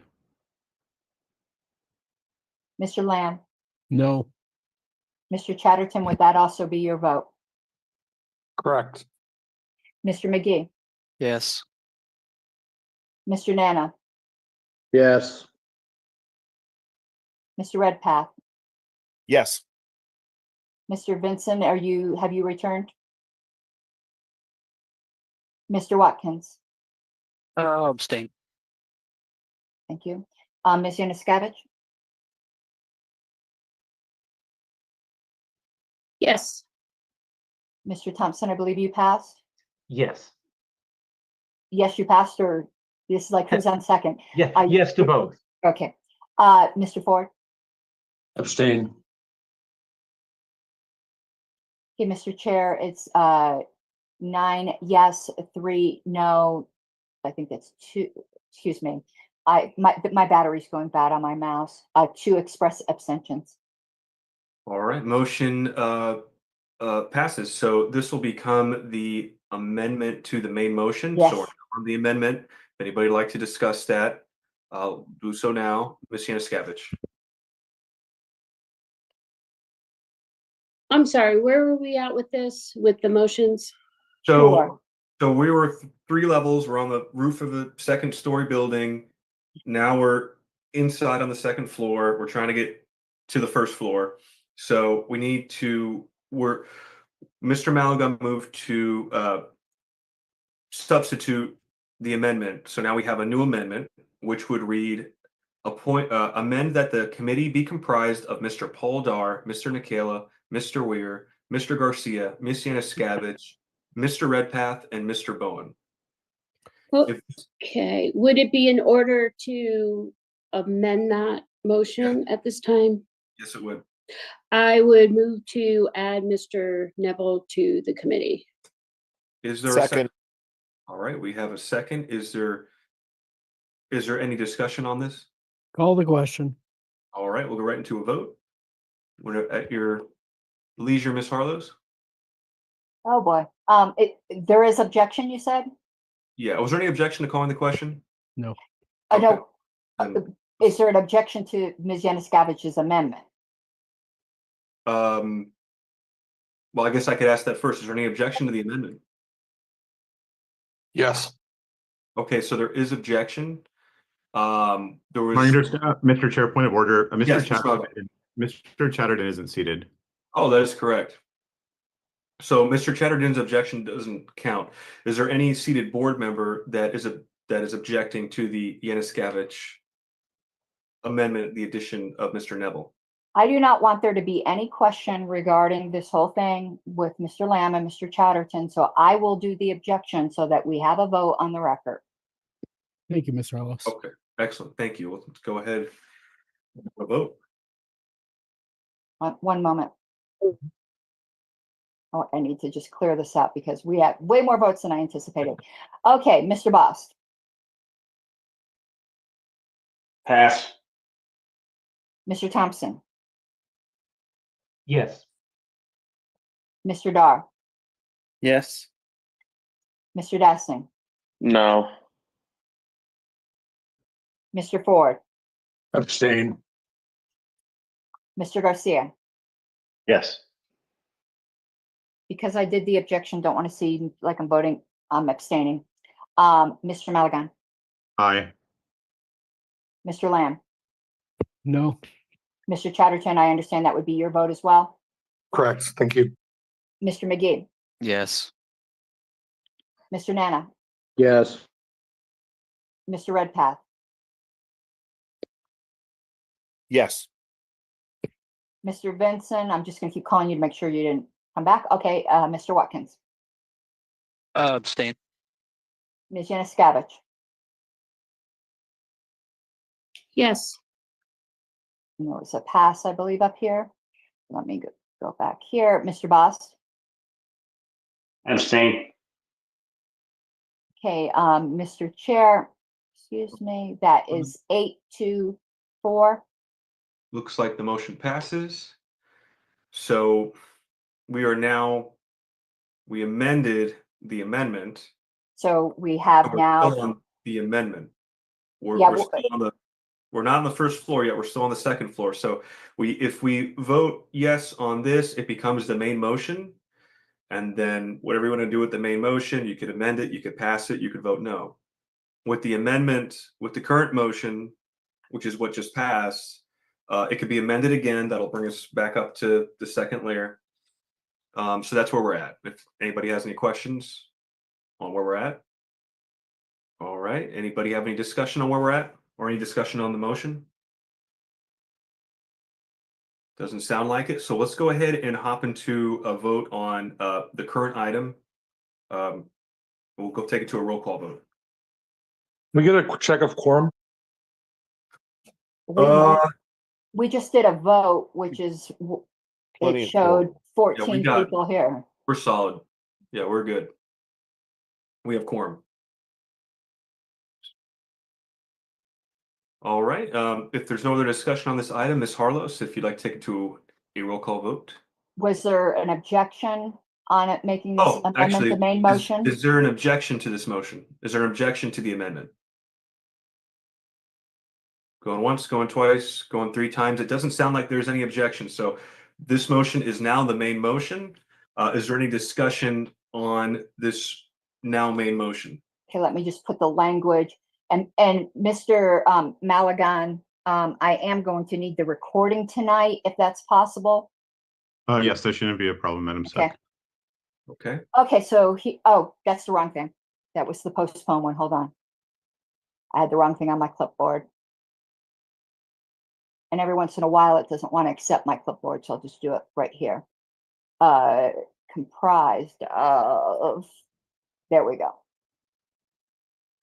All right, so I'm going to read this again, just so we're on the same page. Appoint a special committee to investigate issues of conflict of interest and business practices of the Libertarian National Committee, comprised of Mr. Paul Dar, Mr. Nikela, Mr. Ware, Mr. Garcia, Ms. Yanuskavich, Mr. Redpath, Mr. Bowen, and Mr. Neville.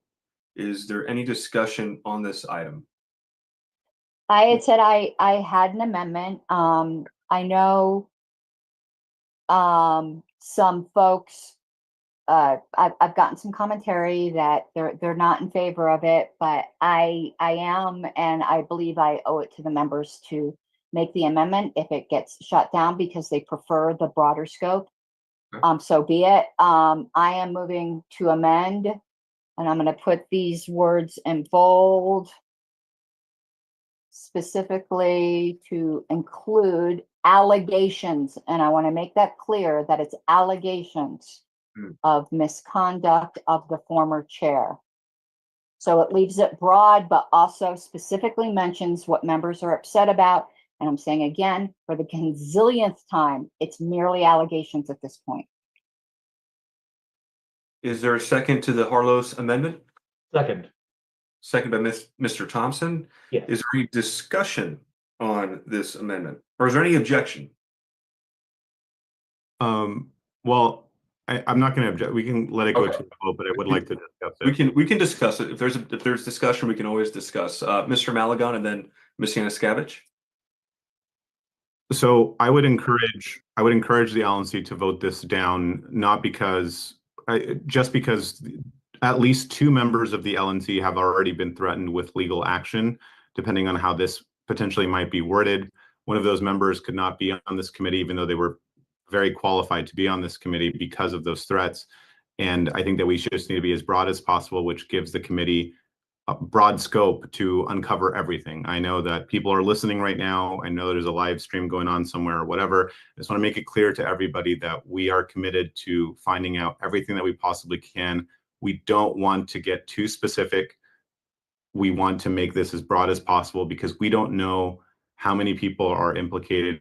We don't know the extent of any of this because we don't know anything. The LNC was kept out of the loop. So we need to make this as broad as possible. My motion was worded the way that it was for a very specific reason, to give the special committee broad scope over everything and anything that may potentially be uncovered, not specifically to one person. There could be multiple people. So I would encourage the LNC to vote it down for this reason. Thank you, Mr. Chair. Thank you, Mr. Malagon. Ms. Yanuskavich and then Mr. Lamb. Ms. Yanuskavich.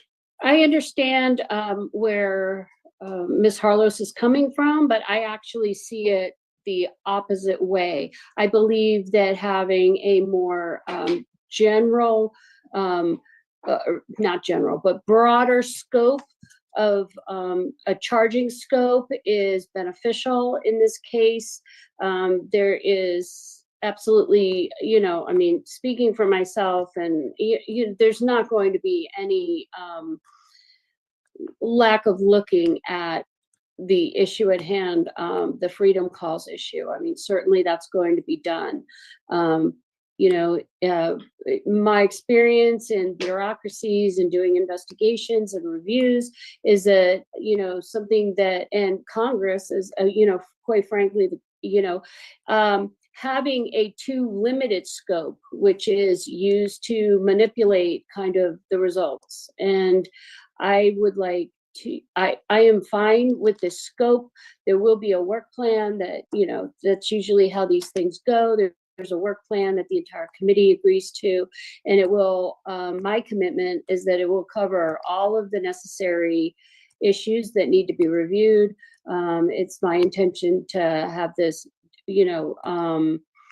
fully investigated so that we can mitigate any issues for our audit, for our policies, and for our donors to feel reassured going forward. Mr. Lamb. Thank you, Mr. Chairman Nikela. Again, I am a member of many caucuses, and I would reiterate that this complicates matters. The LNC needs to appoint a committee that looks into everything that has gone on here. There must be party members that from outside the LNC involved in this investigation, and at some point we will likely require the services of an outside forensic accountant. So I don't think we need to move forward at this point until that happens. Thank you. Thank you. And then Ms. Harlos, you're next. Yeah, I'm keeping it to the amendment, which is really all we're not yet on the main motion.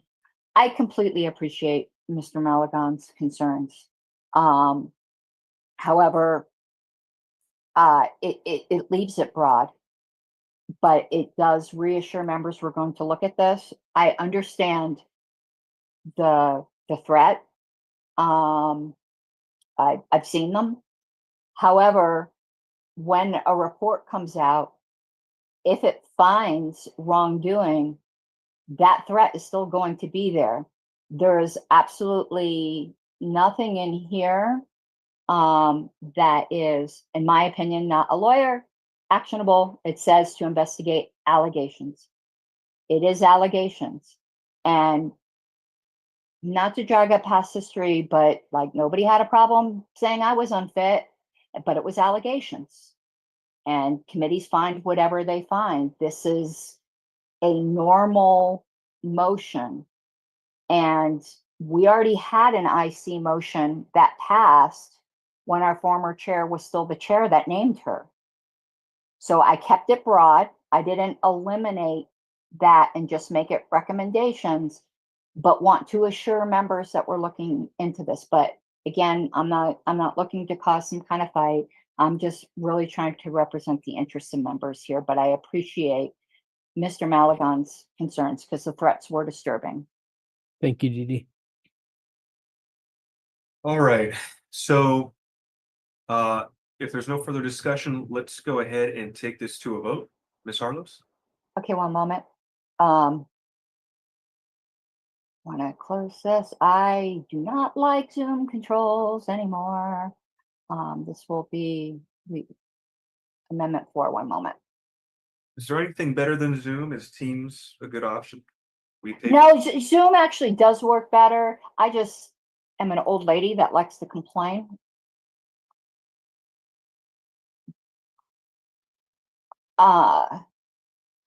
Okay, Mr. Bost, No. Mr. Thompson, Yes. Mr. Dar, I'll pass for now. Mr. Dassing, Say no. Mr. Ford, I'll abstain. Mr. Garcia. Pass. I am going to vote yes. Mr. Maligan, Apologies. Nay for reasons stated. yes. Mr. Lamb, No. Mr. Chatterton, would that be your vote as well? Correct. Mr. McGee, No. Mr. Nana, No. Mr. Redpath, I'll abstain. Mr. Vincent, Mr. Watkins,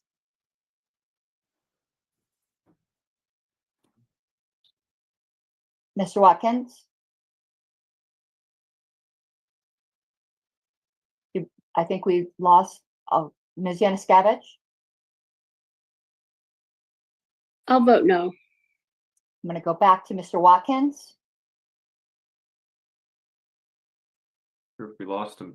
Okay. Mr. Dar, No. Mr. Garcia. Abstain. Okay, Mr. Chair, one moment. Part of the problem is my mouse battery. 2 yes, 8 no, 3 express abstentions. Roger, that did Mr. Vincent vote, or was He's not here. I He's just not keep here? calling Okay. on him in case he comes back in. He dropped out at some point. It's getting late on the East Coast, so I can see why. All right, so the motion did fail, so we're now on the main motion. And does anybody have any questions where we are, what we're doing? Mr. McKee, If there's no objection, I'd like to call the question. is there a second to calling the question? Second. All right. All right. So we'll go ahead and take this to a vote. 1 second, I knew that was coming up, so I actually had something already set up here.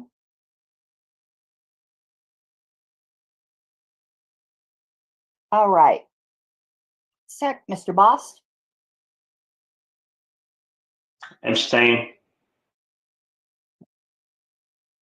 Mr. Dar, Yes. Mr. Dassing, Abstain. Mr. Ford, Abstain. Mr. Garcia. Yes. I will vote yes. Mr. Maligan, Aye. Mr. Lamb, No. Mr. Chatterton, would that be your vote? Correct. One moment. Mr. McGee, Yes. Mr. Nana, Yes. Mr. Redpath, Yes. Mr. Vincent, Mr. Watkins, Ms. Yanuskavich. Yes. Did I not call him Mr. Thompson? Yes, I did not call Mr. Thompson because this is a ballot I prepared ahead of time. Let me just stick, I'm going to put you where Vincent is for right now, since I already have that row. Mr. Thompson. Also yes, please. And did anyone pass? No. Okay, so Mr. Chair, it is 9-1-3. Motion passes. All right, so we have an investigatory committee. Next item on the agenda is item number 5, restore secretary's access. I'm going to go ahead and rule this out of order, and the reason being is because whatever past chair directives restricted the secretary's access, I'm ruling out of order, and the reason for that is because we cannot overrule the JC. The JC makes a final decision. That decision is final. We are below the JC in terms of what we can and cannot do. So to that respect, I will be working to restore the secretary's access. Now, as far as anything that may be considered legal with the current lawsuit, I will be talking to counsel, and I will be working with Mr. Dar and Ms. Harlos to figure out what's best for the committee and take advice of counsel moving forward. So, Mr. Dar, I hope that's good for you. That is satisfactory. Thank you very much. Thank you very much, Mr. Dar. All right, next up is item 6, amend. Mr. Maligan. You have yeah, I mean, I agree with everything. I think a few of us need to connect offline in the next few days. Yes. To stuff out. Just because of the time constraint, I'm fine. I'm just reading the room here. It seems people are dropping off, and we got the most important stuff that needed to be done. I would just go ahead and move to adjourn, and we can do everything else via email from this point Objection. forward. I'll second that. There is a motion to adjourn. There is an objection. We could discuss it, or we could just vote on it. It's up to how you guys want to proceed. So, is there any discussion? It would be debatable. We would just go straight to a vote. Oh, you're right. You're correct. All right, Ms. Harlos. And Mr. Chair, will you indulge me one moment? Yes. I'm amenable to that as well. I believe that you, me, Mr. Maligan, and Mr. Dar can work out these issues offline. Certainly. And if not, a motion could always come back up or whatever, but I'm confident we can work it out. Amenable to everybody. Let's work out. Okay, so now the motion to adjourn. Let me just start another ballot here. Rename it.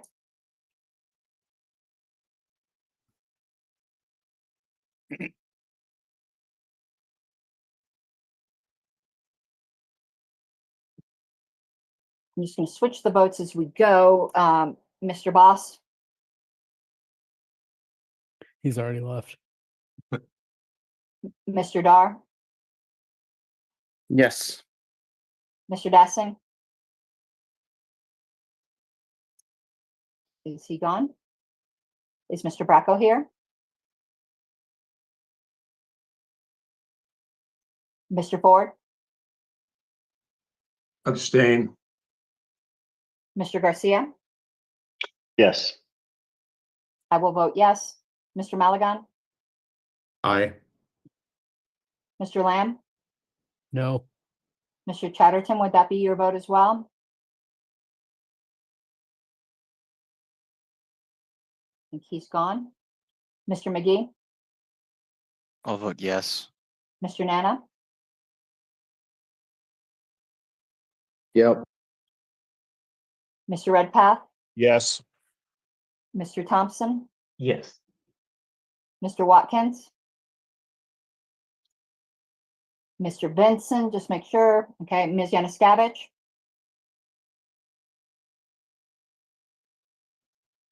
Did we lose Kathy? She's in the room. I am here.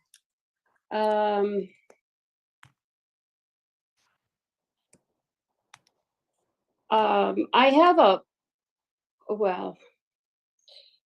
a question that I would like to ask before we adjourn, and I am unsure how to do that parliamentary wise. Is it something that you want to ask before we close the room? Yes. Something, okay. So I guess that'll be a parliamentary inquiry. I guess if everybody's amenable to that, if it's not something you're going to motion, we can just, before we No, close. it's just I would just like to make Okay. ask a question. Okay, that's not a problem. That's not a problem. Okay. Yeah, we can do that. So your vote? So we can do that if the vote passes to adjourn? We can keep the room open. It wouldn't be in session. We would just be talking informally. Okay, that's fine. I would just like to ask the board to, to not leave. I will vote yes. Okay, Mr. Chair, 911. 911, it's an emergency. We're officially adjourned. And it is Jake that will live in infamy. 11:39. Hit me up. I'll A help you Jake out. that will live in infamy. I want to hear what Miss Yanuskavich is going to say before we all call it. If we should I all would just leave. like to make I would just like to inquire, I don't know if this is a question for the board or parliamentarians. Is Mr. Nakela our chair or interim chair? He's our chair. Okay, I will note that the Libertarian Party tonight just posted on X that he is our interim chair. We'll change that tomorrow morning. Thank you. No problem. Who posted that? It's the Libertarian Party. I don't know. That needs to be changed. Official to account. Who has Official access? account. Who has access to that? I don't know. I'll find out who it is. Yeah. Okay, I will just, before we close out here, I'll go ahead and close the room, but I will, as soon as the cloud link recording is available, I will send that to Miss Harlow so that she can finish the minutes and we can transfer the bank accounts and do all that stuff. That's vital importance. So as soon as that's done, I will forward that email and we'll get to it. Because I'm going to do it on the train ride tomorrow morning. And because there was just so many motions, I want to make sure I got everything, and I couldn't label everything properly on the fly without keeping people Be on waiting. the lookout. This was a longer meeting, so I suspect it'll probably be another 25 minutes to 30 minutes, but I'll be checking my email and forward it. Yeah, no worries, because I'm going to do it tomorrow morning again on the train ride to and from work.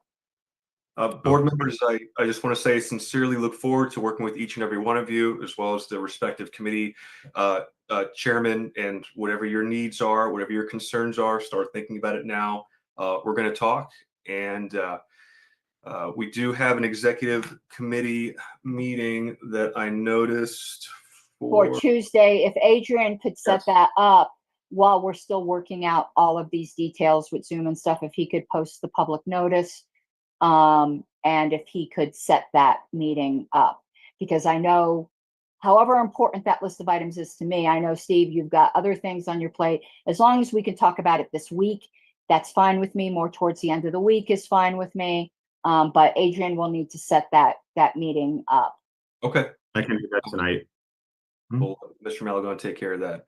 And then last, a little bit of housekeeping. I did rule out of order the honorary membership for Donald Trump. It looks like there may be an appeal to the ruling of the chair. So I will let the board vote on whatever way you want to go with that. That's up to the board. So that's that. Thank you guys. To late meeting. And an appeal from the ruling of the chair will need as many sponsors as any motion. So it needs 3 sponsors. I'll note that in the thread. I'm sure they'll get that, and then there will be a vote on it. In debate, I'll let everyone know, because members have already reached out to me. If the ruling of the chair is overturned, this is going to end up in the JC, and we really I hope we can resolve some of these JC issues that are coming up to narrow the issues, or perhaps moot some appeals. Maybe not. That's fine. For sure. But you don't like JC appeals? Well, I don't think the JC likes JC appeals.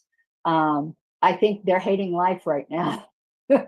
they earned for more than they signed up for, I think. Well, we shouldn't be alone in that. So it's a misery loving company.